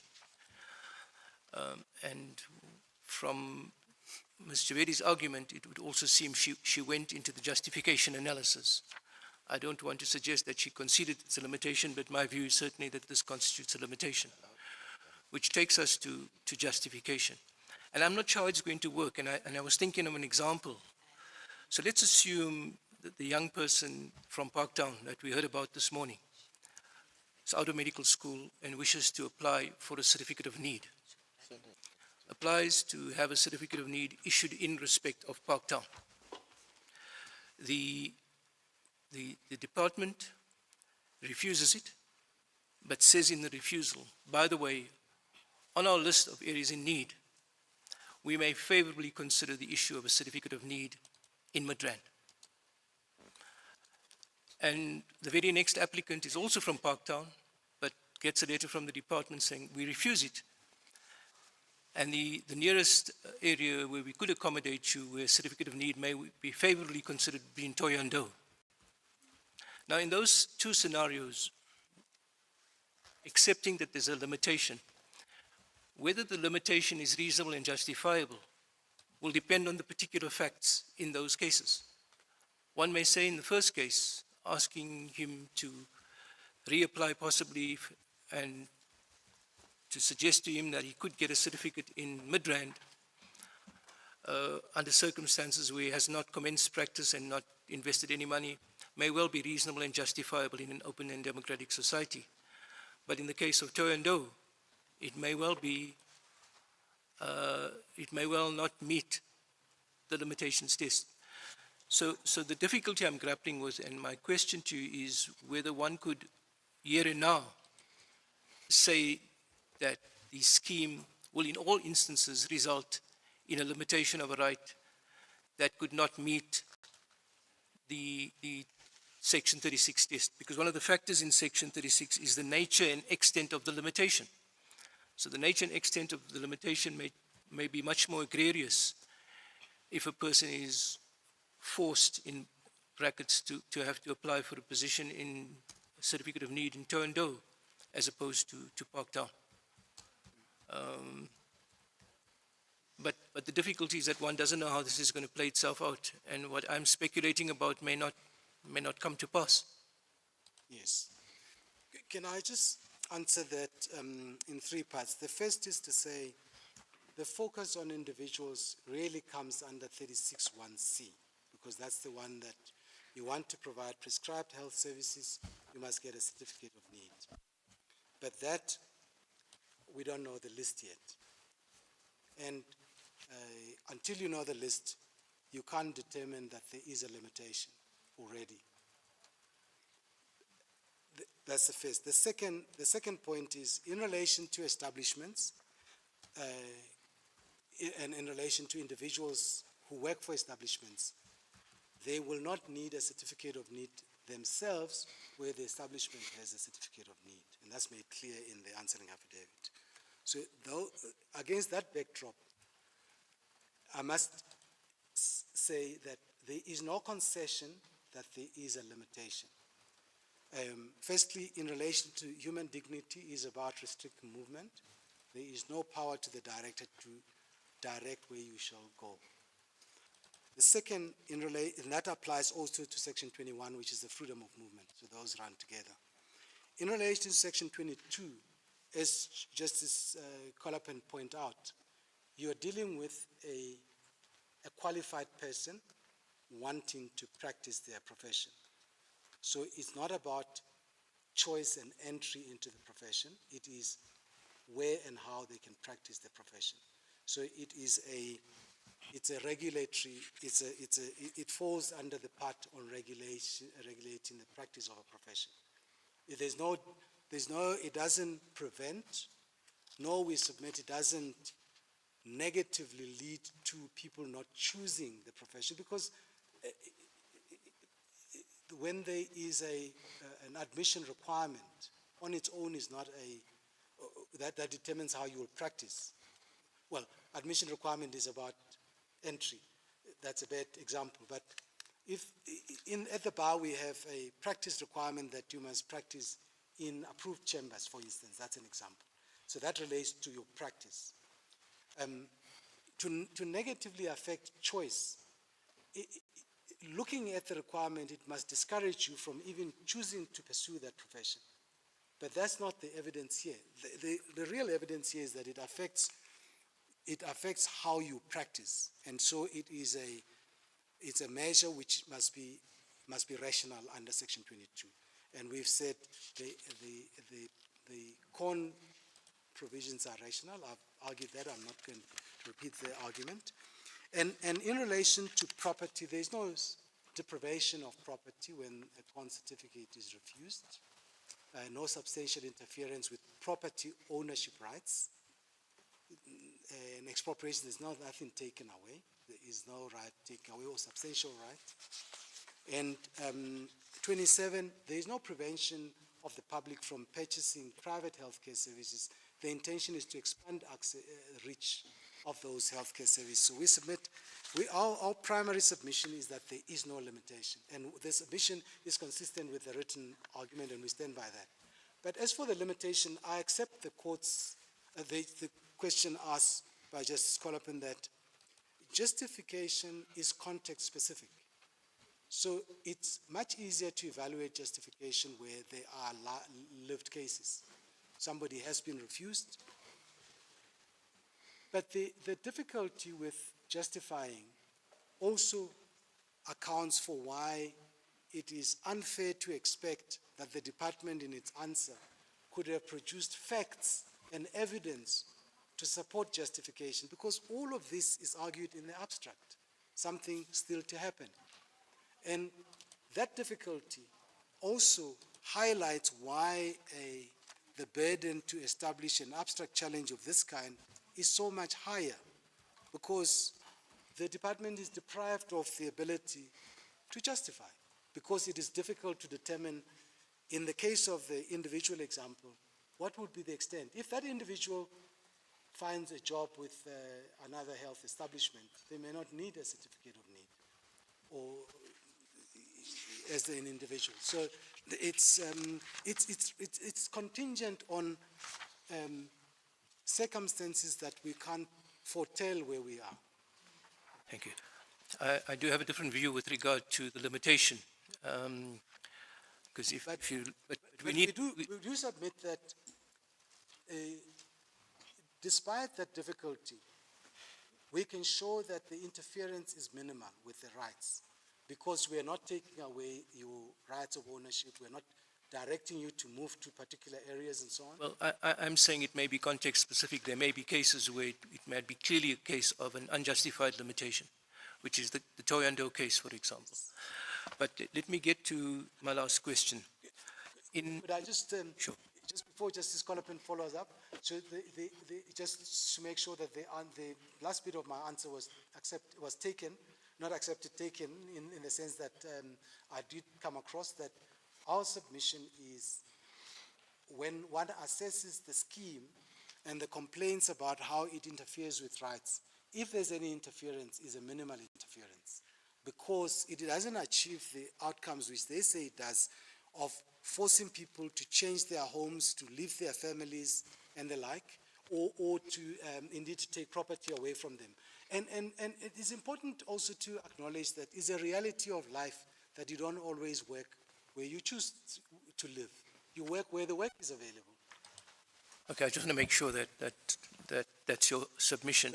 I'm saying that there could be instances where the interference is minimal, and it doesn't reach the level of, or rather the justification argument is sustainable, and there could be cases where an argument of justification may not be sustainable. Yes. That is best assessed on the facts of those I accept that proposition, Justice Colopin, just to be clear. I accept that if this challenge came when the regulations were in place and the CON was being implemented, we could have a situation like that. I accept that. My last question is in response to Justice Ntlantla's question with regard to the closure of an establishment that does not obtain a certificate of need. You referred to Section 82. Yes, I said... But Section 82 is closure under circumstances where there's some form of culpability, not so? I accept. Sure. And here we would not be dealing, and so therefore one might say that under those circumstances, closure meets the legal threshold because there's conduct that is culpable and therefore the consequence is closure. But here we're dealing with an establishment that may not have been culpable, that may have been fully compliant at all times, and it would face closure under circumstances where there may not be any claim to compensation. Is that not at odds with the sort of architecture and the spirit and the values of the Constitution? I accept the distinction between where there's culpability and where there's no culpability. Our primary submission is that non-culpable closures resulting from non-renewal or withdrawal of permissions is found across many legislation. But of course that is not responsive to the particular question here. But the point here is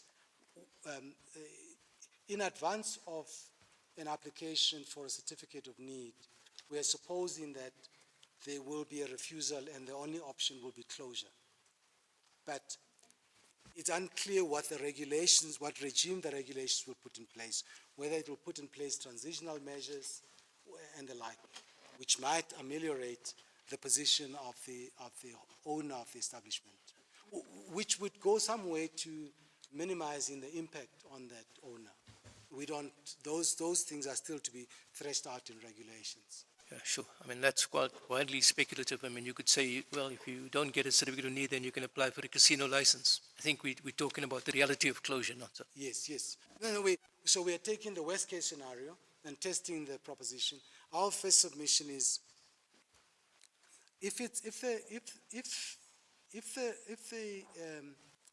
so the government and the department is entitled to change the regulatory framework, and South African Diamond organizes that legislation acknowledges that a change in the licensing regime is not a deprivation of a right or expropriation. There's a right to change the licensing regime. Assuming the licensing regime is itself consistent with the Constitution, the implementation of it in a lawful manner which result in a closure would not offend the Constitution. And it will be a risk of doing business in the regulated industry.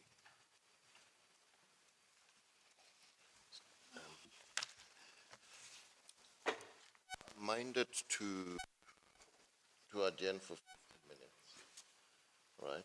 It's been 2 hours since after the lunch. Yes. And so I'm going to request colleagues that we adjourn for 15 minutes and come back and continue. As the court pleases.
You hold back regulations and then you say, well, now there are no regulations, so you have a higher burden.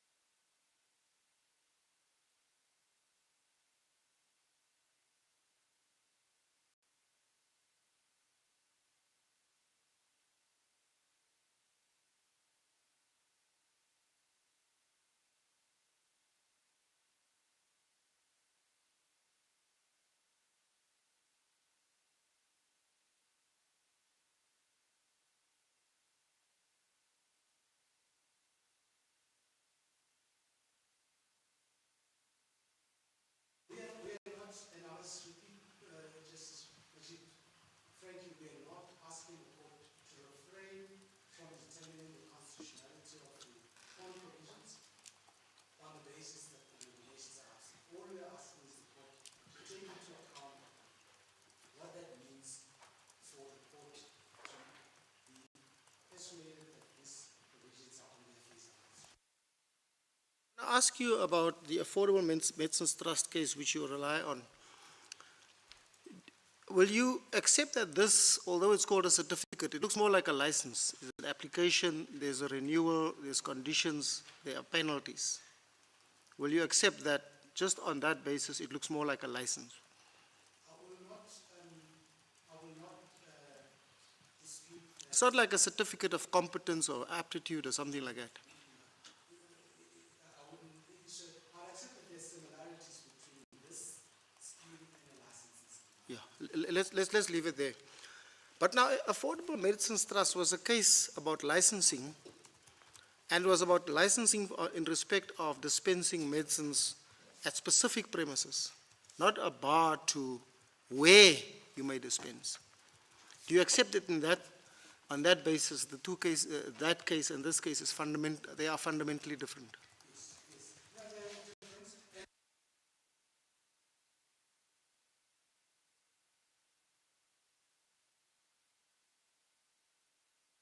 Just on norms and standards, did I understand you correctly to say that these certificate of need provisions, these impugned provisions, also have in mind setting norms and standards?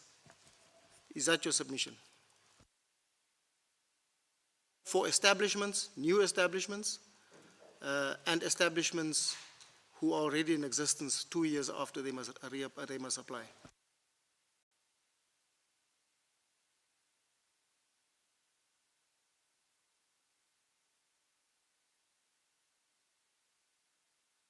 Because I find that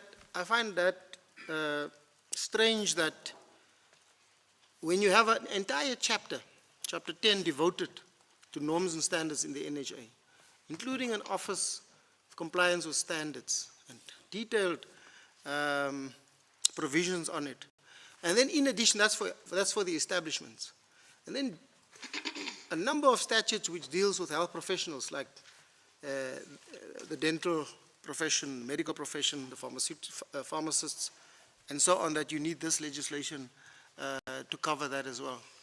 It seems to me that there's only one objective. There isn't a primary objective and a secondary objective. It must only be the primary objective which we must decide in this case, isn't it? Well, with that in mind.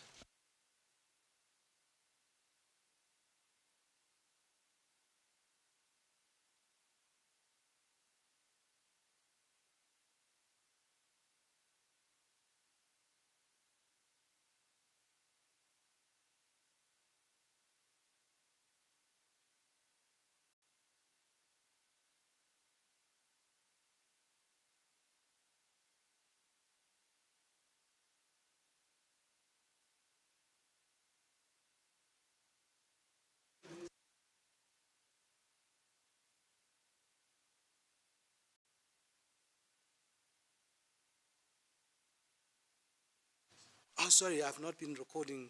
I hadn't pressed this for the mic. I hope that I was still audible. You were audible. You weren't recorded. But Mr.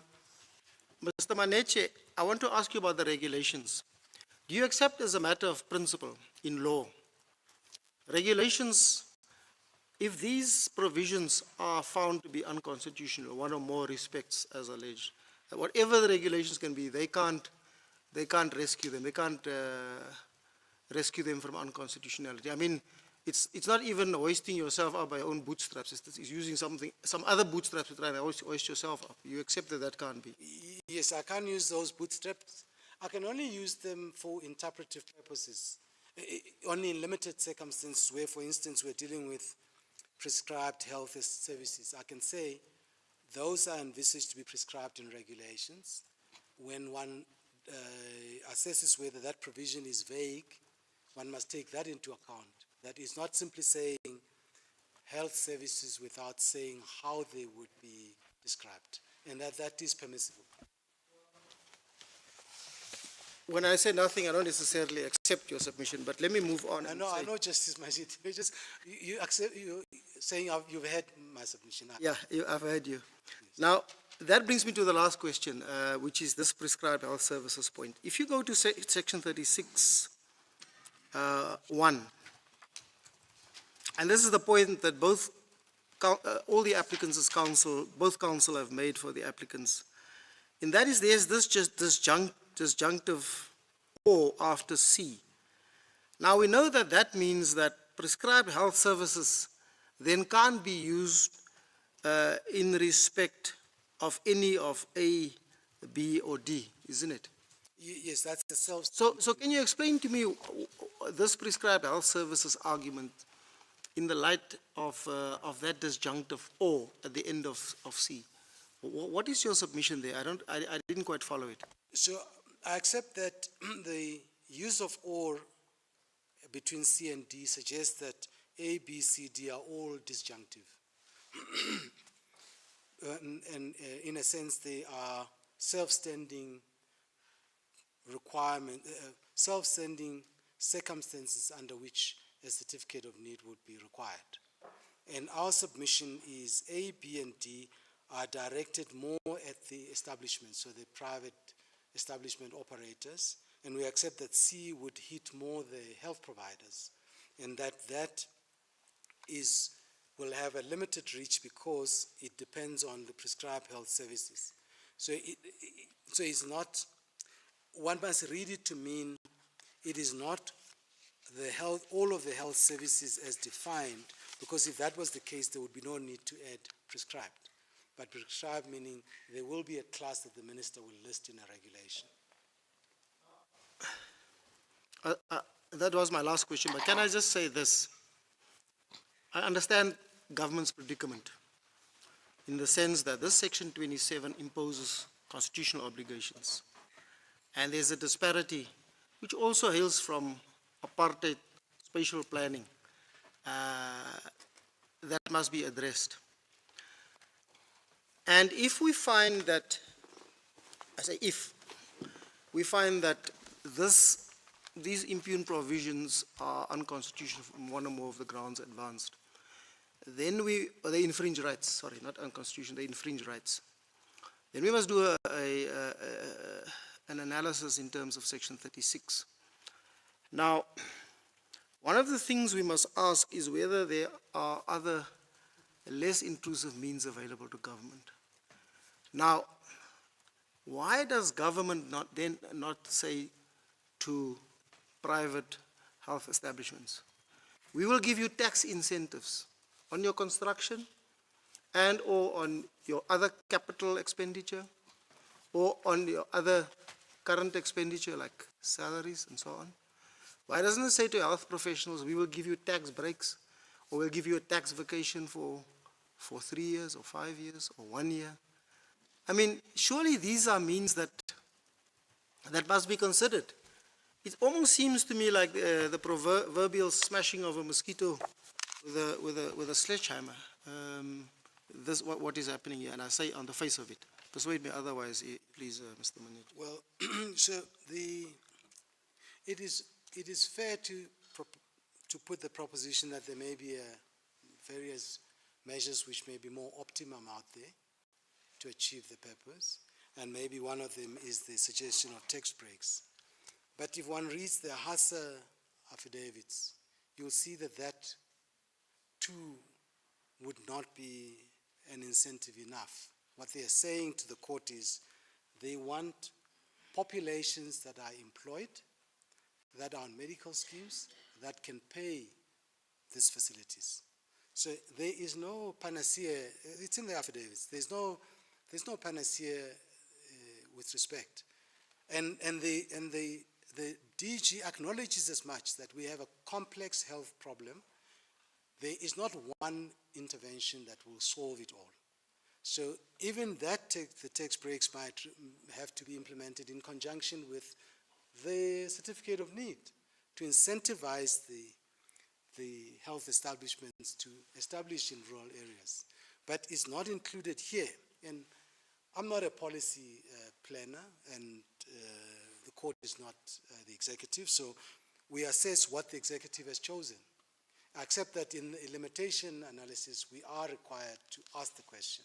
But perhaps the only submission I can make is there is no obvious solution.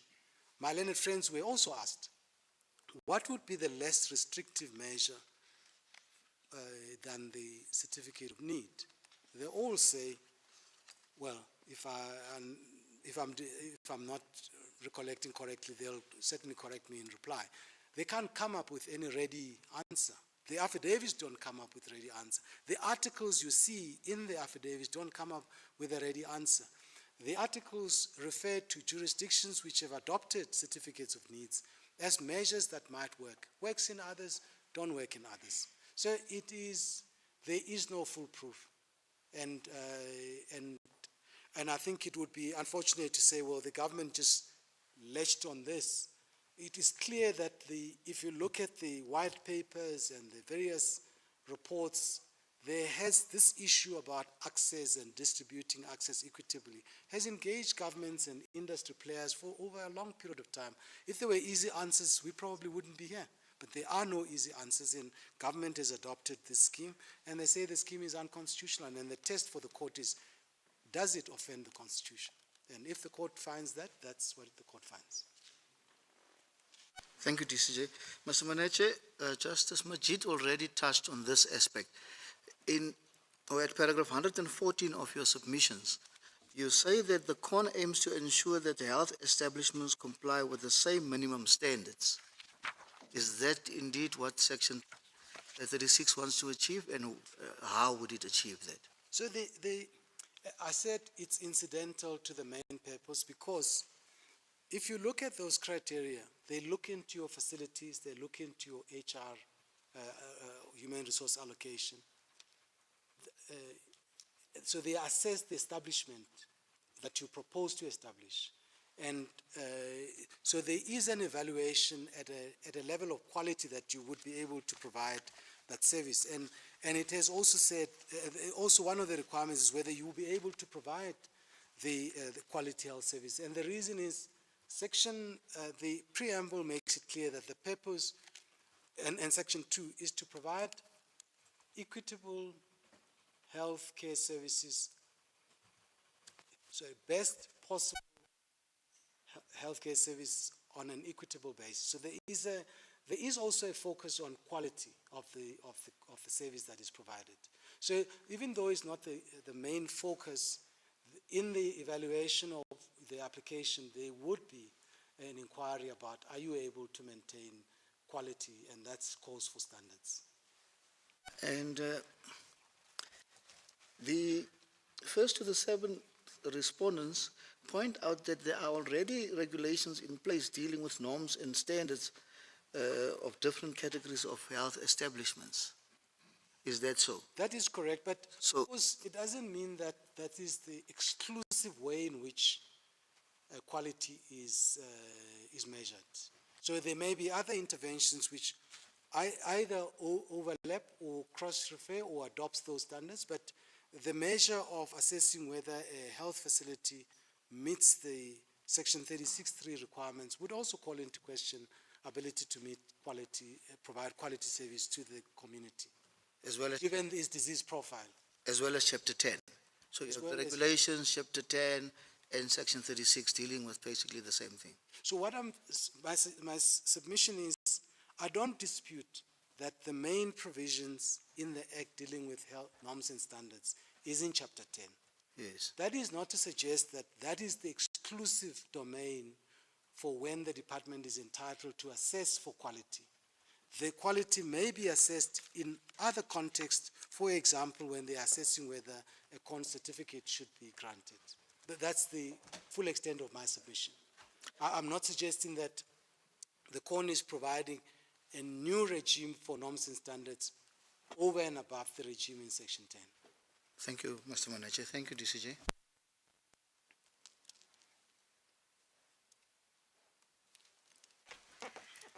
Mr. Manager, clearly Parliament is delegating certain powers to the Director General and the Minister of Health.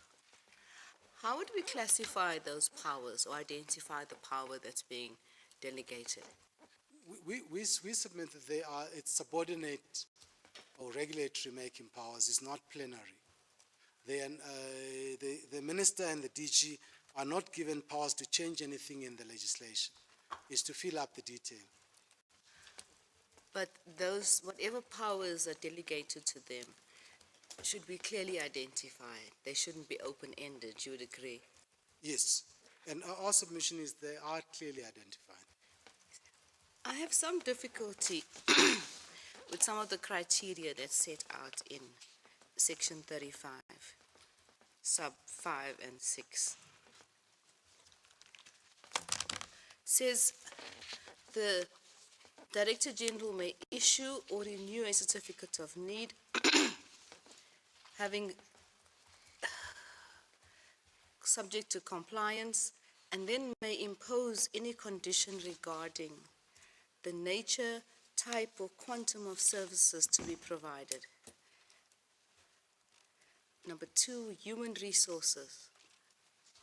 3, public-private partnerships. Training. Isn't that too broad, all those criteria and conditions that may be imposed? They may be broadly stated, but they are criteria that are constrained by the purpose of the legislation and what the certificate of need is intended to achieve. So if they are going to advance equitable access, they are in line with the provision. But where we're dealing with delegated power, Mr. Manager, mustn't that power be circumscribed? It should, but one must bear in mind what affordable medicine says. You must read it in line with the purposes of the legislation. So it's not a wide-ranging power, and also you must bear in mind that it is constrained by the Constitution. He can't breach rights, for instance. So he can't impose a PPP without the agreement of the private party, because as I indicated in Section 45 of the very same Act, it requires that a PPE be agreed and be in line with the PFMA, and that is regulated under the PFMA. But if the if the Director General may impose any condition regarding the nature of the services, isn't that too broad? Not talking about whether the conditions would be contrary to the Constitution. Isn't that alone too broad when we're looking at delegated power? Respectfully not, because the department could identify a need for a particular service. Say, in an area served by a general hospital, it might identify that you need a renal facility, or you need radiology facility, or you need some other form of specialist facility, and can identify that as a need for that area. So when you apply for a service, you apply for that. In fact, hospitals are classified according to the services they provide. So you may have a specialist, you may have a mental hospital which does only that, and you might have an outpatient health facility which only sees patients. They don't sleep out, they leave, and it's limited as to the number of hours people can be in that hospital. So there are already inherent limitations in what type of health services a particular facility can provide. And in this case, it would really be the nature would be also limited by the kind of need that is identified already in the section 36(3)(d). You can see that you can take into account the demographics and the epidemiological characteristics of the population to be served. That's the disease profile of that population. So there might be a particular need for a prevalent condition which is untreated because of lack of access in a particular community. There's nothing wrong in indicating a nature, but it must also be understood that often this application processes might be iterative between the Director General and the applicant. So the Director General might say, only if you can include this service, and the applicant might say, we can't, we don't have the budget for it, and so we can only provide particular services which may become the condition. So it mustn't be looked at that these conditions will be imposed like guillotines without engaging with the applicants, because that's what PAJA requires. There must be an opportunity to hear the applicants. And in that context, all of these questions that look on face value to be too broad may be really understood. It's my last question, Mr. Maneche. If we look at 36(3), which refers to the quality of health services rendered by the applicant in the past, and we look at 36(6), which talks about norms and standards, and whether the establishment constitutes a risk to public health, are those not areas regulated by the Medical Council of South Africa? I'm not certain which, is that the Medical Council with that, not the Health Professions Council? Yes, whether it's specific, industry specific, or related to a particular practice, area of practice, but aren't there councils that regulate Yes. that? The Health Professions Council regulates the conduct of practitioners, but that's their ethical and professional conduct. So for instance, you go in and say, I've got a problem with my finger, and they operate your back. That's over-servicing, and that might be an unprofessional conduct. Or they might be an optometrist who says, I can give you an advance on your medical aid to buy spectacles, sunglasses. That might be unprofessional conduct. That's what the Health Professions Council regulates, is professional standards like the LPC. But as to the way in which you practice, whether you can establish a health facility, that's a department role, is not. The Health Professions Council also falls within the department. 36(3) refers to the quality of health services rendered. Yes. Wouldn't that be a matter falling under jurisdiction of the councils? No, it's not a conduct issue, it's a quality issue. It's the patient's experience of the hospital. You go into a hospital and you are treated, are you treated well? Not improperly. Improperly would be the Health Professions Council, because now you are breaching ethical obligations. Here is, are you treated, are you given quality service?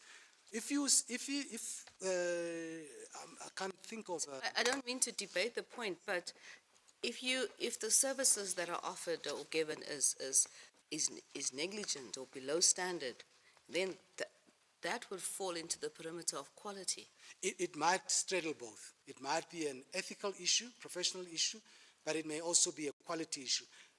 Justice Toron, I know that you were in the bench dealing with, and was part of the court dealing with the Mediclinic case. In Mediclinic, you will see it's discussed that at the time when when the matter was handled in the tribunal and in the Competition Appeal Court and before this court, there was no standard in the industry to measure quality. Quality is completely different from improper conduct. And what the department is doing is by norms and standards, is to plug that gap to measure quality. So quality where it doesn't become unprofessional. It is simply that your experience, your patient experience is not good enough. You were not treated properly. Not that you were treated improperly, it's just, But if I struggle to give an example, Justice Toron, but I a accept patient there may has be a overlaps. complaint, If a patient has a complaint regarding the quality of the service they receive, surely that complaint should go to the respective or particular council of that profession.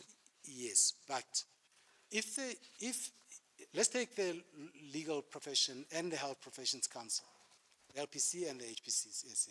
So you could come to one lawyer who gives you legal service, but is not so shoddy as to be unprofessional.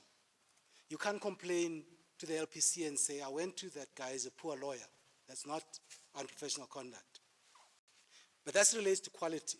So in the same vein, when you go to a doctor, he treats you as a doctor should. Examines you, takes your history, does everything, and gives you a prescription. But you go to the next doctor and he treats you better, as in your experience and your response to the treatment is quicker, and you think, that was better quality, this is poor quality. You may still not have crossed the line for unprofessional conduct, because you're complaining. I'm not sure I follow you completely, but I think you've taken it as far as you could. Perhaps that's right. Thank you very much. Thank you, Deputy. There's a court, please. Chief Justice.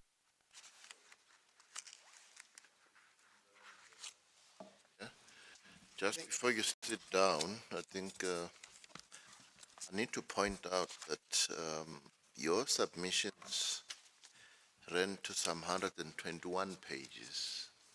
They were reduced by the direction of the court. And we were asked to reduce the submissions and file 60-page submissions on the 4th of pages. September, which we did. Yeah, 60, okay. 60 pages, yes. We submitted 59 pages, but with a separate list of authorities. But we did comply with that direction. Okay, no problem. Thank you very much. And we do apologize for the 124. There was too generous in the way in which the case was argued, and we could tighten it, and we did when the court said we must do so. Okay, thank you.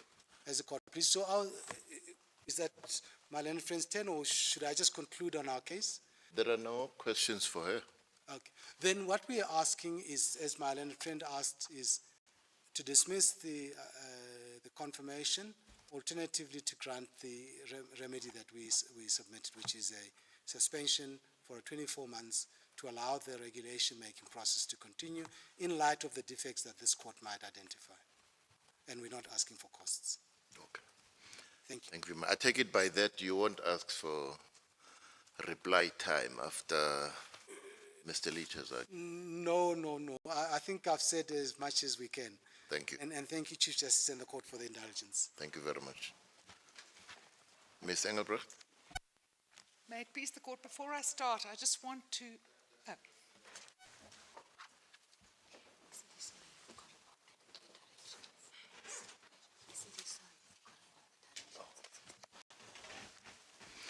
Please continue. May it please you, Deputy Chief Justice, I just want to make sure, I see the clock is on 10 minutes, I take it those are mine, and that Mr. Leach will get his own time. I'll try and see if I can yield some time to him, as it pleases you. I've listened carefully to the debate between the court and my learned friend, Mr. Maneche, and what is striking is that the central theme of this certificate of need scheme, which is geographic distribution, hardly had any airtime. It didn't have airtime because Mr. Maneche cannot come to this court and explain that somehow, in consequence of this scheme, there will be a better geographical distribution of services. So, fundamentally, this scheme cannot serve the intended purpose. The problem for the scheme is, as we see, that Mr. Maneche starts from Section 27. The fact that there must be reasonable measures taken to advance access to healthcare. And this measure is not a reasonable one because it cannot get there. It cannot get to the point where people will actually access the services in the rural areas. In this regard, if I may refer the court to Grootboom at both paragraphs 78 and paragraph 95, where he talks about access on a programmatic and coordinated basis subject to available resources, and elsewhere, a coherent and coordinated program designed to meet the state's obligations.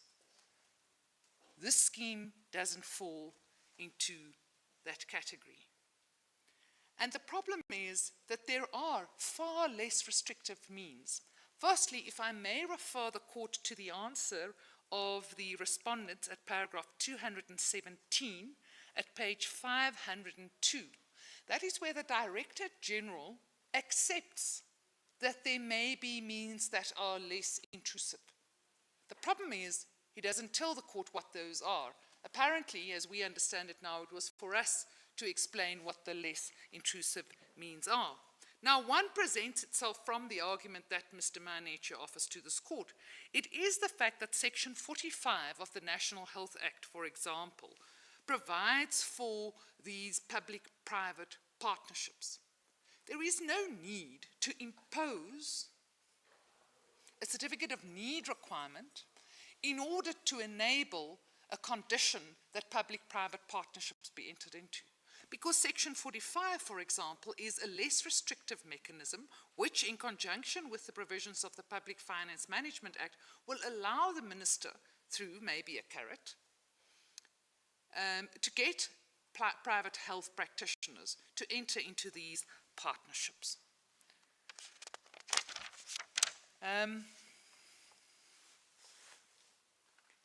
The problem further is that the submissions today say, well, actually, there was no issue taken with this Section 36(3) requirements. That is, in fact, not correct. And we invite the court to look at page 26 and further of the founding affidavit in the record, which explains expressly how and in what way we took issue, that is, my client took issue with the Section 36(3) requirements. As regards the regulations, the question comes repeatedly, well, what would the regulations tell us? Well, it would ostensibly help us to understand what prescribed services are. It would tell us about norms and standards. It would do quite a lot for us.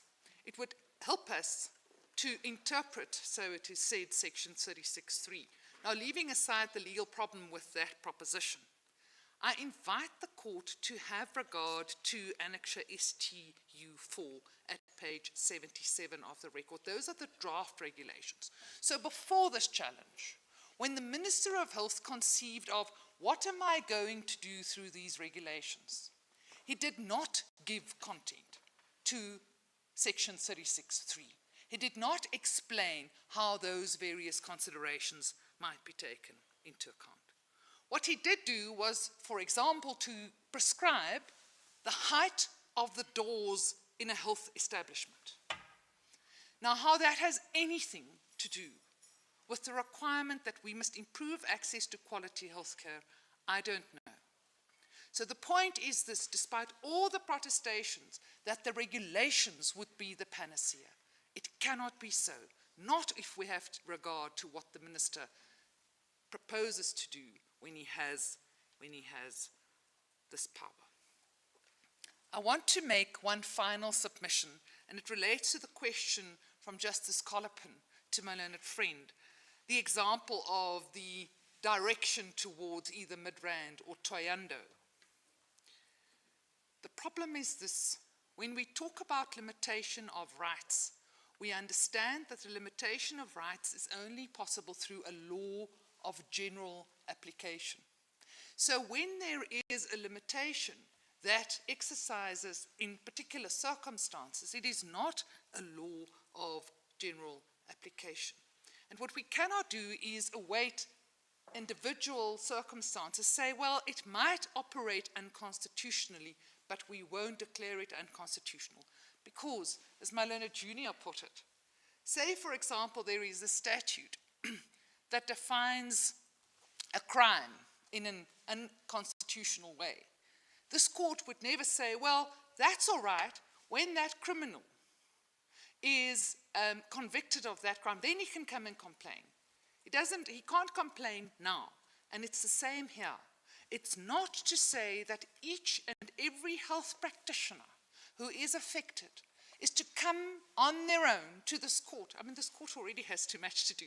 Inundated with one application after the other about the particular application. If it operates unconstitutionally, it falls to be declared as unconstitutional. I make those submissions only, and I yield the time that I have left to Mr. Leach. Yes, but you now have extra.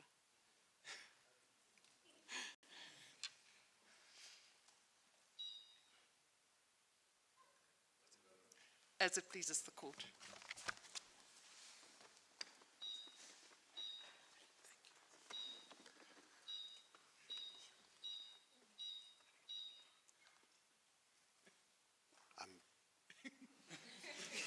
I think I'm entitled to 8. 8, Chief Deputy. I'll take whatever I can get, Deputy Chief Justice. Beggars can't be choosers at this stage. Let me get straight to the point then. There was a debate with my learned friend, Mr. Mainechi, around the question of Chapter 10 and whether or not norms and standards were required to be addressed through the Certificate of Need provisions. And there's a simple answer to that. The simple answer is this, and it lies in a question. Will the Certificate of Need that is issued by the Director General under Section 36 override Chapter 10? Will an officer, a health officer or an inspector exercising his or her functions under Chapter 10 be not able to do that because the Certificate of Need has made provision for it? And the answer must obviously be no. And once that is so, once it has no role to play in Chapter 10, then it has no role to play, full stop. There's a second proposition, which is this. For 20 years, since May of 2005, we have operated without a Certificate of Need dictating norms and standards. For 20 years, the regulations and more latterly Chapter 10 have been in effect. Why it suddenly requires that it be implemented as an ancillary measure at all, our learned friend, with respect, couldn't explain. He drew an analogy, or tried to draw an analogy, with the Mental Health Act.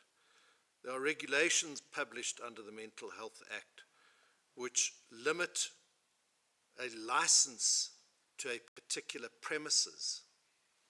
That is the affordable medicines case. It is not, as was pointed out to our learned friend, analogous to a situation where you cannot practice in a particular area. It is the licensing of a particular premises, and that is the general regulations published in terms of the Mental Health Care Act 17 of 2002, and it's the Regulation 43, the guidelines for licensing. My learned junior wrote that, and I hope I read her handwriting correctly. The answer to the question that Justice Collipin posed to my learned friend about Thohoyandou versus Midrand, Ms. Engelbrecht has already given some submissions in that regard, but I would just want to add this. The law of general application, like the curate's egg, is either good or it's bad. It can't be good in part and bad in part.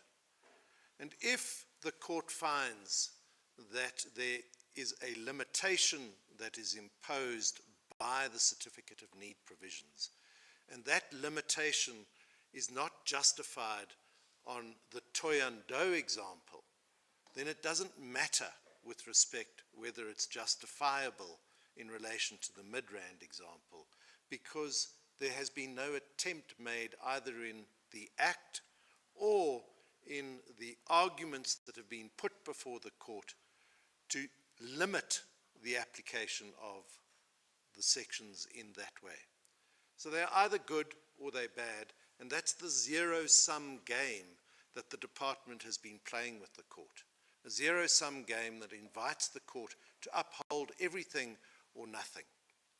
And I've made the submission already that that's an unfair position to put the court into.